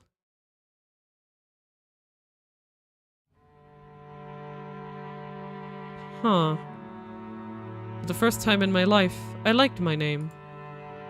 I still didn't think an angel's name suited me one bit. But it was staggering how different I felt now, even if it sounded exactly the same. Those last 2 letters changed the meaning entirely, turning it from a girl's name to a boy's name. Now this makes sense. Everything was falling into place. My admiration for Didier, the envy I had for my brother's bodies, the feelings I had for Amy, the indecent dreams I'd been having. I was always male. But wait. So they raised him as a girl, right? Yes. And he just never knew. Yep. Yeah, okay. And basically this fever was basically like, to anyone who hasn't experienced this, I was actually also like, because I also had you can have quite extreme growth spurts in your teens. I had one as well. I went from like I went to basically becoming one of the tallest people in my class very early, and while it wasn't as extreme as this, it still hurt, like joint pain all day. And I just think that he probably had like a bit of an intense case. Like also, I think maybe being an albino, there could be something with his genes that caused it, or maybe he was sickly or something like that. Like there could be many reasons that it would be so intense. Like I definitely think that it's not like, but yeah, holy shit. Oh like, god. My back was extremely fucked when I had a growth spurt. Like yeah, exactly. Exactly. So I can't see this being unrealistic, that you would just come down with the flu for like 6 months and then suddenly be a foot taller. Especially if he grew a foot. That's a lot. Yep, it is. That's 30 asshole centimeters. That's a lot. I cackled like a fool for the first time in my life. I laughed so hard at the sight of myself, my stomach hurt. The freaking your body was like, okay guys, we need to do let's do it. Cause I'm assuming that like Antonin was just like, fine, I'll let her have her girl, quote unquote, and just went along with it. Yeah. It was the first glimmer of light I had seen in this locked room for far too long. Like basically, I feel like this is the Oscar thing in reverse. Hi, Kirito. Hello, Kirito, welcome. It was the first glimmer of light I'd seen in this locked room for far too long. This was what I was supposed to look like. My life up until 6 months ago, constricted and uncomfortable. My life as a girl was all a lie. No one could possibly look at me and call me an angel. We are doing good. In pain, though. I feel bad for him. I was always a boy, but I've been told I was a girl, forced to act like one. Of course that wouldn't feel right. They needed to know. I couldn't be the only one who understood. Everyone in this house needed to. Fueled by this one desire, I wrapped the sheet over my shoulders and threw open my door. It seemed ridiculous how long I had followed Mother's instructions and remained cooped up in my room. I know I felt fantastic. If there truly was a God in heaven, then this change within me, was his answer to my prayers. A manservant carrying a tray of food did a double take as I passed him. The farther I proceeded through the corridors, the more eyes I felt on me. The midday sun shone obnoxiously bright through the windows, but now with its piercing radiation illuminating my proper self, I felt an odd affection for the light. Oh, man. I could hear as the family gathered in the great hall, everyone but me. Didier's voice complained about the simple meals that the church provided, but his pride came through in his laughter. George's voice playfully bragged about life at the royal court. Father's voice informed everyone his investments had borne fruit, and with the money he had purchased several new estates. Mother's voice was distinctly less bright than the rest of the family. She gave vague, empty indications she was listening, though mostly stayed out of the conversation. Aimee's voice sang her praises for George, her beloved husband. Never mind the fact she was sleeping with Didier. It was all a facade, a mere shadow of a family. It's a shame Michelle couldn't be here. Then we would have everyone. I was there. I was right there. I hadn't gone anywhere. You just locked me in my room. I hope she recovers soon. I was never sick at all. The child you called Michelle was actually your son. That was all there was to it. Huh? What? Everyone's gaze is concentrated on me. I gave them all a quick glance, and then with my deepened voice I said, I am cured. I was cured 6 months ago. Who are you? You don't recognize your own son? Fuck you! Surely you haven't forgotten my face, have you, Father? Nani? Mish. Do you think that she was hiding the truth even from the dad? Wait. Do you think not even No. Antonin knew? I think he knew. Maybe, but still. He just didn't recognize him, okay? Like, Michelle? Michelle? This boy is Michelle? A wave of shadow spread through the hall. See, no, but his reaction here tells me that he might not have known. Like, you have to understand that, especially in this culture, like, he would not have been present for the birth. Oh my god. It's okay. Lydia would have basically all control over the baby. Like, I think there was a real chance he might not have actually known. Yeah, it's okay. Mother went pale. Father objected. Didier stared. George gaped. Aimee watched cautiously, fear in her eyes. What a farce. They were the ones who had wrongly decided I was a girl. Well, what's going on? Someone tell me, what is the meaning of this? You were dressing your son up like a girl, Mother? I assumed he was a girl. Otherwise I wouldn't have put my hands on him like that. You lied to me! I would have never agreed to it had I known. No, you're wrong. Michelle is my daughter. You called that a girl? All these months I was worried because you said he was sick. But that was all a lie. You couldn't pass him off as a girl anymore, so you locked him up in his room. Is that what this is? And you could have just stayed there. It possessed you to show yourself now. Oh, that's a selfish thing to say. Right? Stop that. Don't look at me. Don't give me that look. You said you can tell what's going through my mind, didn't you? Well, then you should know exactly how I feel about you right now. Don't be so damn full of yourself. I have no interest in a whore like you. So why don't you go cry in Didier's arms? You. What? Huh? What are you talking about? And he's an idiot. Why did you? Why not me? What? He's still not catching on? This idiot. Hey, anyone wants it? Oh, okay. Hey, anyone wants to explain this for me? What had once been a nice family meal was now utter chaos. For the briefest moment, I felt sorry for George, but that whisked away almost immediately. There was a crash from the table and dishes fell, shattering against the floor. Cursed. Chilling darkness oozed from her voice. She's cursed. She was my daughter. I saw it with my own eyes. I gave birth to her, but she was a girl. Michelle was a girl. A malevolent curse has been placed on her. My mother lifted her head. I had difficulty believing that was the same woman who had sat by my bedside as I lay sick, sacrificing sleep to care for me. Her hair was a frazzled mess and deep creases covered her face. Restrain her! Throw her in her room and lock the door! She's a girl! A girl! She was a girl, I swear it! Open your eyes! Do I sound like a girl? Do I look anything like a girl? Mother's cry sent me into a frenzy. I ripped the sheet off my shoulders, throwing it to the floor. I am not a girl! And shouted. Eek! Oh no. Restrain her, please, someone restrain her! Fear reigned in the great hall. But then, several moments of icy silence were broken by a muttering that shocked me as much as anyone else. You're not a boy, or a girl. What on earth are you? You're an abomination! You're not a boy.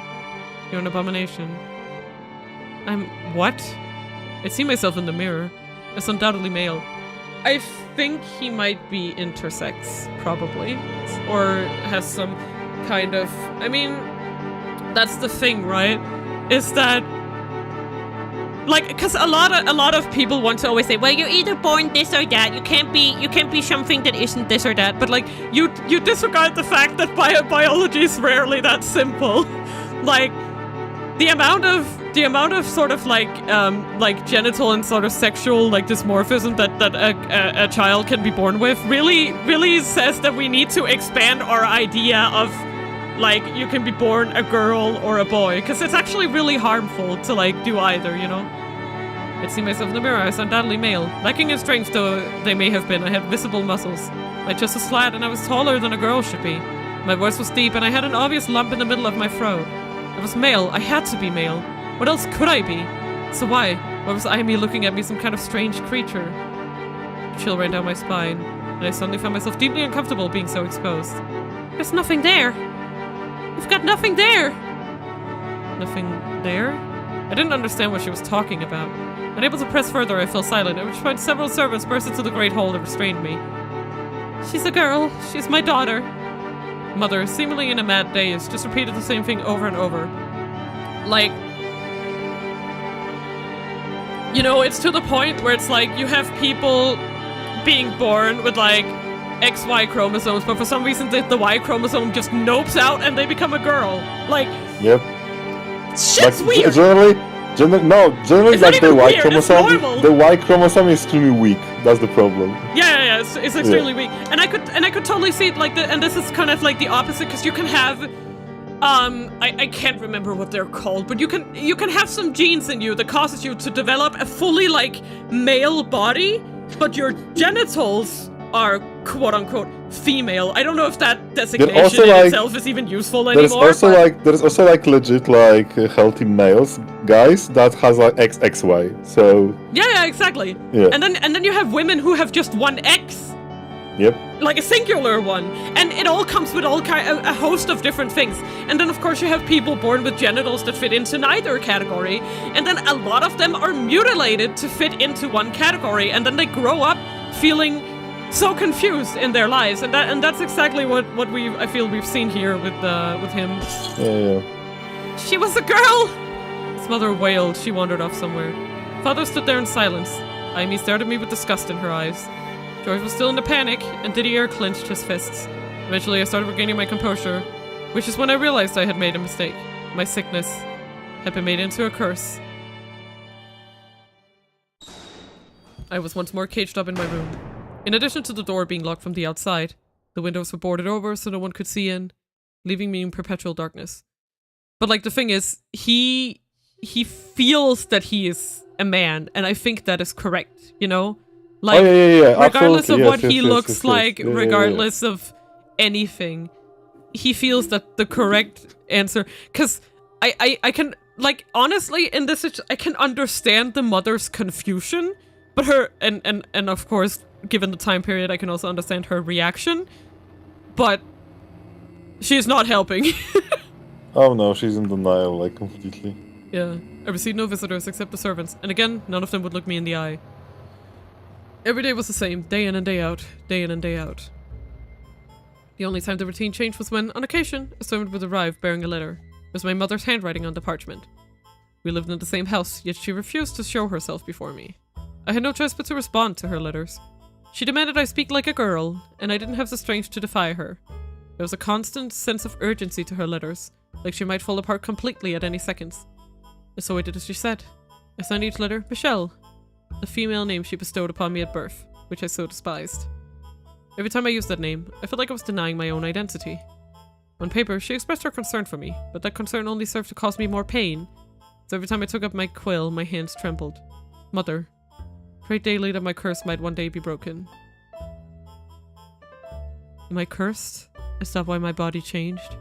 Was it not because I was male? There's nothing there. What did she mean by that?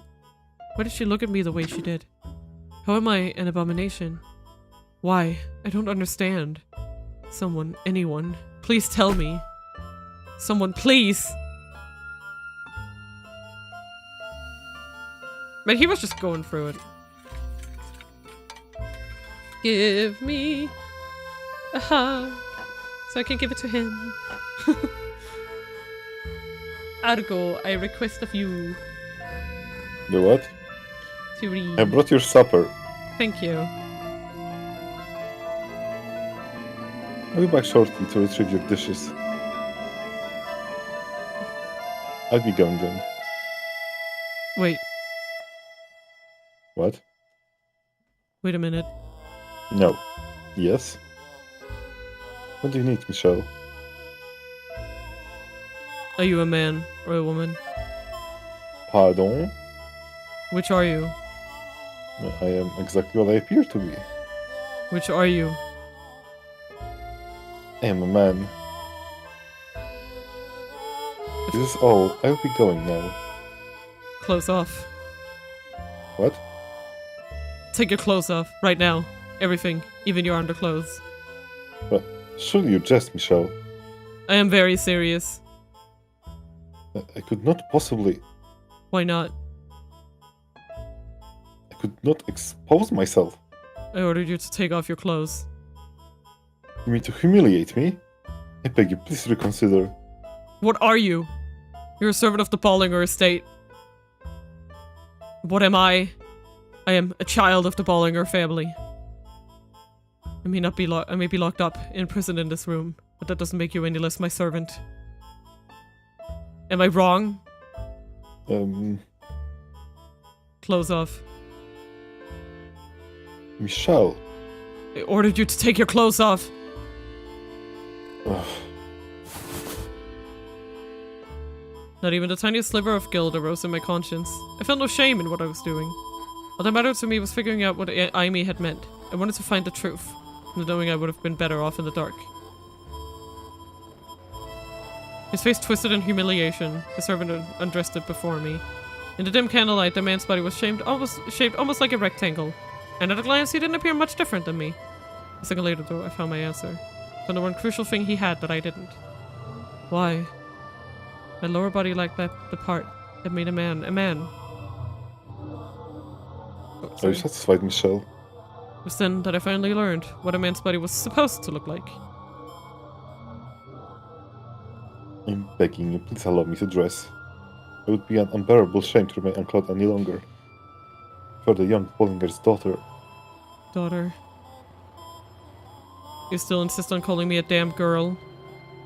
Look at these shoulders, my chest, listen to my voice. How can you possibly think any of that belongs to a girl? But how you appear here does not... There's a distinct look of fear in the manservant's eyes. Not out of respect for a difference in rank, but out of disgust for this incomprehensible thing standing there before him. Those trembling eyes. And the reality dangling there before me blew the lid once more off everything I'd been holding back. Without that, you would be no different than me. What? Everything else is all the same. So why? Why does it make such a difference? That you have one and I don't? Michelle? I am a man. I'm a man just like you. I'm no one's daughter. Hmm. And if you still insist we're not the same, And I'll make you like me. That's Oh? gonna kill him. Without that, you're no different than me. Yeah, you're going to bleed out. Yeah, it's like... It was a mix of dread and panic. Yeah, exactly. Like, shit's connected to an artery. You can't really Oh, fuck with yes. that.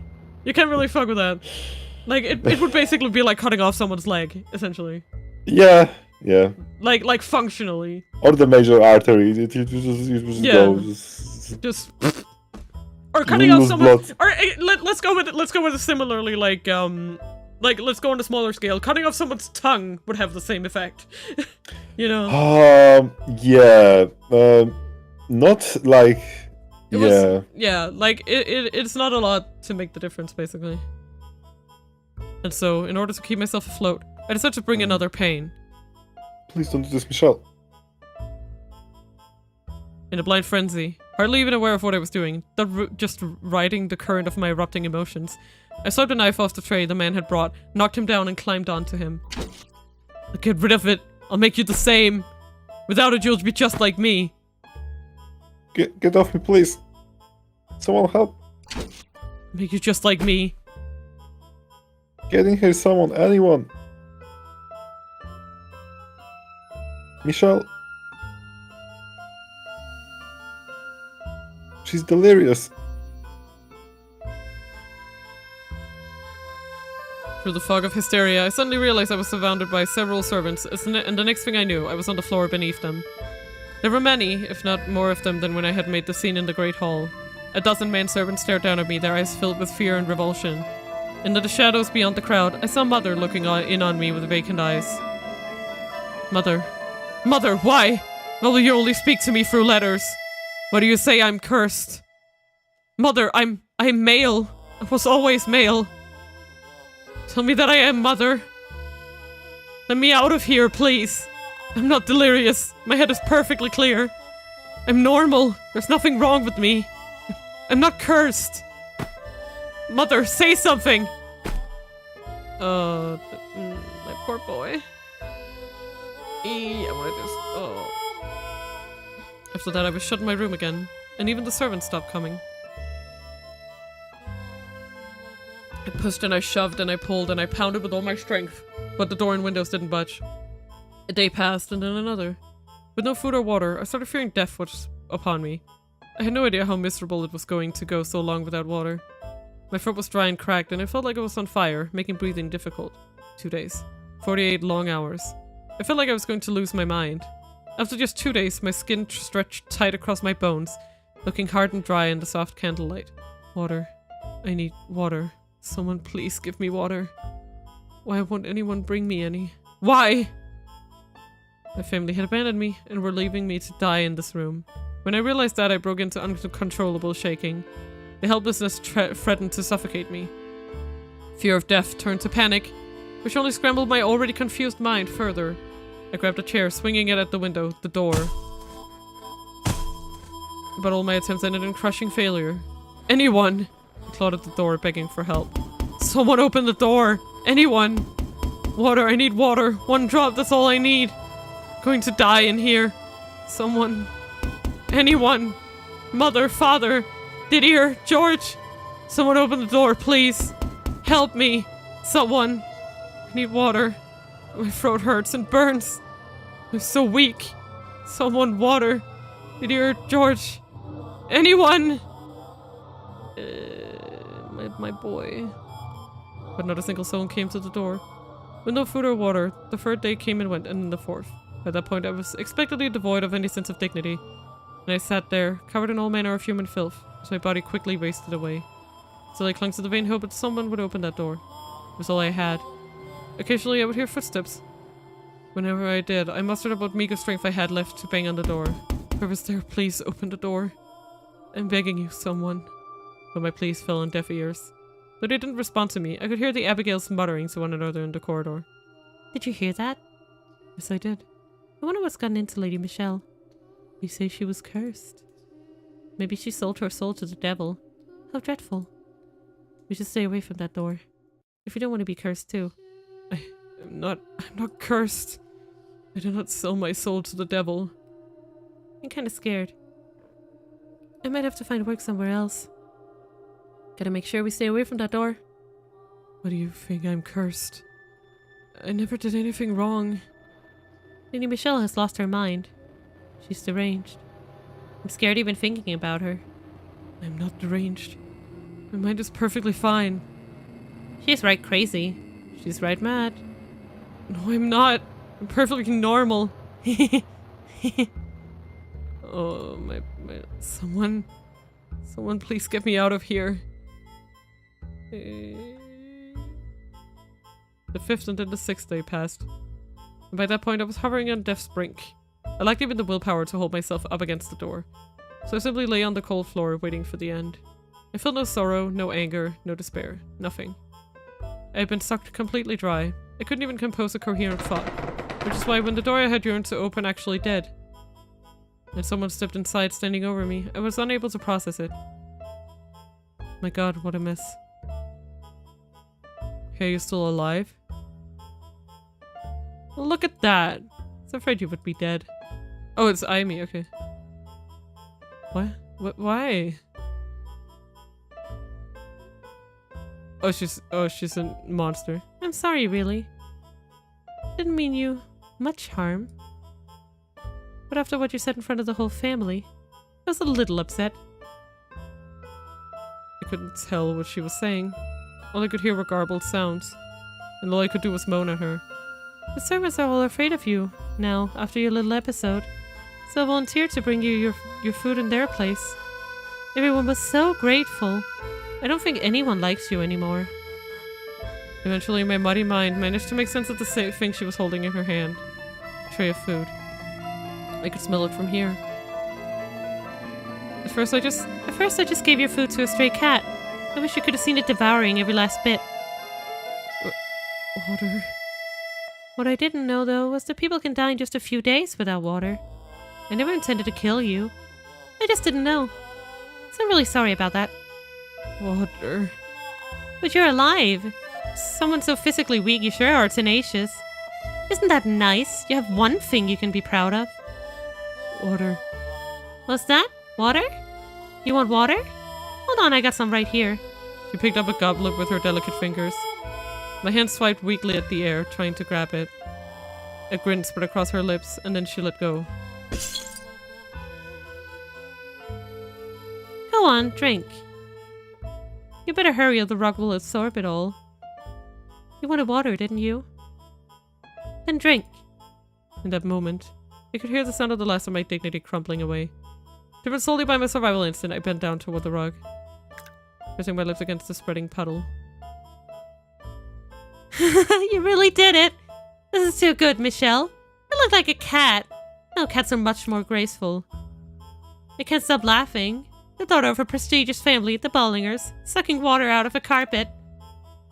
I wish I had a painter here to capture this image on canvas. So you know, except that I made a mistake, Michelle. I promise I'll bring you your food from now on. I'll take very good care of you. This is gonna be fun.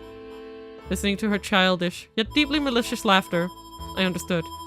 I was her plaything now. My hell was only just beginning. She's a fucking demon. Having gotten food and water, my body recovered somewhat. But I was hardly in peak condition. That would take some time, given how badly malnourished I had been.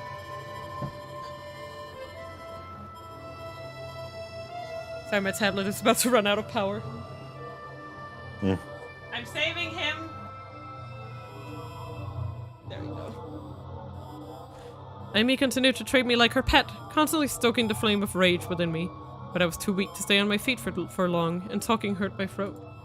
I assumed it was a calculated effort on her part to maintain power over me, to keep me as miserable as possible. She always had a smirk on her face as she gazed down on me.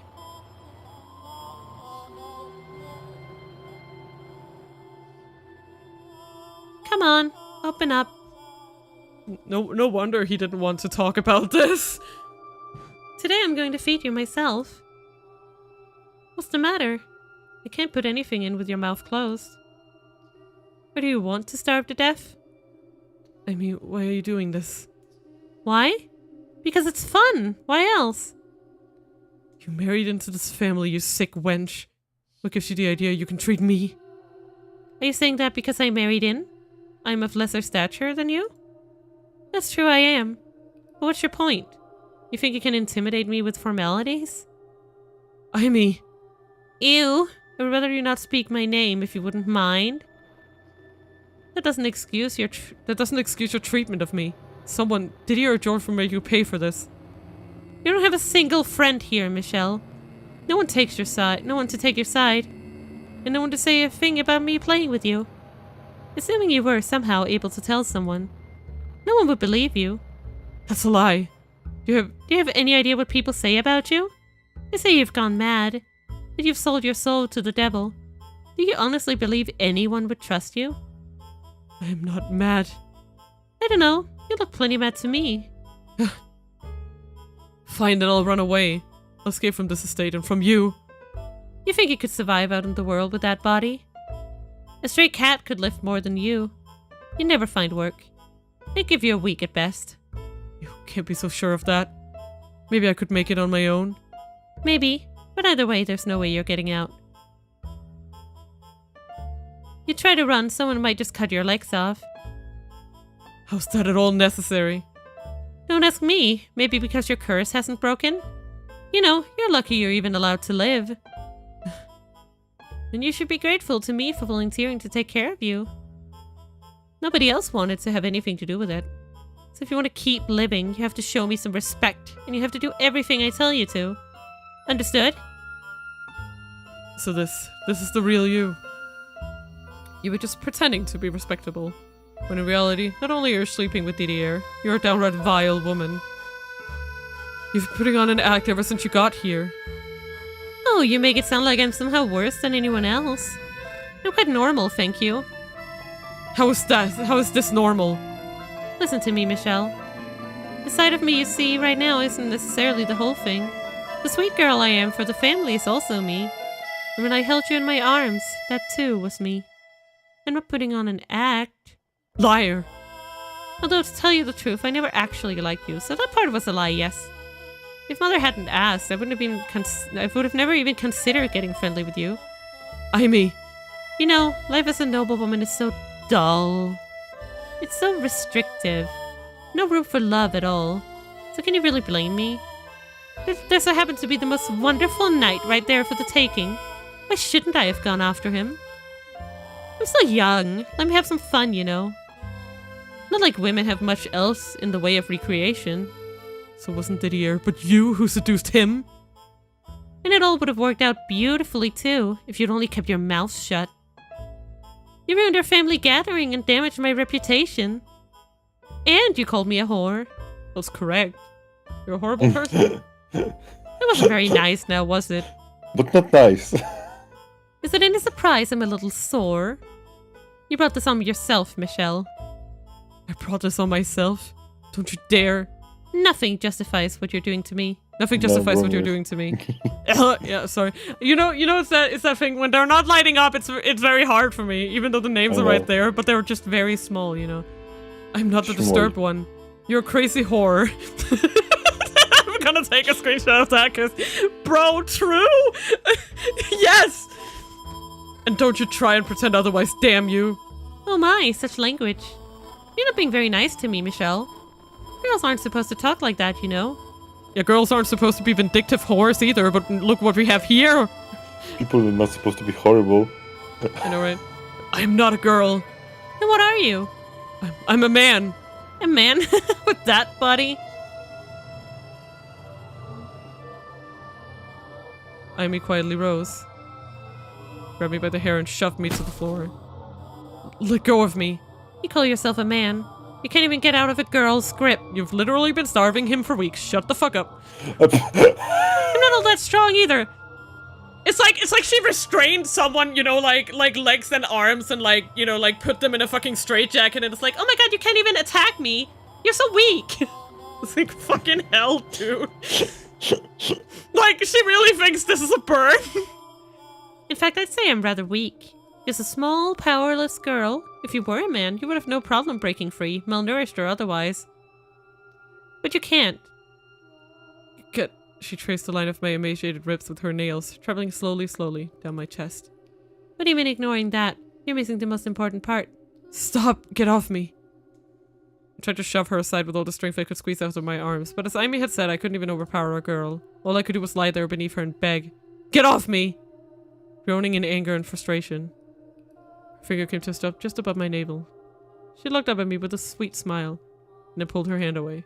And just as a wave of relief spread through me, she shoved me back, jumped up, and slammed her foot between my legs. Ow. I shuddered as the pain jolted up my spine. Amy looked down on me as I screamed. A smirk spread across her face. Oh my, does that hurt? Here's a surprise. Even without boy parts, it still hurts. Stop, please. And she didn't stop at stepping on me.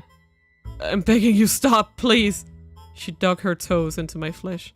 What are you exactly, Michelle? From the feel of it, you don't quite have proper girl parts either. Amy, please. On top of the physical pain, unbearable humiliation and shame corroded away at my spirit. What a strange creature you are. Stop! I could have died right then and there. Honestly, that would have been preferable to the emotional hell she was putting me through. You should take a look at yourself in a mirror, Michelle.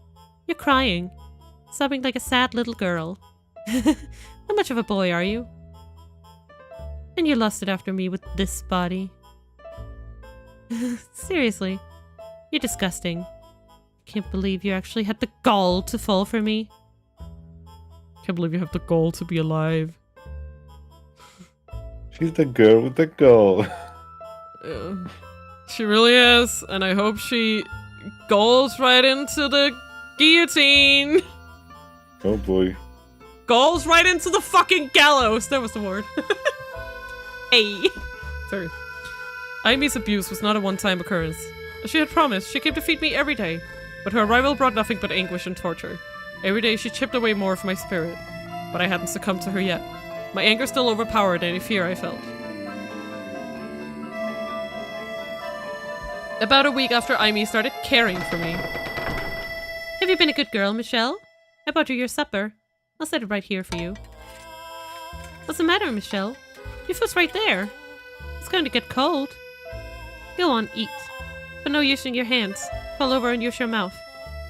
Come on, eat. Or would you rather I fed you? You. What was that? You have something to say? Oh. I can't understand a word you're saying, Michelle. If you would eat, you would have enough strength to talk. Kill you. Huh? I'm going to kill you, Amy! That was, I believe, the first time in my life I'd felt a sincere, overpowering desire to end someone's life. And adrenaline really just wonders. I wanted to see her dead. With my hands and legs tied up, I lurched for her. And like the dog she so wanted me to be, I chomped down on her wrist. Ah! The taste of someone else's blood was far more unpleasant than I had expected. I felt I was gonna vomit. But I was determined to not let go of her wrist for any reason. I would gnaw her to the bone and rip her entire hand off. She could beat me unconscious and I still wouldn't let go. She would have to kill me to get me off of her. I wanted her to feel the same pain I felt when she trampled on me. Let go! My body never did what I wanted it to, though. I could swear in my life I wouldn't release her arm, but I could never seem to make good on my determination. Amy's foot flew up into my emaciated gut. The pointed tip of her shoe dug into my flesh like a knife, and I collapsed to the floor in a fit of convulsions. And just as I was about to cough up a mouthful of stomach acid, she rammed her foot into my abdomen a second time. She didn't even give me enough time to get to my feet, let alone fight back before she kicked me again. Again and again and again and again. Stop. My gut, my chest, my legs, and my face. What's wrong with you? Don't you get it? You're not the one in control here. You should be thanking me. What you did to me that day was incredibly hurtful. Yet here I am bringing you your food. Can you not see just how kind-hearted I am? Oh dear. Oh dearie me. Demon child, like Mina's demon child. That means Michelle is my child now. I have adopted him, and I will treat him well. Oh my god, I would love that. Just a tiny little chibi of him. in all his pouty glory. So why would you go and bite me? What would possess you to do such a thing? Gasping for breath, my consciousness slipping away from me. Caught a glimpse of Amy's eyes and she swung her leg back for another kick. And when I did, a single word rose to my mind. Demon. Isn't that something? Can't even stand up to a girl. I'm not that strong. I'm weak and frail. This is the first time I've ever kicked someone. I have absolute control over you, Michelle. You understand that now, right? You learned your lesson, didn't you? Not an ounce of strength remained within me. My tongue and cheeks were torn up, and my mouth tasted her blood. Thinking herself weak and having no experience in the ways of physical violence, she knew no restraint. The ignorant can be so much more brutal and viciously relentless than the seasoned. My vision had gone red, and I could hardly feel my own face. There was a strange gurgling sound with every breath I took. Oh jeez, what am I gonna do about this hand? It hurts like crazy. Oh, I know. I'll tell everyone you finally lost it, and try to bite my hand off. It'll feel so bad for me. I can just see the sad looks on Didier and George's faces. They will not. You know your brothers have completely given up on you. A deranged sister is nothing but trouble. You know what you are, Michelle? You're a demon child. No, you! Uno reverse card! Why was I the demon and not her? Why did no one come to my aid? I mean, geez, no wonder he can't trust anyone ever. Several times I considered ending my life, but every time I did, memories of better days came back to me. Of the times before my body had transformed. The days where we were all so sure of our happiness can be chained to life. Why couldn't things still be the way they had been then? In my heart, I hadn't changed at all. So how had things ended up like this?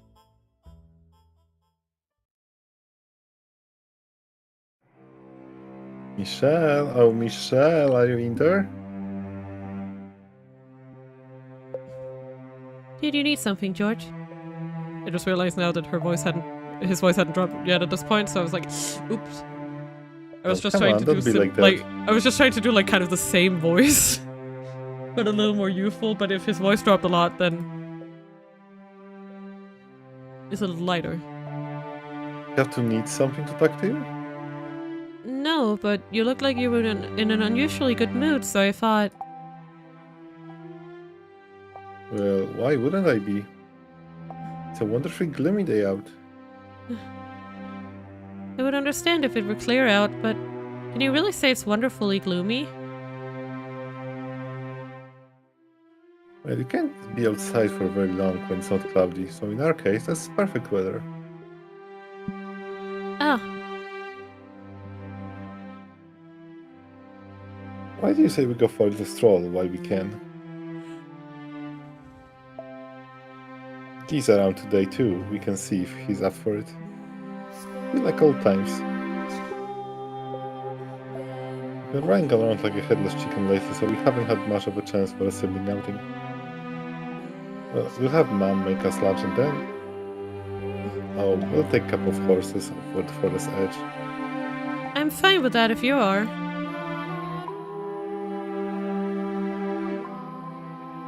You bet your bum I am. I ask after all. Oh, come on, let's go.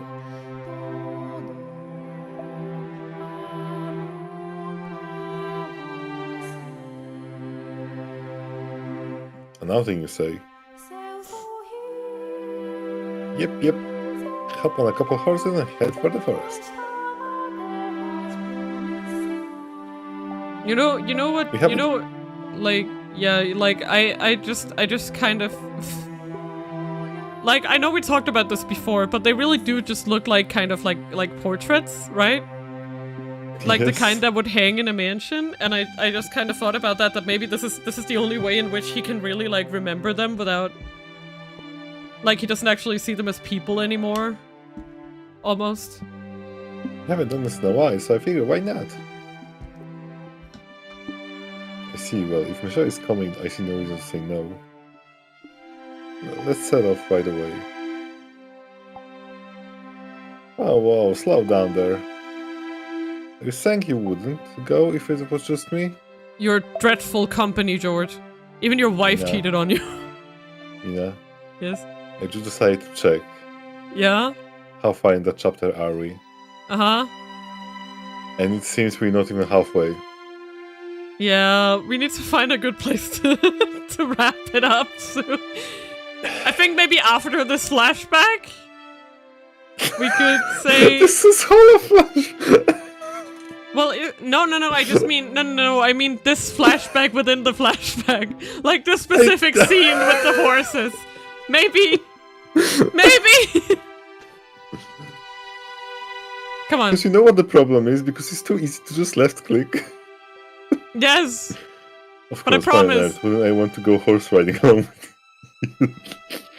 To drown myself. What I the would hell? rather drown myself. Gosh! The localization team are officially the best guys ever. I love them. Wow. Didier, could I perhaps make a small request? Go on, let's hear it. Do you mind if I hold the horse's reins? Oh, that's all, by all means. I'll be there behind you to make sure nothing happens, so have at it. But do be warned, my horse is a bit temperamental. If you're not gentle, he'll start getting moody with you. Yeah, that will be a problem for you though, Michelle. I'll be careful. I feel so bad for him. He's my little baby. Hey, whoa, slow down, guys. Look at that, Michelle. Giorno's still fumbling around all the way back there. Are we going a bit too fast? No, you're fine. But you were able to get past that so quickly is proof of your talent. Ah, fine, get up. This isn't a race, you know. Why can't we enjoy scenery, indulge in some nice pathos? A warrior and his horse need not of pathos. Is that right, Michelle? It certainly is, Didier. Come on, you guys, be nice, that was my idea. You've really taken after all D, haven't you, Michelle? Bruh. I, for one, would rather see you admiring flowers or dancing with butterflies or gazing out at a beautiful sunset or enjoying poetry. More pathos, my dear sister, and less barbarism. Long swords, suits of armor, and tales of heroic knights are so much more appealing, though. You let him get his clothes too deep, Michelle.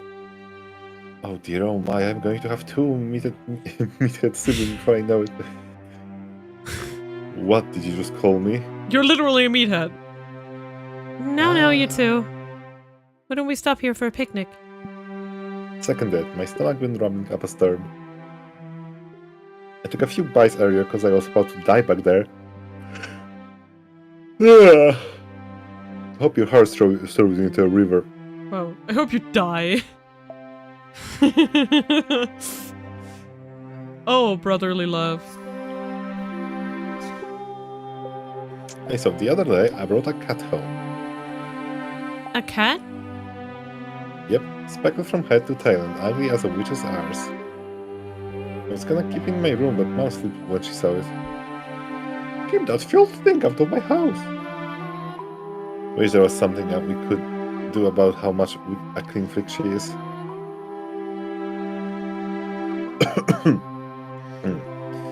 Children, try not to stress Mother too much. You're unpredictable enough as it is. It would be nice, though, to have a cat, I mean. You think so? Then how about this? We'll keep it in a courtyard. I fed it on days when it's clear, and you can do it when it's cloudy, Michelle. I don't know what cats eat, though. I bet he'd like pastries. No! Did you want to kill the cursed thing? Oh, thank God there's someone who has a brain here. Can't approve of anyone taking care of an animal who thinks that's a good idea. It's like, I like that George is calling Didier like a meathead, but he's the only one who has a brain. Yes. Of those two. Sorry. Oh, pull the stick out of your RSD. Life's all about experimentation. Live and learn. Don't experiment on animals. But if you're going to be like that, how about you help out too? You can keep an eye on us and make sure we don't do anything stupid. Dad doesn't want a dog. Yeah. Remember this? Dad doesn't want a dog. They get a Yeah. dog. No? Yeah. Dad and the dog. What? Now Yep. you're trying to drag me into this? Already done, you're in, it's settled. Damn it, Giorno. Now we need to come up with a name. Have an idea, this, Michelle? What? You want me to name it? Not very often you get to give another living thing a name. I'm just trying to capture the CGs. Whenever I I remember guess you to. might have a few more chances down the road. So just practice. Something elegant and beautiful. You've got this. Now, Giorno. Don't put so much pressure on her. You have a point, though. It's a good opportunity. Don't stress too much about it, Michelle. Choose something you like. You said the cat was speckled and ugly? Yep. One look and you'll be laughing so hard you can't breathe. Alright then. Ugly speckles. Right, he has terrible naming sense too. Also, he's a guy of my heart.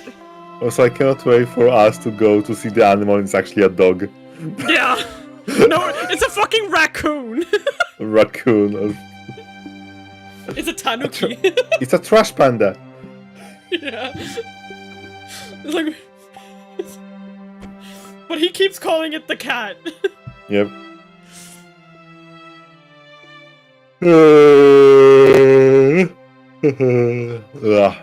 shouldn't have left it to a 10-year-old, come on. That's its name?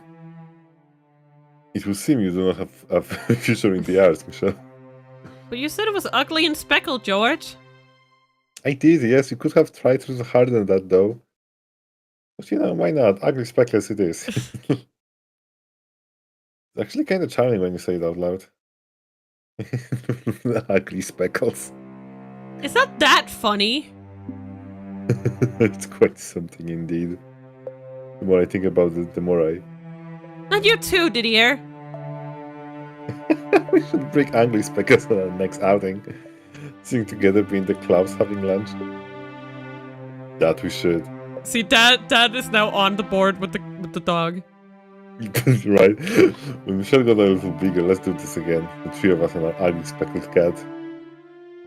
You said it. We're all good friends here after all. I've never been your friend though. God, you must always be such a jerk. Aww. He just wanted to be part of that. He just wanted that. Yep. Did you hear, George? Mina? Is that me telling the truth? Yes. Right. I know it's easy to just press left Thank button. Thank you.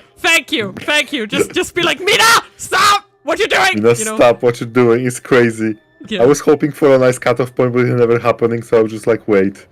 Yeah. So you're like, okay. But yeah, we need to sleep badly. It's time to stop. It's time to stop. I also have a lot of feelings to process, because I was like, bruh. You still setting up for chewing out Giselle. Yeah, I'm sorry. Because like, Giselle just said this and then we had no chance to refute. Yeah, we got no chance to say anything to her. Like, come on. Yeah. Don't be like my dad. Right, my Kokoro. Actually, talking about my Kokoro, that's my story. And just stuck you. Yeah. We just stuck in his fucking head right now. And I hate it. Forgot I hate everyone. The mail happened. Right. The melaning. The Melrodening. The melons. Wait. The mega melons. But yeah. Please, Giselle, stop being an asshole. I mean, you know. Yeah. I understand she had feelings, but you could have phrased things like. Yeah. That was a bad way to say it. Like, and I'm just saying, right? I am just saying. Giselle, Giselle should know how that feels. Oh, boy. It feels very uncharacteristic for her. They're You there. know? You just had an image of Giselle, and it's not entirely true. They're there. Yeah, I mean, she's a flawed person. I do Yeah, hope of she course. comes to her senses. Like, I hope that that's gonna Yep. be like the ending, that she comes to her senses and realizes, oh shit, I did something very hurtful and bad. I'm so sorry. Also, Kinda. yeah, exactly. Also, remember, it's still like Giselle. Yeah, exactly. Yeah, and she's still going through things, and she's Yeah. just also unelegant. Like, I'm not gonna sit here and be like, like, I would much Yeah. rather have art like this that portrays what would actually happen. And 'Cause also, sometimes you end up saying something really hurtful to someone, even though you didn't mean it like that, or even Yeah, though you didn't yeah, want to like say it calling- like that, or like calling your boobs rats, you know. That's hurtful. the ugly rats incident. Anyway, yeah, so, yeah, we're gonna play Soul Hackers tomorrow. Hopefully it won't be as much trauma. Thank God you still can say tomorrow. I can still say tomorrow. We're gonna go sleep, and, yeah, No, thank you guys. no. Yes, we are. Before you're going to sleep, you're going to book pools. Right, we're gonna pull in Genshin after stream, and then we're gonna sleep. Okay. Yes. Thank you guys so much for joining today. I appreciate all of everyone's comments and the follows and the raids and everything. Gosh darn. And yeah, I hope to see you guys tomorrow. Goodbye. Shimina.